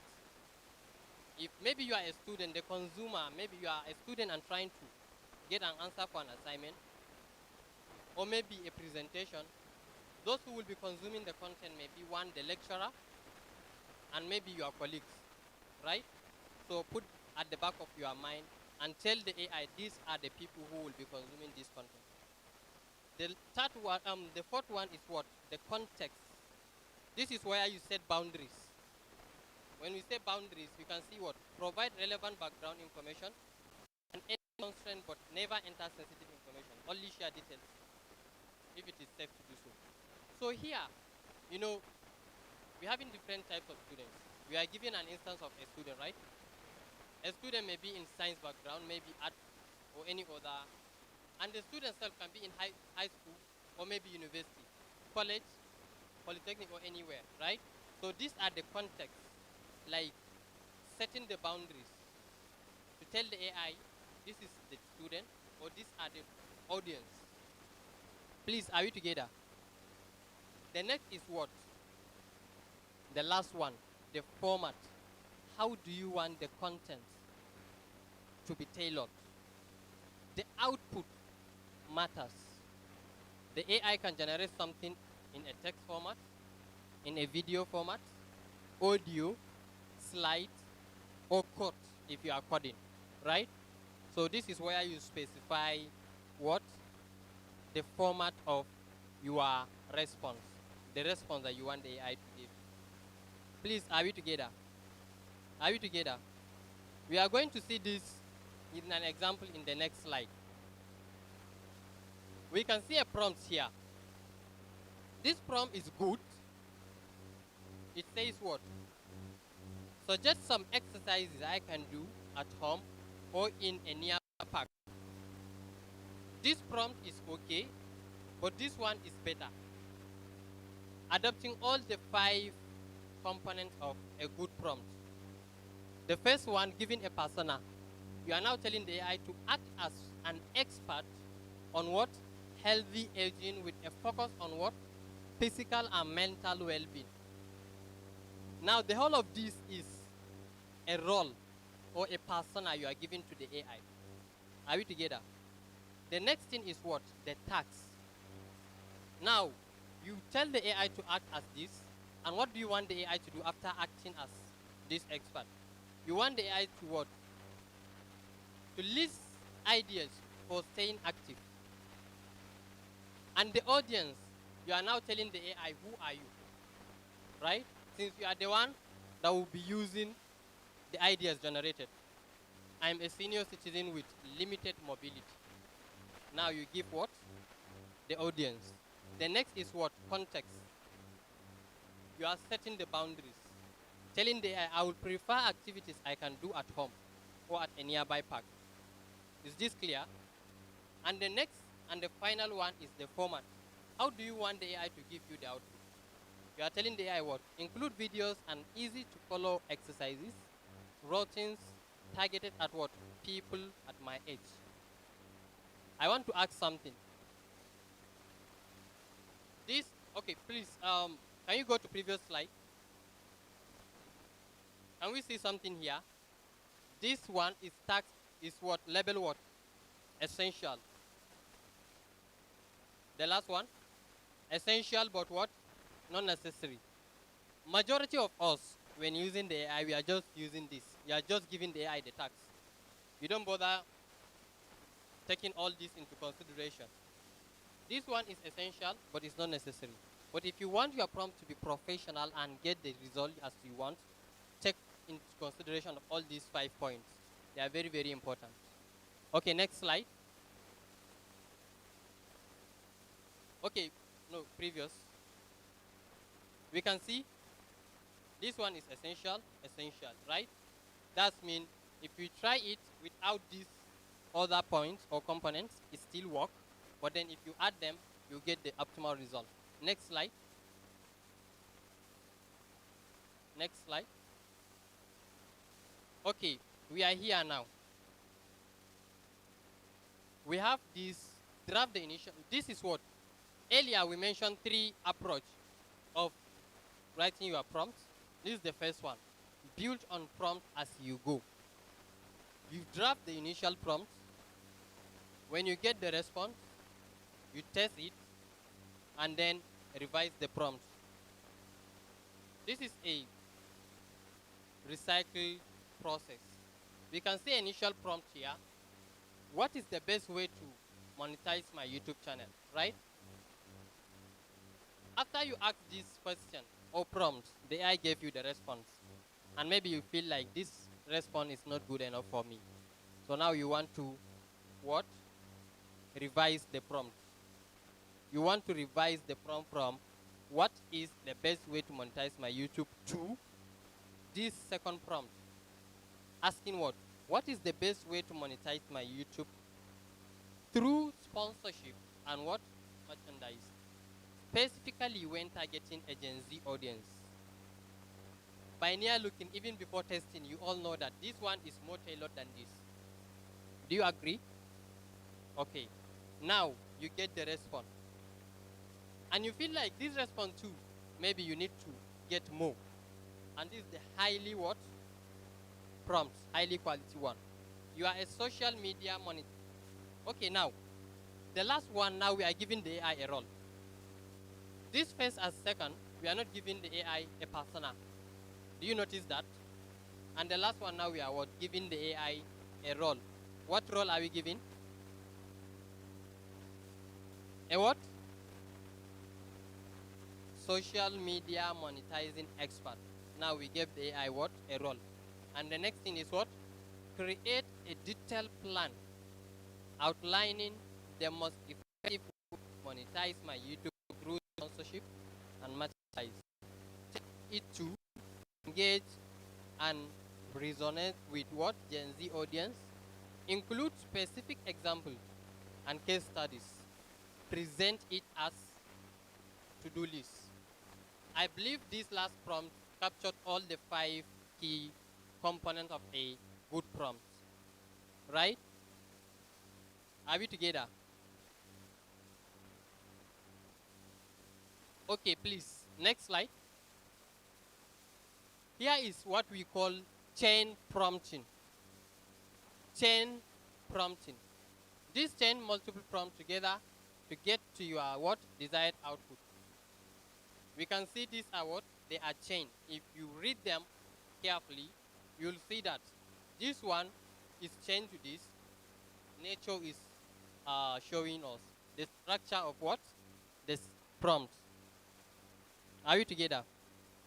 Please, for those who are snapping, don't bother taking this. We are going to share the resources with your organizers. So you will get the whole slide. Are we together? So just be patient.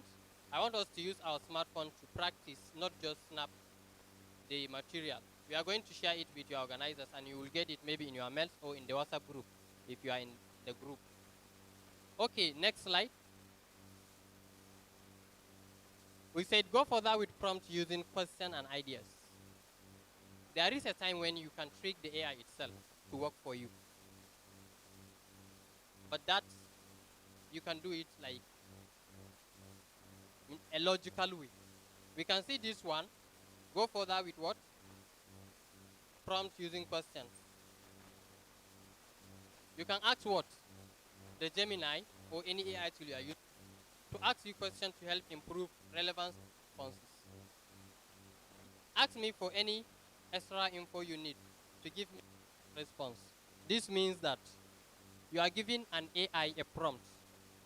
At the same time, asking the AI to suggest any maybe improvement to the prompt you are giving. Are you together? Let's assume you are giving the AI a question. What is photosynthesis? That's the prompt you gave. And then you further ask the AI, can you please suggest more professional prompt to this? This way, the AI can give you prompts that are more of quality, the best, that will give you an optimal result than the first one you gave it. Do you understand? That is all about what? Question and ideas. You can ask the AI about the question and ideas, or ask it to tell you how to improve the prompt. Are we together with this? Next slide.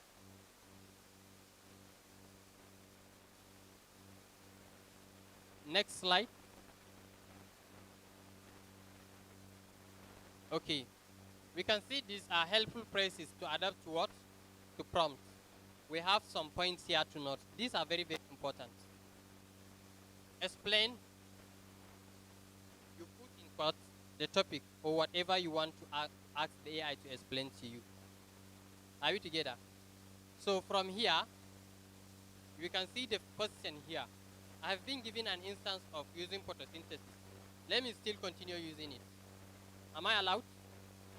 Okay, you can see this one says, explain, let's give the topic, explain photosynthesis to me like I am 5, that means I am a child, right? The response you will get for asking what is photosynthesis just like that, you will get a generic response of what photosynthesis is, probably with a formula of that photosynthesis. But when you ask, what is explain it to me like I'm 5, the response you will get, the AI will try as much as possible to get you a response that a child will understand. Try to give you maybe an instance or maybe a scenario so that the child will understand what photosynthesis is all about. At that second response, AI hardly mentioned maybe chlorophyll. You know, we need chlorophyll in photosynthesis, right? So AI may hardly use chlorophyll words while explaining it to a child.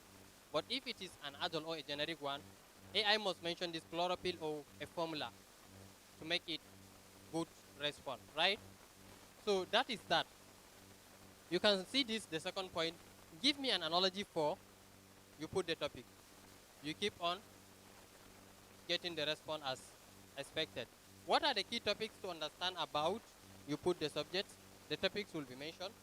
Give me pros and cons of, you mentioned. Create plan with top 5 areas to focus on to improve at so and so. So these are what tips. They are very important. You can try them hands-on after you get the material, maybe after the session. Are we good? Are we good? Okay. Next slide. Are we ready now? Are we ready? Can we recall our 5 key components of a good prompt? The first one is what? Role or persona, right? The second one is what? Task. The third one, audience. The fourth one, context. The fifth one, format. Are we ready to try it? Are we ready? Are we using our phone, smartphones? If you have Gemini, go to your Gemini app. If you don't have Gemini, go to any of your browser and visit gemini.com or gemini.google.com. Gemini.google.com. Our session will be very interactive. In this very activity, I think I need 3 to 4 people to tell us what they get. Are we ready? Okay, next slide. This is the prompt we have. We say what? Generate 10 what? Unique content ideas for sustainability focused Instagram account targeting millennials and Gen Z in Singapore. This prompt is good, but can we make it better? Can we try it? Can we try it? Okay, please. Let's try to see we get a better prompt. Just like mathematics. We know in mathematics you can follow different methods, but you all arrive at the same answer, right? The same thing here. You can use 2 people maybe sitting next to each other, can use a prompt that is better than this and get their result, right? So feel free, use any sentence maybe to tailor this prompt to be a better one. Assign the persona, the task, audience, context, and format for this very prompt. How many seconds shall I give you? 120 is okay? That's 2 minutes. 120 seconds for this activity.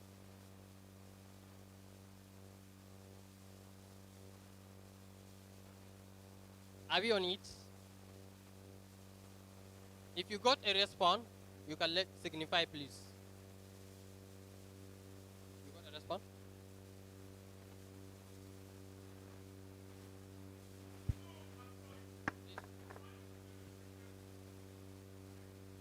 One of us got a response, and we would like to hear from him. The prompt, you have to read the prompt first, and then tell us the response. Okay. Good afternoon, everybody. My name is Somtochukwu. I will start with the prompts that I used. Because when I looked at the prompt on the screen, I noticed it read, generate 10 unique content ideas, but it included the task, the audience, the context, and the format, and no format, but then I included persona and format. So my own refined prompt is act as a social media content manager, generate unique content ideas for a sustainability focused Instagram account targeted to millennials and Gen Zs in Singapore. Then I now added the format. It should be in a tabular format. So that was the prompt.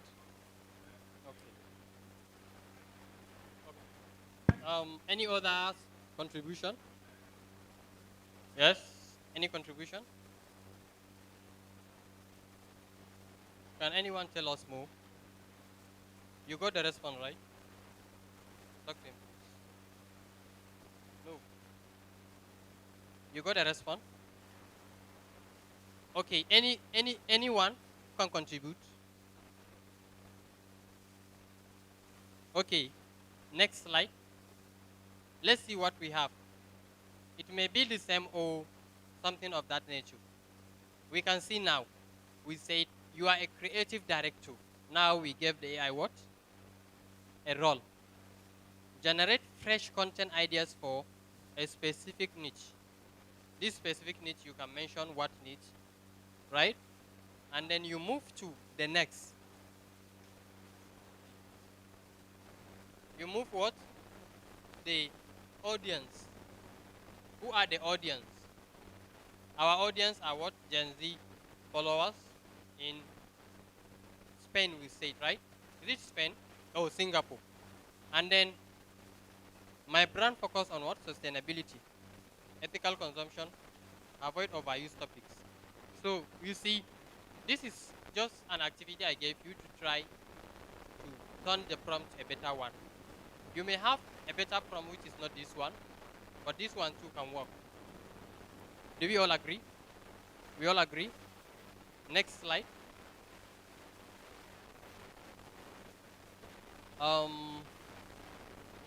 Next slide. Next.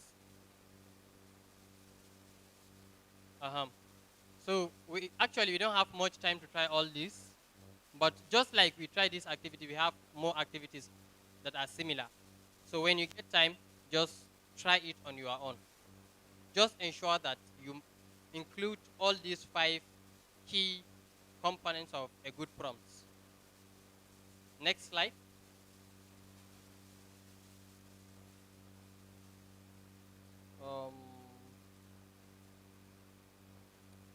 Next slide.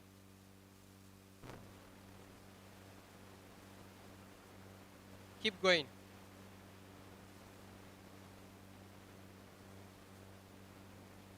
Next slide, next slide.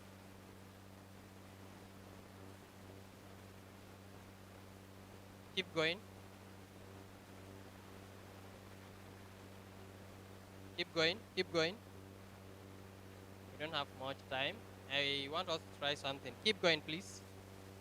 Until you reach Gemini on Android. Keep going. Keep going, keep going. Yeah.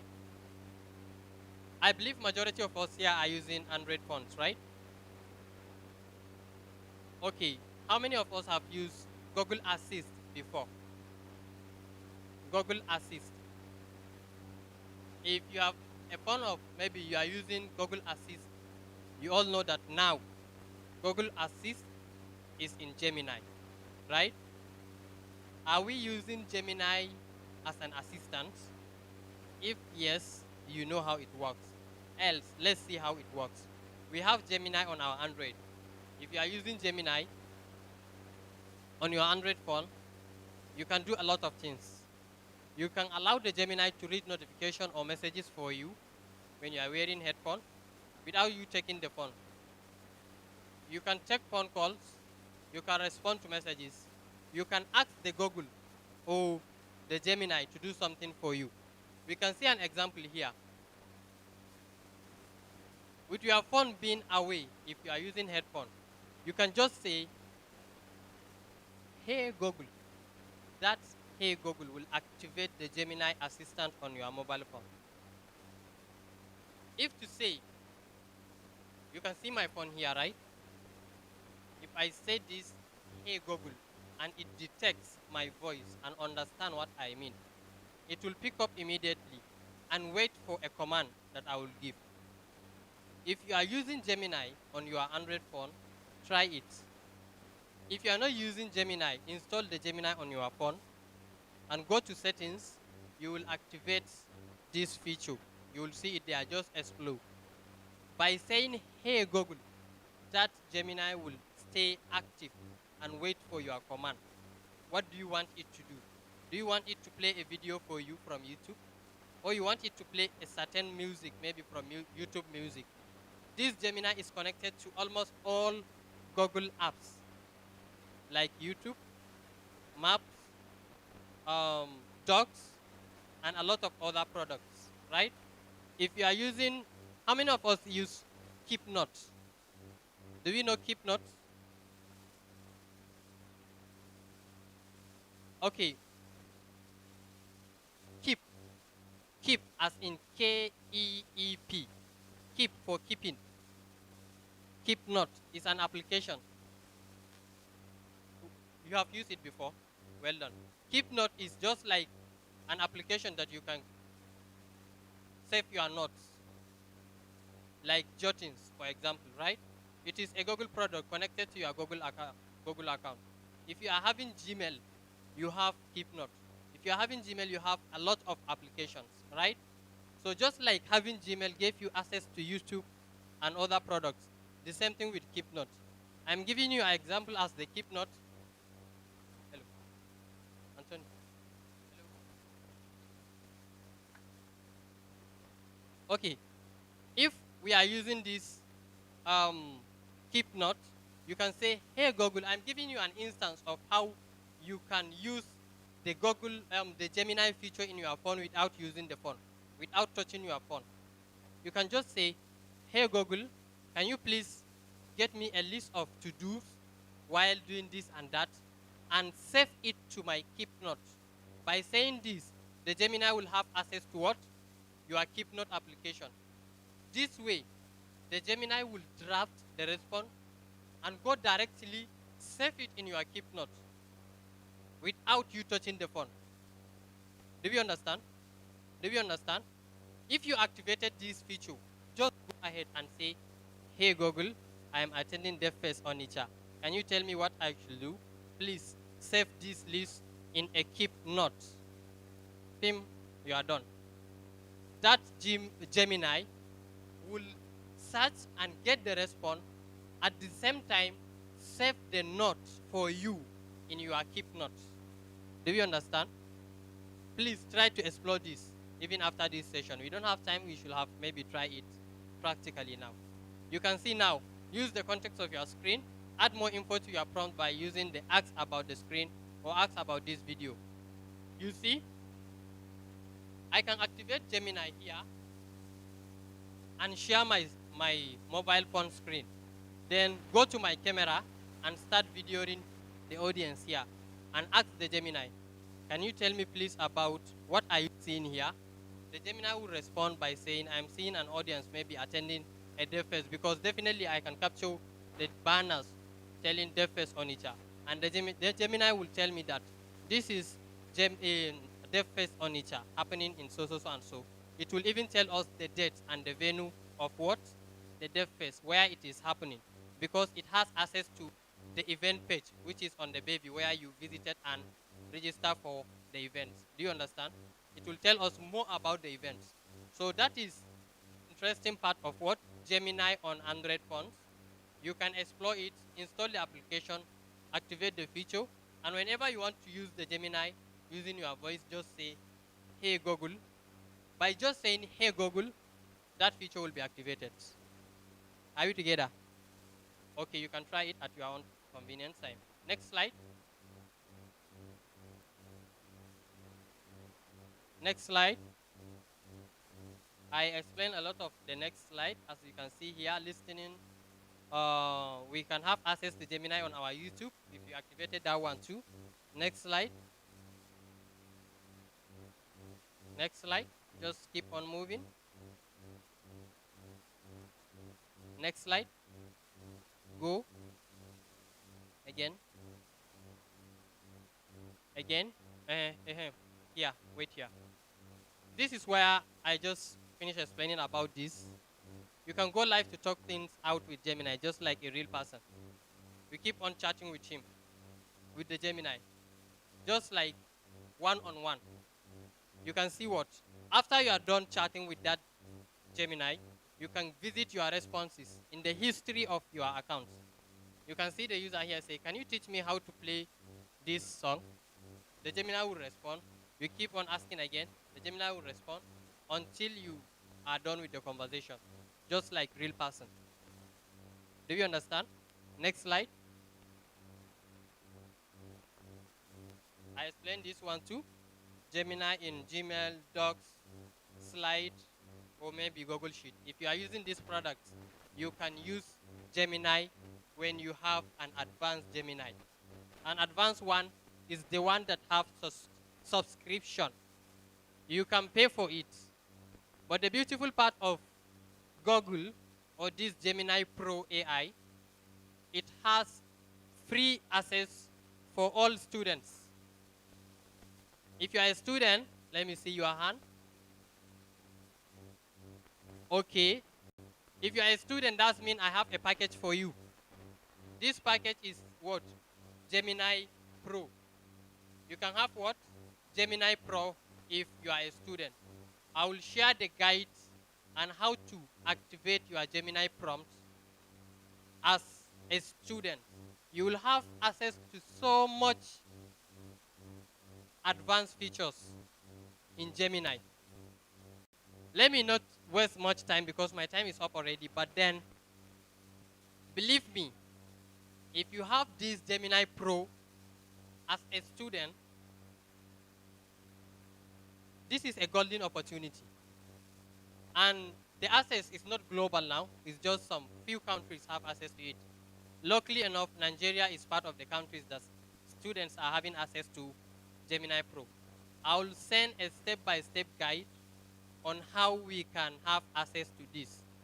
If you are not a student and you still want to have access to this, we still have free access to limited time. I will also share the guide with your organizers. Are we together? Okay. As time is up already, please go to the next or second to the last slide. I have one. Please keep on moving. Keep on moving. Keep on moving until you reach. You will see a barcode. Keep on moving. You see, you can have all this. I will send it to your organizers. This is very important. Keep on moving. Go.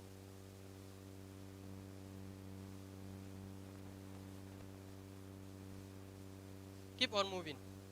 We have a lot. This notebook LM is very important. Keep on moving. Keep on moving.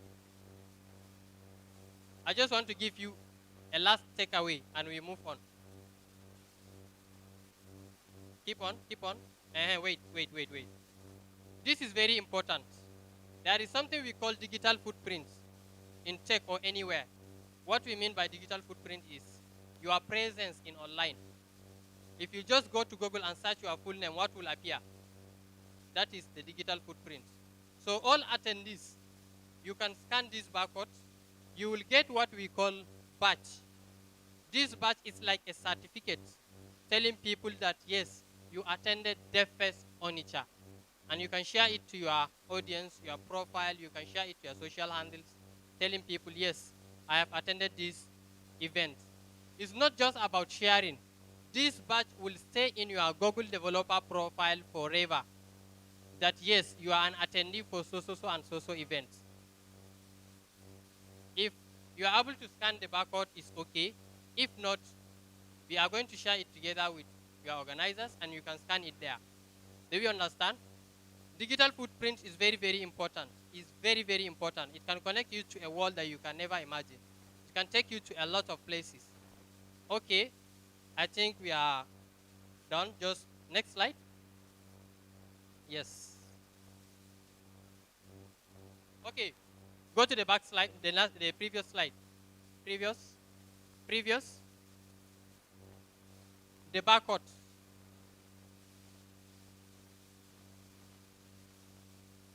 Yes.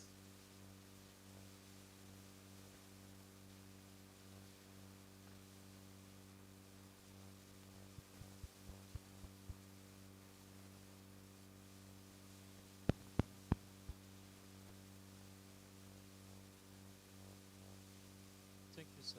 Standing on the already existing protocol, I want to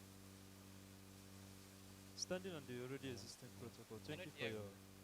Thank you for your lecture. And my question goes like this: apart from Gemini, is there any other AI application that we can use that has these same features, like ChatGPT and DeepSeek? Okay. So thanks very much for this section. So I want to ask, you said something about the setting, or you can ask Gemini question without opening your phone, without unlocking your phone. So I want to ask, how do we set it? How do you do the setting in your phone so you'll be able to ask Gemini without opening your phone? Yeah. Okay, thank you. The first question you asked about, is there any order? One more. All right, thank you so much, sir, for this session. Okay, my question on Gemini is that because I often use it.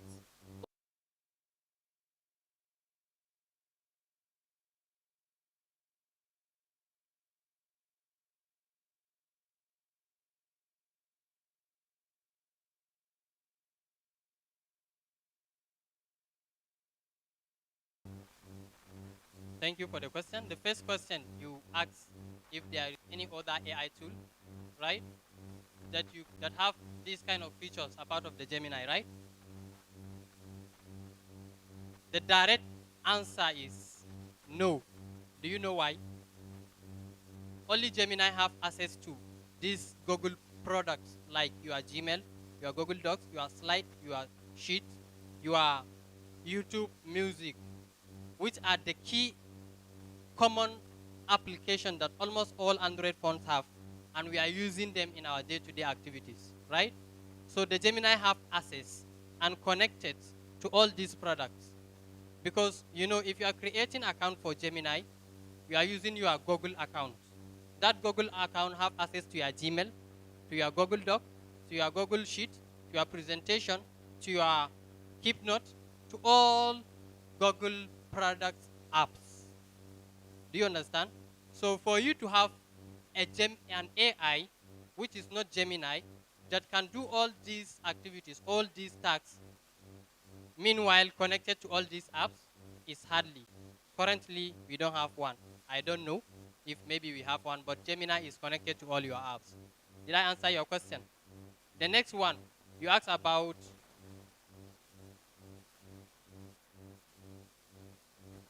I understand. You see this my phone, I told you about it. I am using the feature. Even when the phone is locked, I can use my headphone.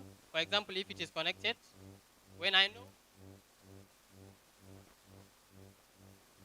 when I'm wearing my headphone, my AirPods, and it is connected to my phone, even if the phone is locked, that Gemini can read my notification because I gave it that access, and I can use the feature of this Google Assist or Gemini Assist, which is, hey Google, just go to your Gemini, go to the settings, and check for accessibility. You will see the feature there, and you can enable it so that whenever you are using your phone or your phone is nearby, you can just say, hey Google, and the feature will be activated, and you ask or you do whatever you want to do. Thank you. And the third one, you ask about if you use a prompt and you want to maybe use the same prompt maybe later on after some days or maybe weeks. If you want to use this, that means you have to ensure that you are using one account for that Gemini or any other AI tool you are using, and log into your account before asking the question. I believe if you are using Gemini or any other AI tool, you are having a history of your previous conversation with that very AI, right? So that means you can revisit your chat and go scroll up to see the first prompt you asked. And the beautiful part of it is that that very conversation record and save all your conversation with the AI tool. If you want to reference back the prompt you asked at the top, or the first prompt or the second one, you can reference it. If you want to reference the response, the first response you got, or maybe the second one or the third, you can still do that and you get the response. Did I answer your question? Partially. Maybe I didn't get your question. But I think you asked about if you want to reuse the prompt, right? If you want to reuse it, let me ask you, does that mean you want to reuse it in the same conversation or different? Reuse it somewhere? Can you pass?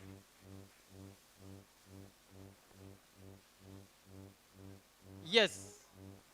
Yes. Gemini has history. And you can go back, take your prompt, reuse it. You can reuse it. If you are using Gemini, even now, you can go to Gemini and see the recent chat. You'll see it there. Okay, I answered all the questions, right? All right. All right. Thank you so much. Please, a round of applause for our speaker. But if you have more questions... Nice meeting you, Onitsha people. Thank you.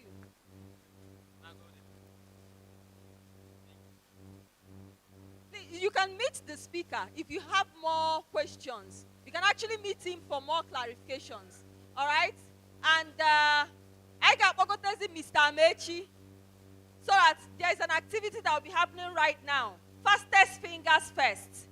But after him, get ready, because we have the next person building in the Web3 space as a creator.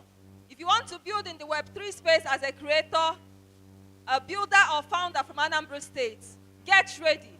But let's make welcome Mr. Amechi.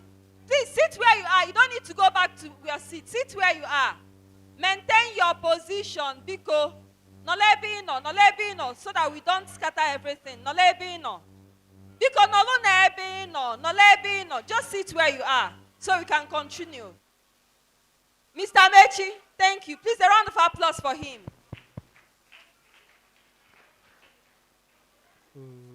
Good afternoon, ladies and gentlemen. Good afternoon. So, one of our sponsors has a game for us, the fastest finger.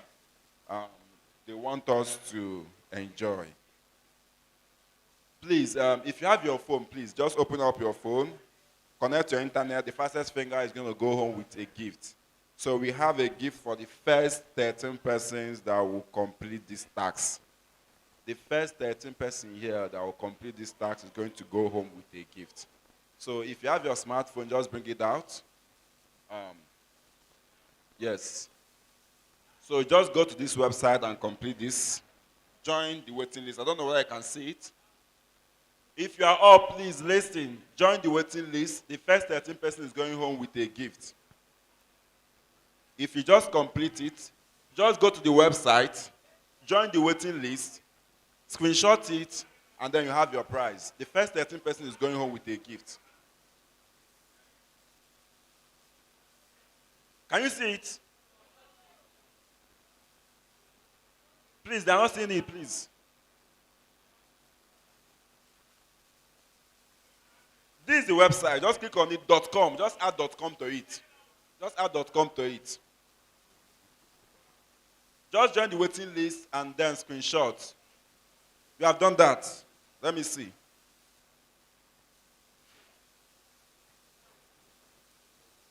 Let's see.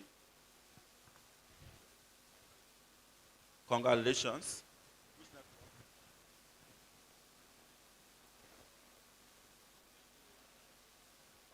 Let's see the second person. Let's see the screenshot, please. No. All right.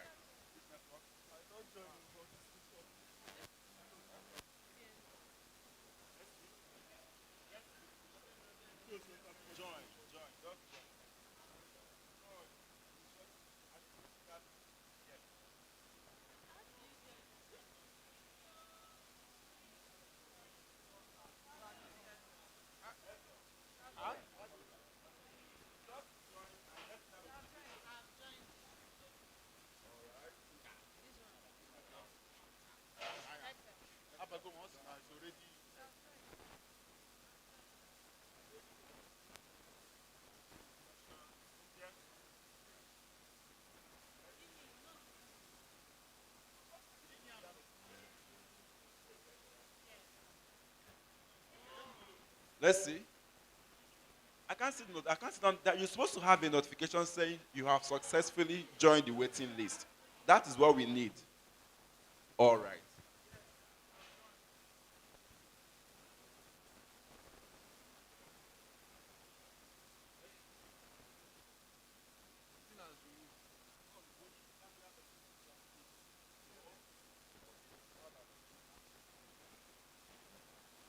All right, please, if you are coming in, just come in and sit down so you can join the current game we are playing. Please, let's be very fast about it. The ushers should please help us. You missed it out. We need to see that notification. All right. Let's come in, please, so you can join the game. No, we need to see that notification. Let me see that you have successfully. Let's see. No. All right. Okay, you don't follow. Please come inside so that you can join the game. Let's see, please. Okay. MTN user? Are you MTN user?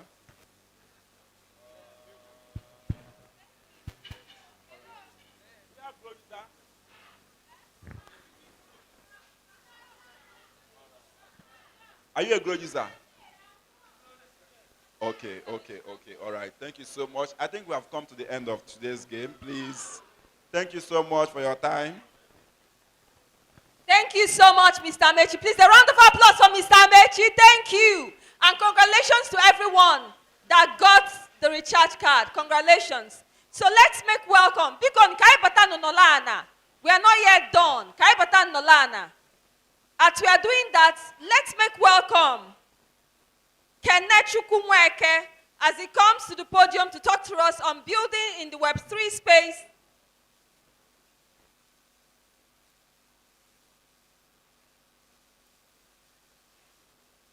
Ladies and gentlemen, please can we return to our seats? Please can we return to our seats? Please can we return to our seats? Ndị nọ n'ilo, batanụ n'ime bikonu. We are not yet done.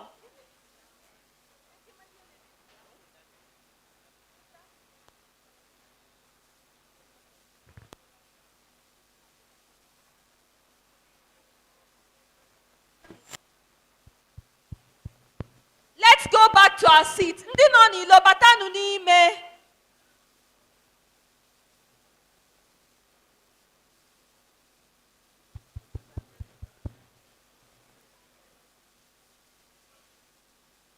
All right, please let's make welcome Kenneth Chukwumweke for him to talk to us on building in the Web3 space as a creator, builder, or founder from Anambra State. Please, a round of applause for him. Kwalo niyaka no diri easy. Thank you.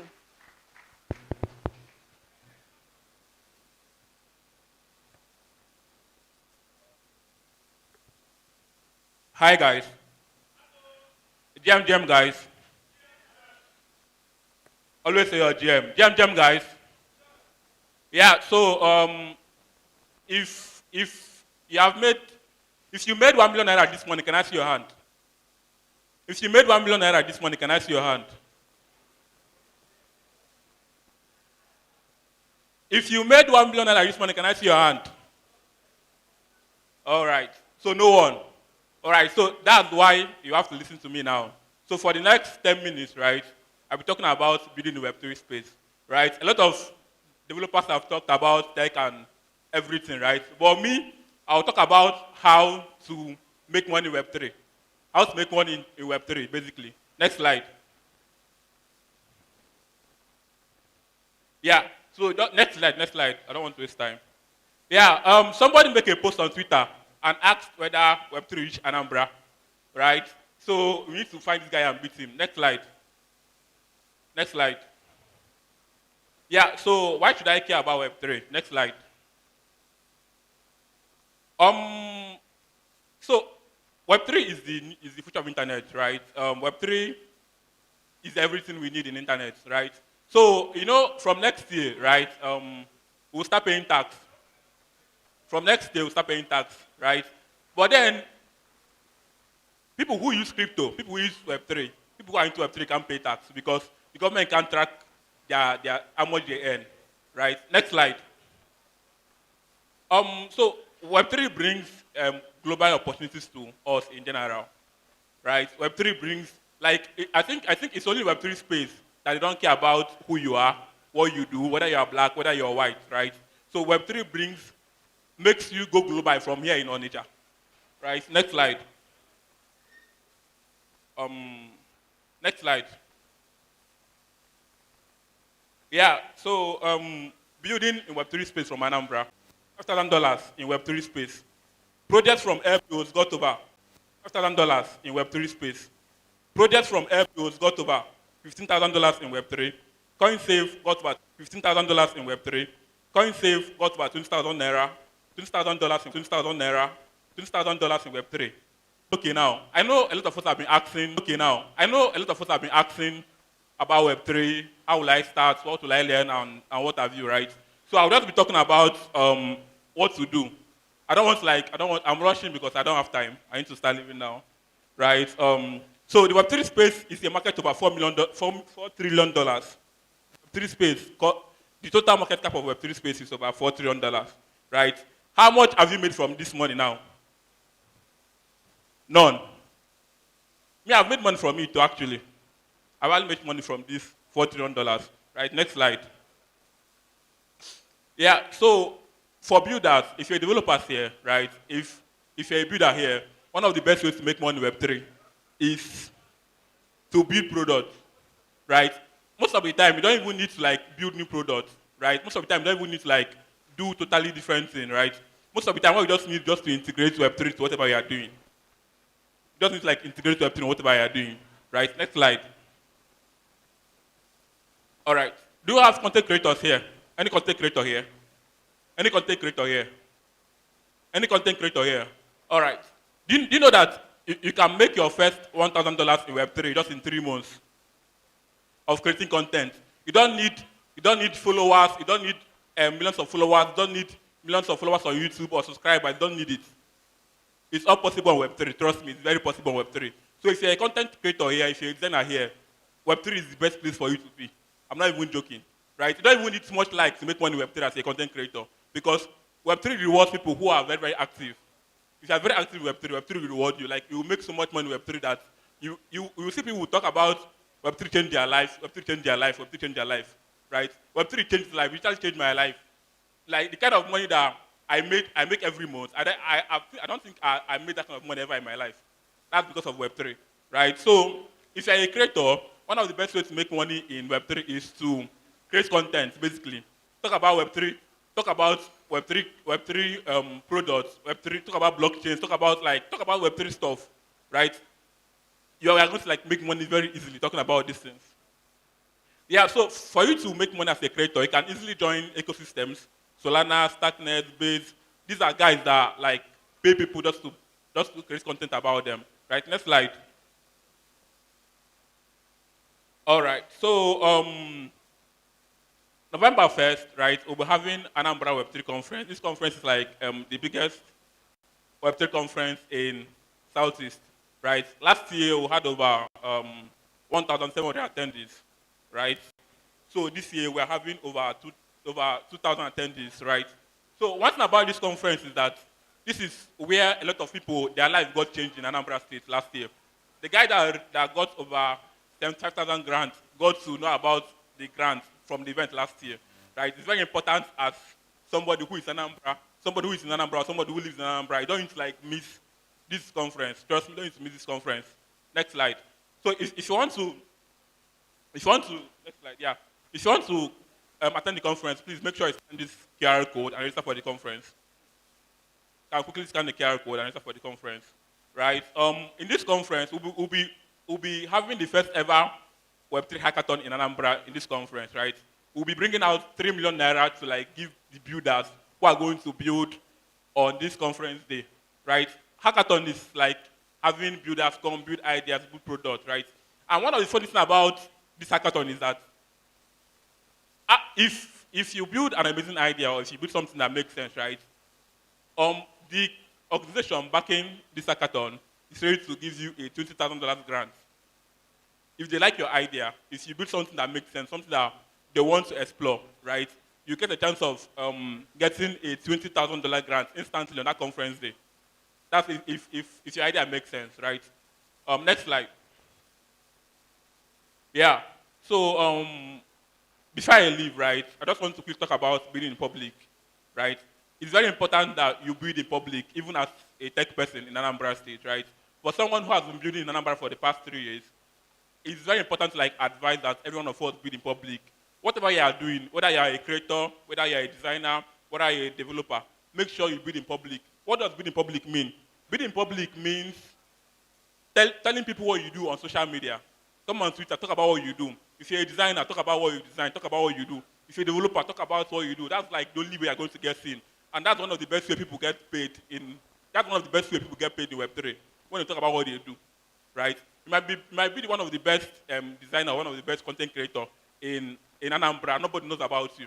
Right? But if you talk about what you do on Twitter, on Instagram, on LinkedIn, right?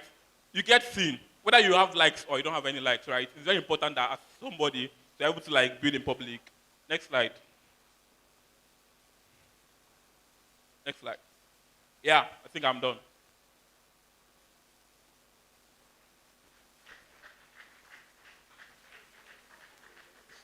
So, any question? I know I was very, very fast. So if you want to learn more about what I just said, I know I was very, very fast because I need to leave right now. Right? Just make sure that you attend the upcoming Anambra Web3 conference, right? We'll be having people fly all the way from Spain, Ghana, come down for this conference, right?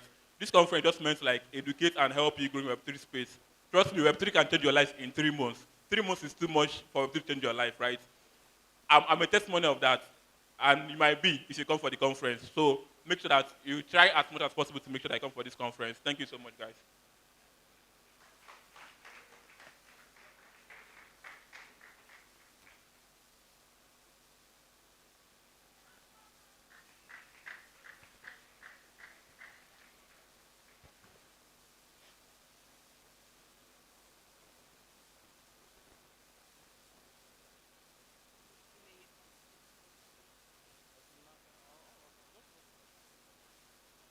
Please, another round of applause for him. Keep clapping, keep clapping, keep clapping. All right. Remember that I told you to write something on what you've learned. More are coming in.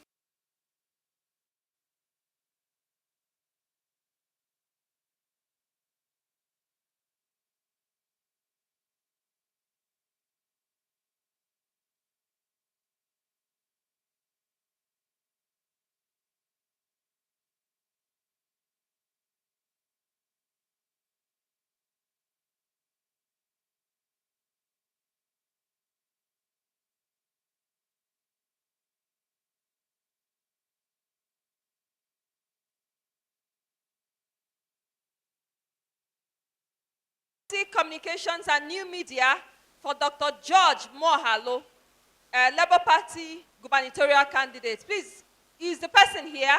Is he or she here? Please, a round of applause for him as he makes his way to the podium. Keep clapping. The more you clap, the better you encourage him. Thank you.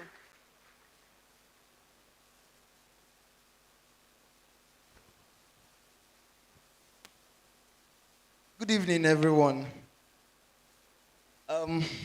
Sorry. My name is Ezokoli Blessing Chimeze. It's actually a pleasure to be here. And I want to start by thanking the organizers of this Tech Fest, this Dev Fest. I think that it is encouraging when we are able to bring young people together to discuss the ecosystem, the dev ecosystem. I'm also a tech founder myself. I run a logistics business and I have a tech startup. So I understand the importance of events like this. But very briefly, I'm going to just share with you a few thoughts. By the way, I'm here to represent my principal, Chief Dr. George Mohalo, who is supposed to be here, by the way. He's the governorship candidate of Labour Party in the upcoming elections. I just want to bring your mind to something that is almost inevitable. Of all the conversations we've had here, today, if you don't pay attention to the role of government in everything I could ever, I'm sorry, I want to break your heart. Every single thing we are saying here all boils down to how much support these young people are able to get from government policies. At the end of the day, it is government that will drive this ecosystem. If government policies are not tailored down to support what you're doing, unfortunately, you will not be able to thrive. One of the speakers earlier was talking about how an Anambra man was the person that built what we know today as NIN, NIMSI. It will interest you to know that Anambra has less than 2 million people on NIMSI database today. And the reason is because people are not interested in registration. The reason is not far-fetched. The reason is because your government is not interested in driving the process. There is no venture capitalist that will come to your state when you don't have data, when your internet speed is not as fast as it should be, when you are not secured even as a young person. This is the truth. People might not tell you, but that is the truth. So in everything, the only reason I'm here is just to remind you or just to tell you that in everything you do, ensure that you understand the role of government at the end of the day in whatever you're doing as a young person, and ensure that you play a role in making sure that you have the right kind of government, because it's the government that will drive the process. It is the government that will ensure that you have the right amount, the right capital, the right access to capital. It is government that will ensure that you have access to the right kind of speed of internet. It is government that ensures that you don't get harassed. It's government that ensures that events like this are supported across board. So my message to you is to pay attention to government's role in making sure that you have a better future at the end of the day. Thank you so much, and God bless you.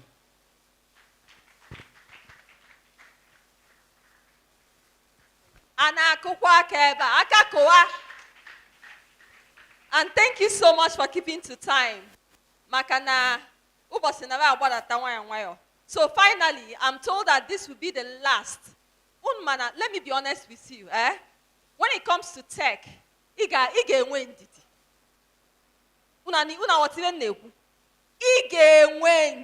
you really want to do tech, you must be patient, right? So once again, thank you so much for your patience. let's make welcome the last person that will be talking to us. And that will be Engineer Nonyelu Muchinedu. As we clap, he'll be coming up to talk to us on building AI-driven microservices with the Django and Google Cloud for real-time applications. Biko kwalo niaka. Thank you.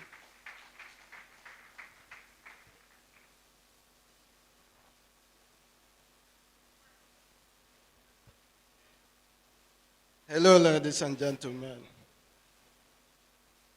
I'm Nago Agbago Yabana. Okay, I'm not Tabago FM.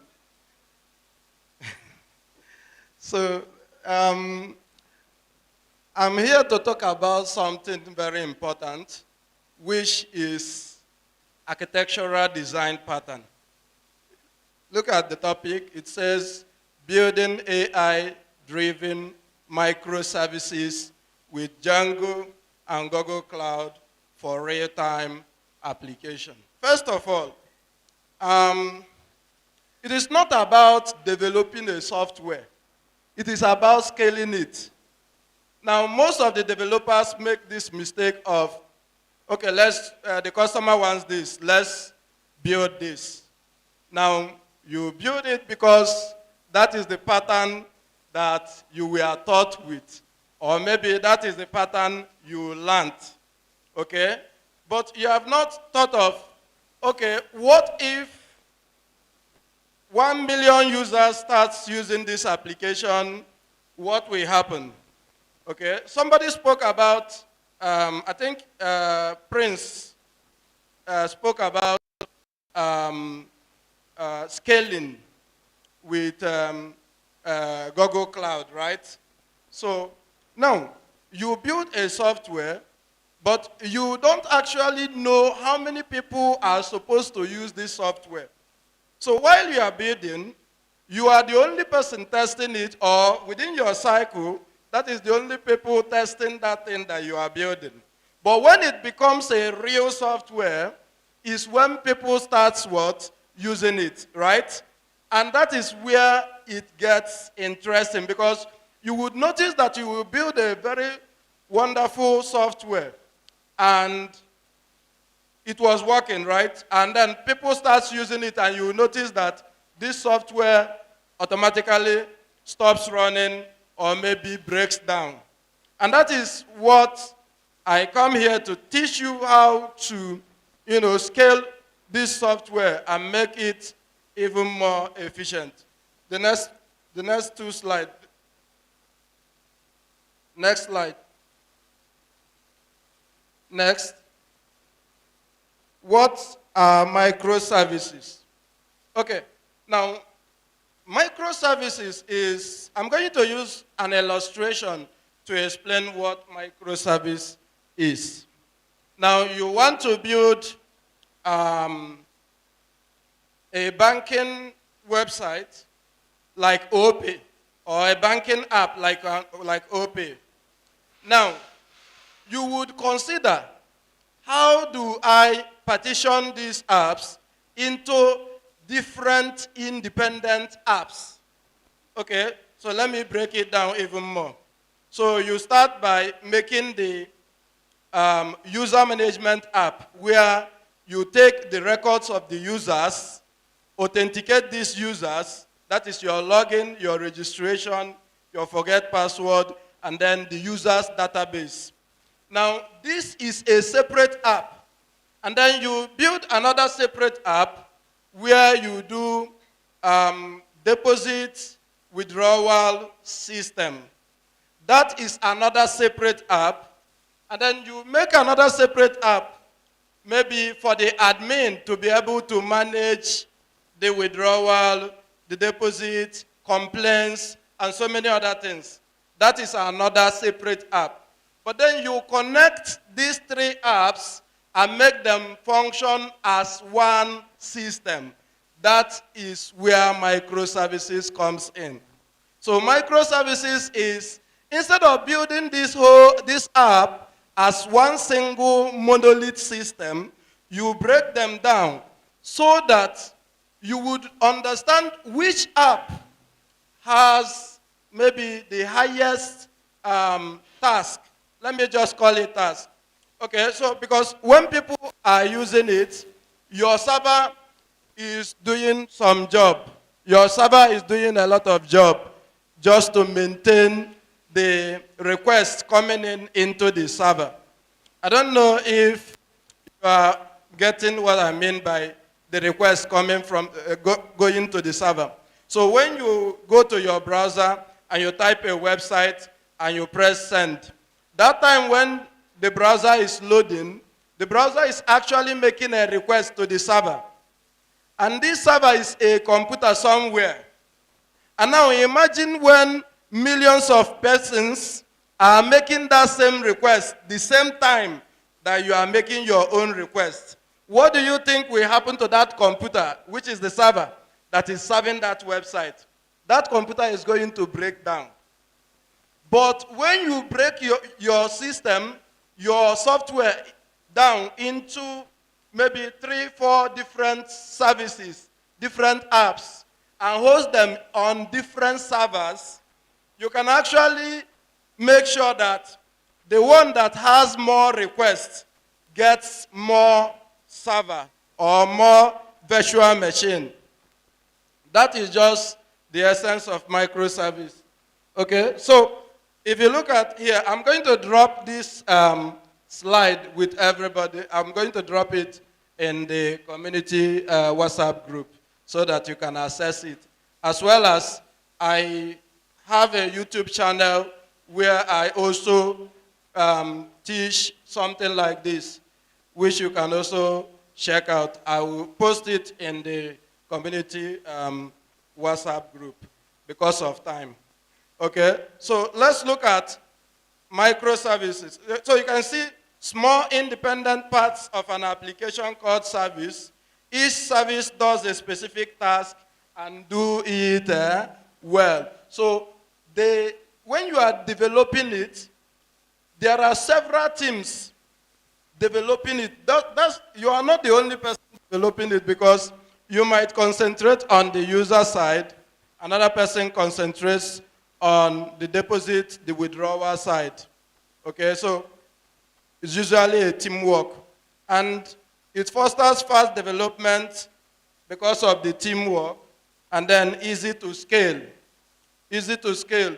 I don't know if most of you are maybe conversant with Google Kubernetes cluster. So that's another topic for another day, but I'm going to make reference to it.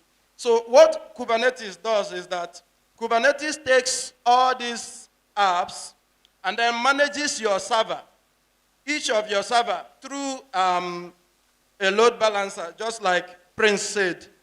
So the load balancer controls where the request is going to, which server takes this request and processes it. Okay? Now, Kubernetes is going to monitor which server is now being overloaded or overloaded with server, and then make sure that you don't actually need the service of man or maybe the attention of human being to regulate the traffic. Kubernetes manages it and makes sure that maybe you don't spend much on your servers. Next slide. Next slide. Now let's understand the monolith versus the microservices. Most of us here, some of the applications you are building are all monoliths because one application will contain the login, the registration, the reset password, and whatever your app does. And that is what a monolith. The next slide. Next slide. Okay, sorry, this one. So look at, this is how a monolith system looks like. So you have the UI. The UI is usually your front end. The front end, that's user interaction. And then the business logic, which is your back end, and then data access layer, which is basically your database also. So this is your monolith. But when you come to microservices, look at it. we have the microservices. These are the services, different services. And these different services communicate to the UI. The UI is something like your React, your Vue, your Angular, any of these front-end frameworks, or maybe your Flutter, and so whatsoever. So this is it, and each of them has independent databases. So they are independent of every of the service. Have you ever wondered that if you are using maybe Google products like your Gmail, once you register your Gmail, you already have an account for your Google Doc, for your Google Gemini, for your Google Sheet, and so on, all the Google products. That's because Google is using microservices. So there is a specific app that handles that user authentication or the user management. And this specific app is connected to all the Google products. And that's why once you have created an account on one, automatically that your account will reflect in all other products. That is how microservices work. Next slide. Next slide. That's because of time. So next slide. So we are going to be using e-health with AI. Next. All right. Now, look at this. So this e-health is supposed to be like your AI assistant, health assistant. So what you do is, if you get this app, you create an account, and then once you create an account, you take a picture of yourself. Maybe you injured your hand, or maybe you have a bump somewhere on your hand. You can take a picture of this infection and then ask this AI diagnosis what this is, and it's going to look at it, ask you some questions, and then tell you what the problem is. And then it can connect you to a real doctor who would give you some prescription. So look at it. So we have a connection to the Google Cloud AI API. And basically what we use is the Google Cloud Vertex AI. If you attended the Build with AI, I spoke about how you are going to create a predefined model. So you are not creating your own model. I know so many people here doesn't understand what we meant by creating your own model. But your AI, all your AI are functioning because of what we call large language model. Okay? So this large language model is built with mathematical probability and statistical data. So what they do is, when you ask AI any question, it takes this, the question, it gets the context of that question, and then it uses probability, your mathematics. It uses probability and statistical regression to find out what this thing is likely. And then it gives you the answer that has the highest probability. That's what your large language models does. And that is where your AI comes from. Do you understand? So now this is just it.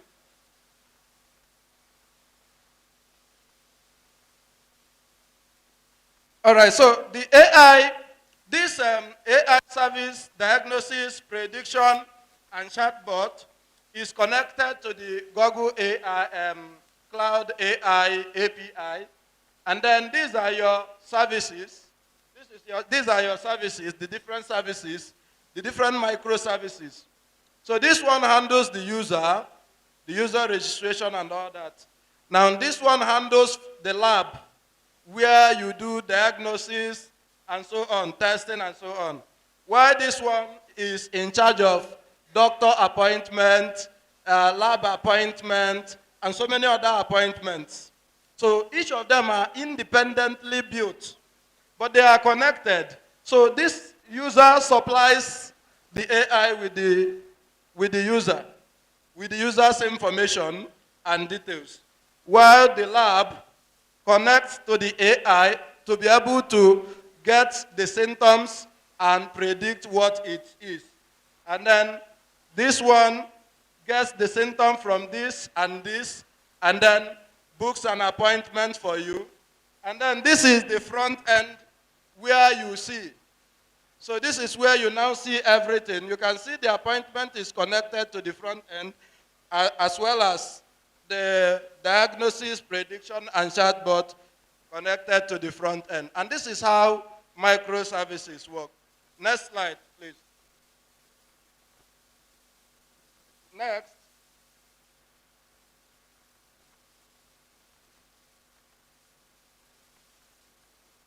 What is a real-time application?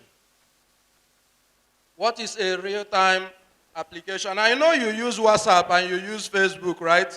And once you go to your WhatsApp now and you type hi and you press send, immediately your friend receives that message, right?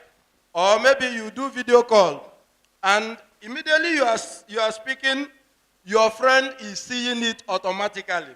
That is what we call a real-time application, and it requires a lot of things, but time will not permit me to relax and talk about it. So you can see that I am actually moving very fast. Next slide. Key characteristics of a real-time application. Next slide. Instant response reacts as event happens. Your OPay is an example. Do you know why you love OPay? It is because immediately you do transaction, that person you send that money will automatically do what? Receive it, right? That is because of the architectural design pattern in OPay. It is event-driven, which means immediately an event happens, it updates itself. That is event-driven. Continuous data flow handles streams of data rather than waiting for batch processing. Before now, when you want to use Facebook, if you send somebody a message or somebody sends you a message on Facebook, you will have to reload your Facebook before you see the new message. How many of you saw Facebook that time? You will have to reload. But now you no longer what? Reload. Once the message comes, it will automatically update itself. That is what a real-time application is. Okay? Low latency, user action trigger, immediate system feedback. I just spoke about it now. Always on communication, often use WebSocket, gRPC, MQTT, or event-driven architecture. I don't have time to talk about all these things. Okay? So, the next slide. Next slide. Why Django? Because the topic said, with Django for real-time what? Application, right? Now, why Django? Why should you use Django? Now, what is Django? Django is just a framework of Python. Python is a programming language, and Django is a framework of Python. Django supports both asynchronous server communication and synchronous server communication. Now, asynchronous and synchronous are just opposite. Okay, and I just spoke about it. Any application that when you do one thing, you will wait before you do another thing is a synchronous service. For example, if you want to upload your picture on a website, and your picture is still uploading, but you want to do something else. Within that same website. If you click on it, it will automatically cancel your upload to do another thing. That is what synchronous service is. But asynchronous service means that two functions or more, two or more than one function can run simultaneously at once. You are uploading video, you are also chatting. Have you noticed it on Facebook? You want to upload a video, and you are uploading video, they will tell you that your video is not yet uploaded, but it is uploading in the background, that you should continue doing what you are doing. Have you noticed it on Facebook? That is what asynchronous server communication is.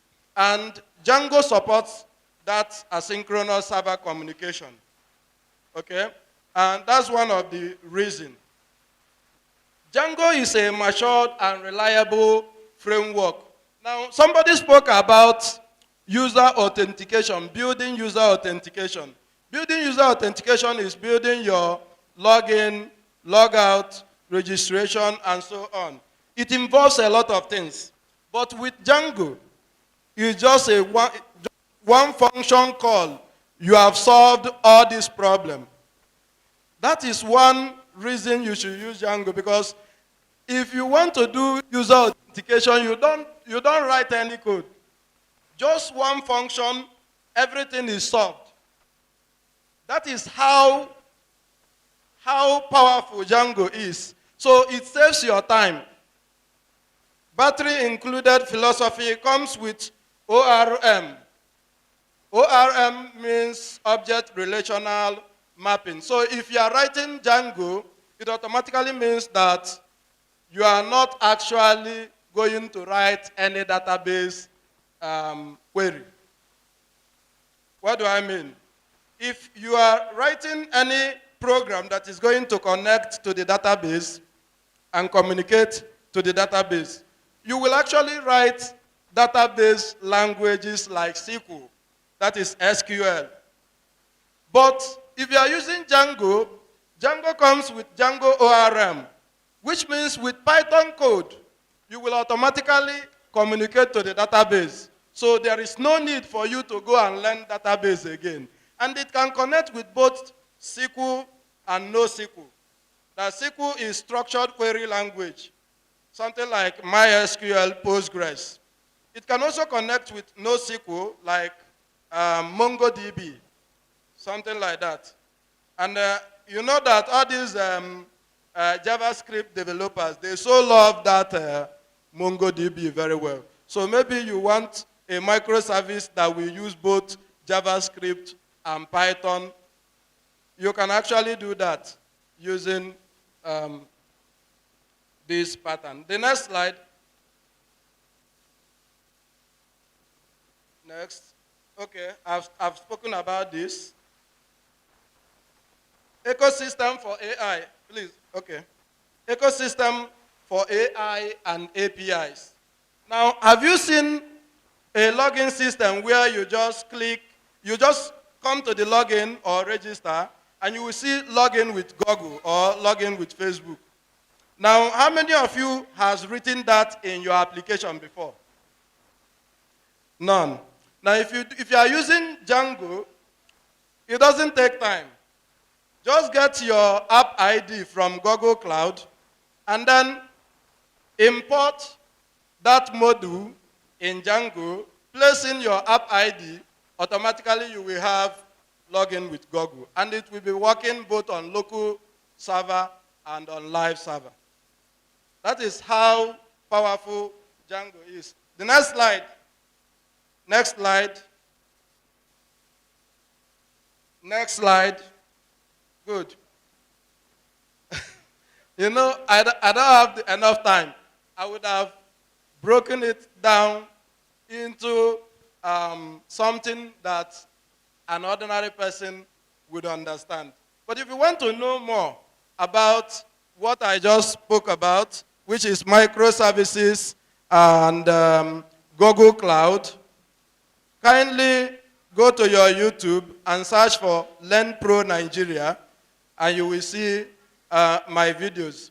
And I also host online learning sessions, live learning sessions, where we stay one-on-one online, and I do these things. I take you along from where you are, and then I'll show you all these things, and you begin to understand it.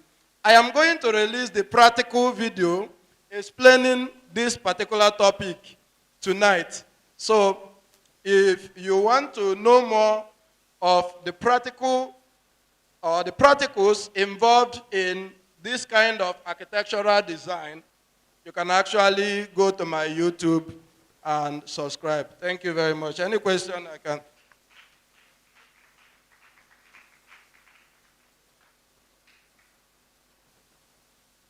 All right, 2 questions. Thank you, sir. I love your lecture. Sir, please, you make mention of ORM, Object Relational Model.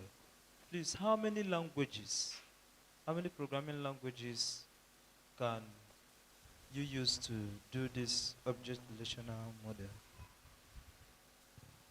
Please, the next. Did any other person? Oh, wow. Okay. Good afternoon. My name is Anthony. So, sir, you talked about microservices. Please, I want to get your opinion.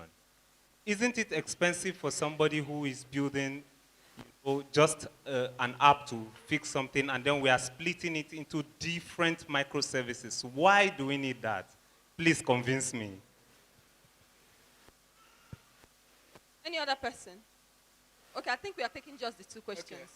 Let me start with your question. So, there are some bunch of languages that support ORM, like Python. I'm not pretty sure about JavaScript, but I am very, very much convinced that in JavaScript, there is a third-party system for ORM. Okay, but in Python, ORM is native to Python. So if you are using a framework like Django, it automatically comes with ORM. If you are using frameworks like FastAPI, it has ORM. But I'm sure that other ones might have a third-party system support for other languages. Then coming to your own question, yes, microservices is very costly. As a startup, you have to plan yourself very well. Looking at your pocket, if you make a monolith system, how do you scale when you have many users using it? So it depends on who you are building that system for. Who are your users? So if you are just building something like blog website, like you are making it for Vanguard, or those blog websites, it doesn't require much server communication or server requests. Okay? So in that case, monolith is good for that particular type of system. But when you are building something that is interactive, something like WhatsApp now cannot survive if it was built on monolith system. Do you understand? Because it involves you send message, somebody responds back, you send again, and many people are doing it instant. This time now that you are doing it, other persons are also doing it. Do you understand? So in that case now, you see that it involves a lot of server requests and server communication.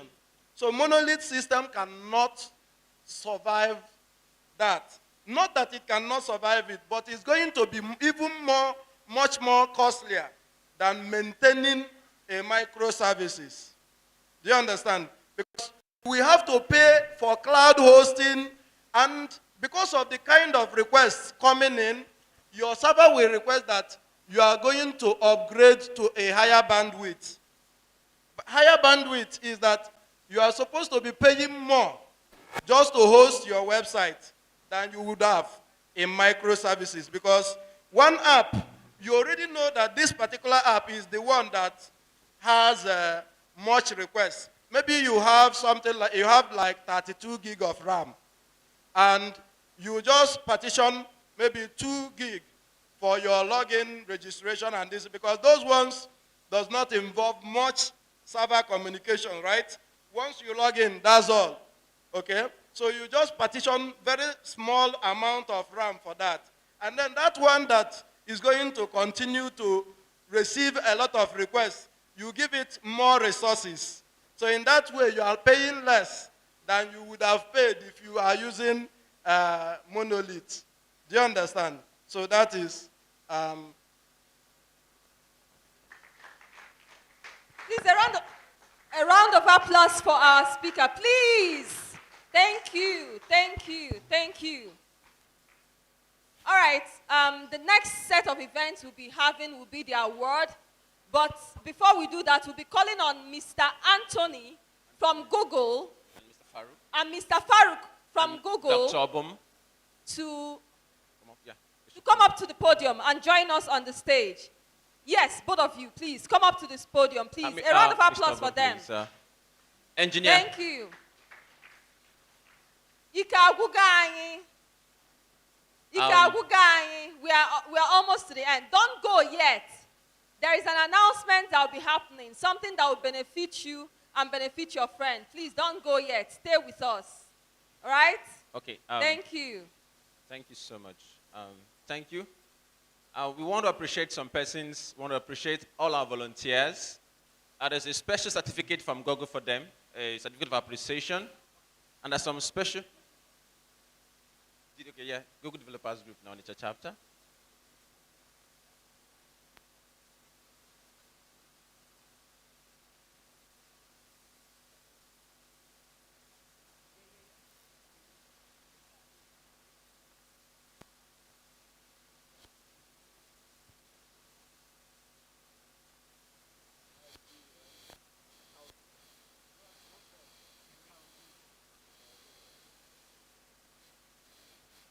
Okay, this is GDG Academy. GDE Academy, thank you, Obum. So it's happening in few weeks. So one thing that we need to understand is that, so I'll be very blunt. I was telling Obum, I like being blunt and sincere. So a lot of people that are in the GD program are people, okay, turn it on. They're not Easterners. They're mostly people in the West, because almost every person you know is either in Lagos or in Abuja, or they are outside the country. Can you hear me? So we want to make sure that, I wasn't meant to announce this, but I was just talking to Obum, and I felt like we are told to actually nominate people who we believe, Obum can bear me witness and Omar can bear me witness, who can actually be a good fit for the GDE program. So this is the link, it's open, but the beautiful part of it is that when you hear the word GDE, it sounds so overwhelming. GDE team is organizing a 6 weeks program to train you how to apply to become a GDE. So this is the link, just look it up. If you can type it now, bookmark it, and apply. You don't need to have the perfect online portfolio, the structured career, or everything figured out. Just write it down. You can share it to people, share it publicly. I want it to, you know the way they used to do crusade and then you see it everywhere, right? Please share it so that our people can apply. I'm from Anambra, so you are my people. So we can apply. Thanks.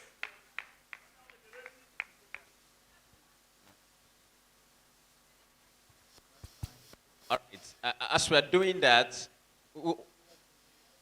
Hi, everyone. Hello. I want to add to what Anthony said about the GDE program. So GDE means Google Developer Expert, right?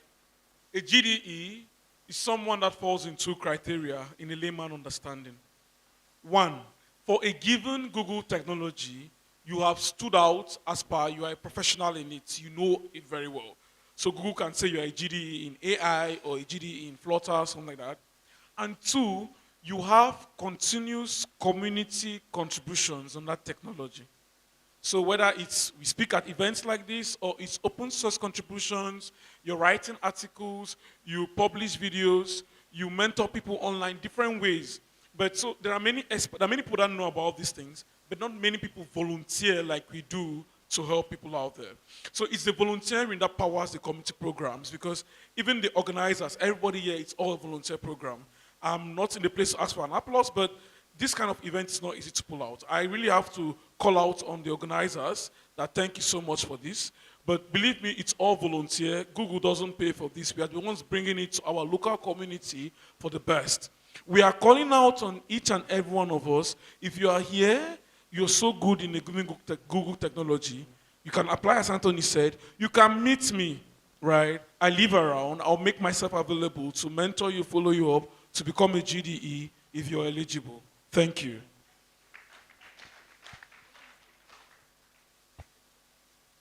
Okay, we are not going to say much. Already what have been supposed to be said, our colleagues have said it. So the only thing I have to add is that whatever you are doing, no matter how small, you are contributing to the community.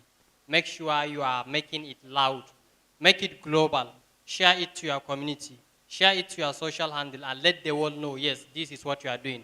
This is very, very important because when you are at the stage of applying to become a GDE, they have to go through all your handles. They have to check and see what have you been up to for the past few years. Are you contributing? Are you actively helping the community? What have you been doing? So this is the time, whether now or later, whenever you want to apply, make sure that your digital presence speaks wherever you are not there. So as from now, maybe if you are already participating or maybe you are contributing and sharing, keep on. If you are yet to start, start now. It is never late. Thank you. All right, thank you so much. Thank you so much. We would like all the volunteers to step out on the very short note. We have some persons here who would like to appreciate deeply. Okay. Organizations and personalities.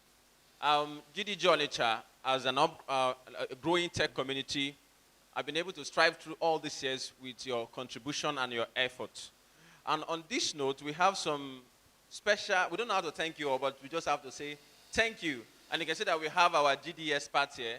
We're getting a GDE expert handshake for your effort and for your contribution.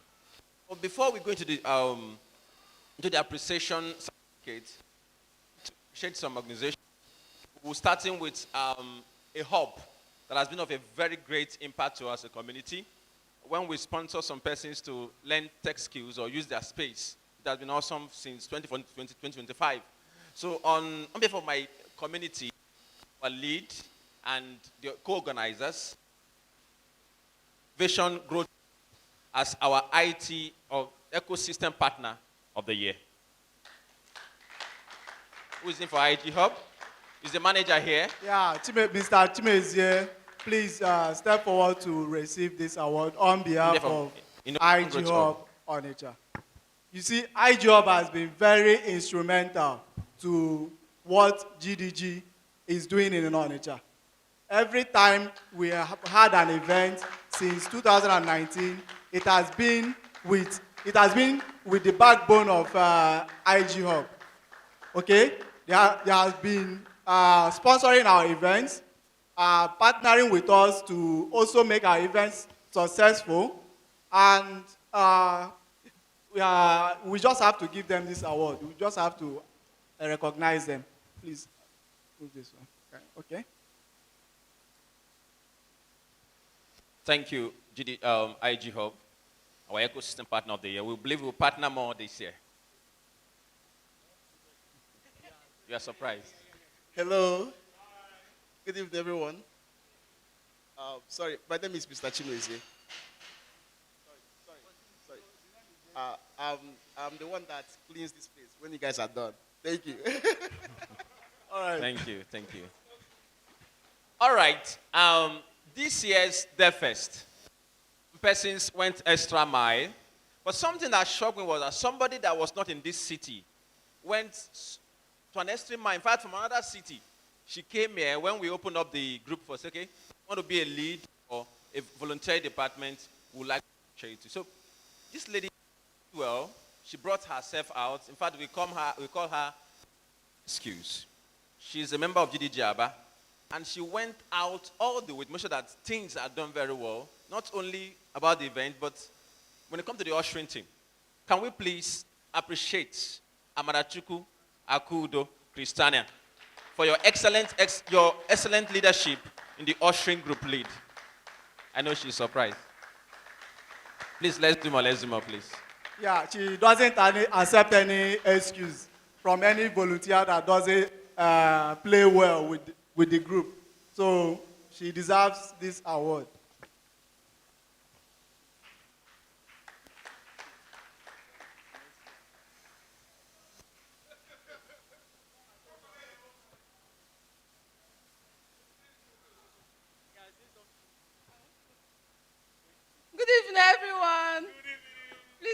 happy. I'm surprised. Oh. I wasn't expecting it. Thank you so much. Wait, personal picture. Personal picture.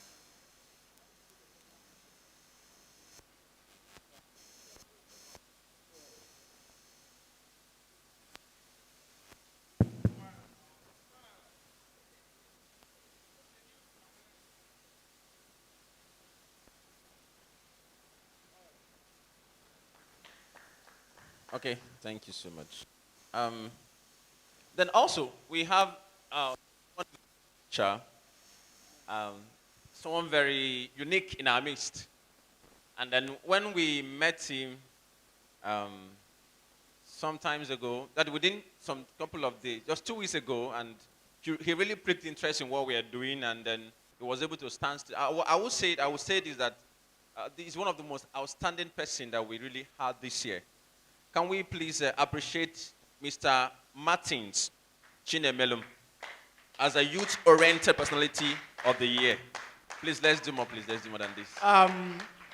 He's someone that things that concerns youth is really, he likes things that concerns youth. And he's the representative of Nasima NYE in Onitsha here. So when we told him that we are putting together this event, he supported us with his personal fund, all right? And this is very highly appreciated, all right? So this is a well-deserved award to him. Clap for him, please.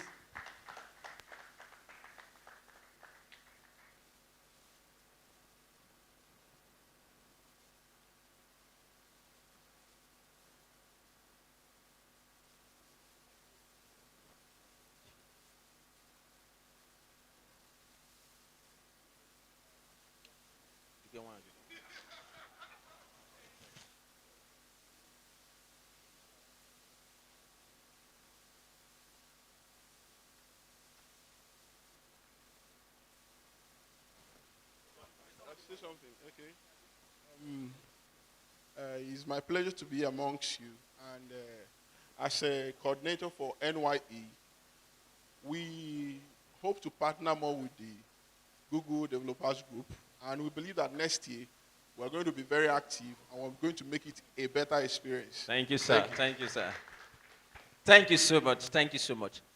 In the course of this event, please, I want you to know this. In Google Developers Group Onitsha chapter, we give room for anybody to explore, to grow, and to make impact. So in the course of this event, we said, okay, whatever you know you can come up with that could make us go far, make impact, and turn things around is welcomed. So one of us, very innovative, even though he's a UI UX person, just said, okay, can we start up a X-Space series? I told him that after this event, he must start a podcast. Can we please welcome A.G. Kembakwe for introducing Journey to DevFest X-Space series, please. Let's do more, let's do more, let's do more.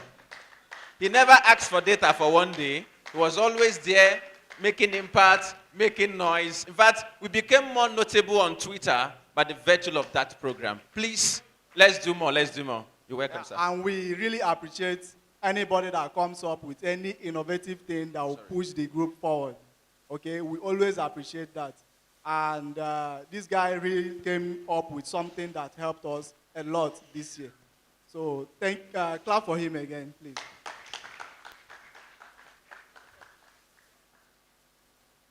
The next person on the list here is someone, he came into the community and he has been of help to us in different ways. He's somebody that each time you call him, he's just there to do something awesome. Okay. Yeah, good afternoon, everyone. Yeah, thank you so much. Thank you, guys. Thank you, GDG. Thank you, Gogu. This community has been of help to me. I used to be a wannabe full-stack web developer, but the very first day I came to this event, that was 2 years ago at IG Hub, New Market Road. I saw my first ever UX designer, and while she was speaking, it inspired me, because that very day, everybody was saying, by this time next 2-3 years, AI is going to replace everybody. And she made a statement, she said, if AI is to replace designers, every design is going to look the same because AI works with data. So while she was speaking, it inspired me, and I said, I would like to be like this lady because ever since then I've been doubting, should I be a developer or a UX designer? So it inspired me and it gave me backbone. Ever since then, I became a self-taught designer. And today, I'm currently working for a company in Lagos. I have about 2 to 3 multiple remote jobs. And GDG, I would say big thanks to GDG, honestly. So thank you guys. Thank you for the opportunity. Yes, thank you so much. GDG Onitsha, we appreciate and we always appreciate. Volunteering is very sweet. And then we also have someone here. I will just say something. I think he was here till 10, almost midnight yesterday. Yeah, just make sure that things work as supposed to be. Can we please appreciate Emmanuel Onso Chiefe for immense outstanding support and commitment. This guy is in the media. He's everywhere. I always like to attack him. You always look at my face and smile. So any design you see anywhere here, or online, or wherever you hear about GDG Onitsha, just know that it came from this guy. If not directly, but if any other volunteer does anything that is substandard, this guy will put that person to shame, right? So this is a well-deserved award. Please clap for him. Okay, thank you so much. All right, thank you, sir. Thank you, everyone. Thank you, GDG. I was not expecting anything like this, but thank you. I'm speechless. I pray that God will continue to grow us all in Jesus' name. Amen. Amen. All right. We have a long way to go. I want to say this. The easiest way to go into tech is to volunteer. The easiest way to learn more about tech is to join a tech community. GDG Onitsha is here for you. We do things based on GDG, SSA description. We don't go out of it. But we even go more in the sense that we hold monthly meetups. But we want to go far in 2026. We can't do without you. I believe by this time next year, if you are innovative enough, you'll get something from us. This very afternoon, I will definitely shake this person because, yeah, their first 2025 was already been awesome. And she really played a practical role. When I met her, I just told her what we wanted to do. She said, oh, I'm in. And I know that she's very in. So make welcome this afternoon, Chioma Chinyere Chukwuemeka, as our media personality of the year. I told her I'm going to surprise her, and she's surprised. She gave us 2 slots on Radio Sapienza, free of charge, to air our program back to back. We can't stop clapping for her. Lady Yoma on radio. She's a bit talk past me, so I will not say anything. I'm wondering if we should give her mic, because if she starts talking now. When she's presenting.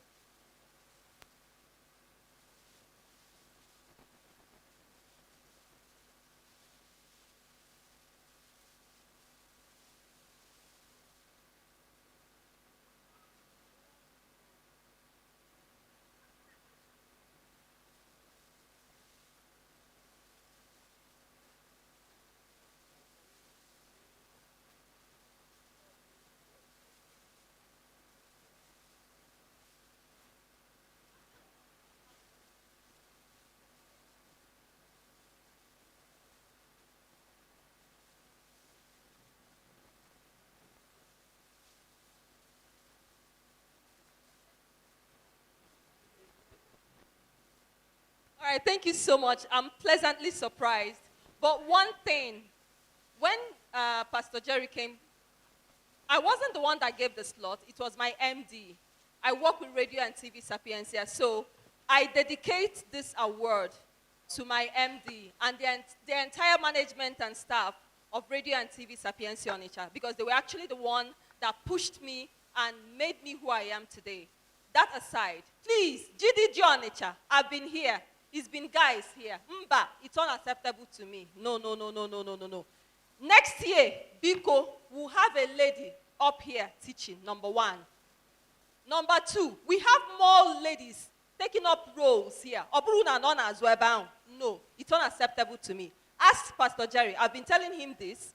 The first time he came to my office, he came with 6 guys. The second time he was going to come, I told him, get ladies. If you're not getting ladies, you're not going on air. So please, next year, because I'm part of this community, ladies, you must pick this mic and you must teach because you know something. And thinking about it, today is 11th of October, and the world is celebrating the girl child, right? If we want girls to take spaces in tech, we must encourage them. And GDG Onitsha must encourage women in tech. Thank you so much, and God bless you. Thank you. Thank you. Wait, we had an open call for speakers. The ladies did not come forward. The one that came forward. Okay. We have them. They must come. They must come. All right. Thank you. Thank you. Also, we want to appreciate this media house. They were there for us. At a point, we have to see the MD of this radio station, a simple man, and he gave us his word. On this note, we want to appreciate Radio Sapienza and also notify them as our media partner for the year. And we believe we are going to do more next year in 2026.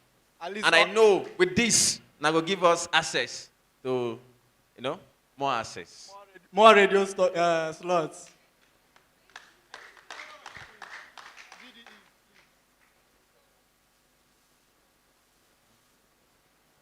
You take it home. Let's go see her first. You get an escort,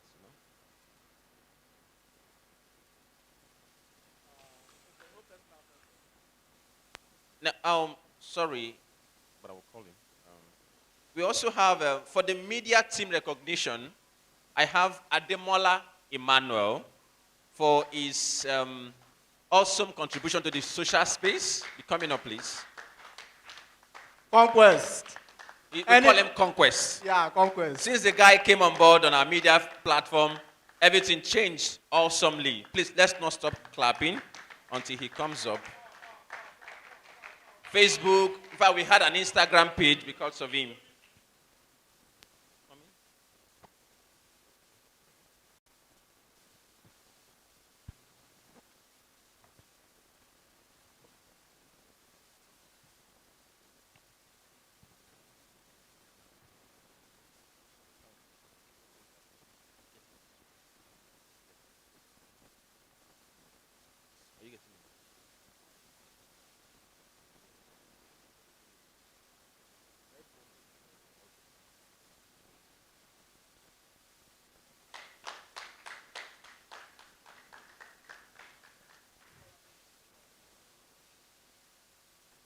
Next week. Thank you. Okay, good evening, everyone. Thank you for noticing me. Thank you for the award. This is so far my first award, and it's really, really unique. Yeah, I try as much as possible to put all my mind into what I'm doing, and I really, really am grateful for seeing it through, and thank you very much. It's a pleasure being here, and GDG always be there for you. Thank you. Thank you very much, Lukman. Conquest. You only Conquest in our midst. All right, we move over to certificate of appreciation. For all our volunteers, I believe some persons have gotten, some have not gotten. But after now, we'll be having volunteers retreat and leads retreat, where we'll talk more on the plan and how you can innovate as supposed to be. So we have Okafo Nkechi F. Let's appreciate her, please. Please, let's do something for her. Let's do something for her, please. Followed by Uchenna Christiana K. Uchenna Kristana K. Is he here? Uchenna Kristana K. Is he here? Okay. Ewemelu Adachuku Patricia. Ewulum Adachuku Patricia. Please let's clap for her.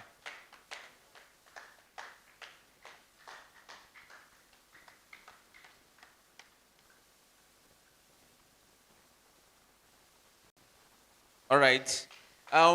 Ilodigwe Ifechukwu. Ilodigwe Ifechukwu. Michael Ifunaya. Is he here? We can be coming out. Let's march out, please, to make it more easier. Okay, Michael Ifunaya.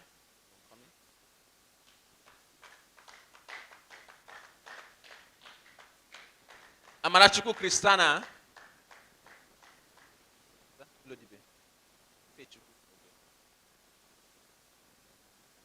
Let's step out. So once we call your name, we'll give you yours. Michael Ifunaya. Amarachuku Kristana. Michael Ifunaya. Okay. Amarachuku Kristana. Ejike Mbakwe. Ejike Mbakwe. Okay, Mba Ekwe. Ale Precious Kosi Sochuku. Ale Precious Kosi Sochuku. Chef Emmanuel Nonso. Chef.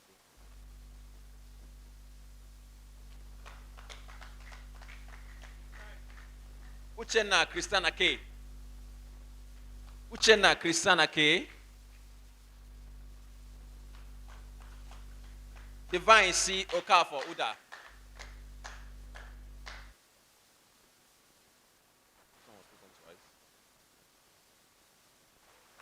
Godwin E. Chukwuemeka. Godwin E. Chukwuemeka.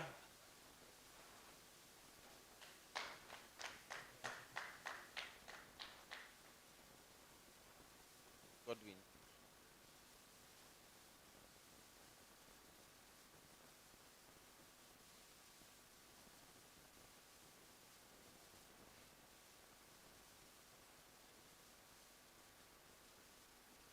He's it's a good name. Godwin E. Chukwuemeka. Godwin E. Chukwuemeka. Mwabu Chidebele Divine Favor.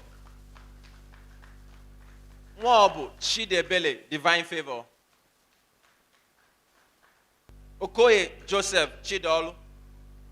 Okoye Joseph Chidol. Anyadi onye Kachukwu. Anyadi onye Kachukwu.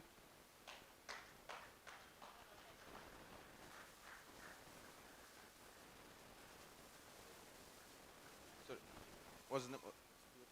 Chidol.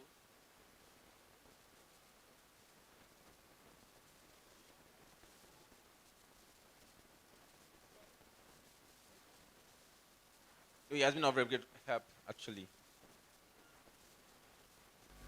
Anyadi onye Kachukwu.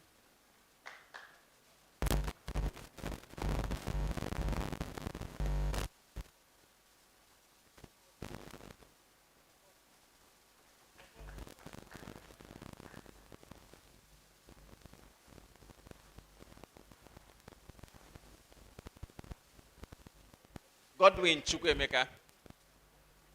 Okay, this person's and maybe they've gone for now. So we'll be having volunteers retreat. The date will be communicated in the group, and also a special time for leads. On this note, we want to appreciate everybody from the volunteers, our partners, sponsors, and every other person. And our GDE experts that really made it down from your different locations. We want to thank you so much. Mr. Mar, sorry for what happened yesterday. It's a normal thing with airpiece. When you see. So, when you see, really appreciate your effort. You really are good help to us. So, we want to thank you all for coming. Next year, the fest will be awesome, bigger, better, and stronger than this. I want to invite you. And in 2026, we are doing more. As a community, more than this. We want to really appreciate you all for coming and your effort. Thank you and good evening. Have a nice day.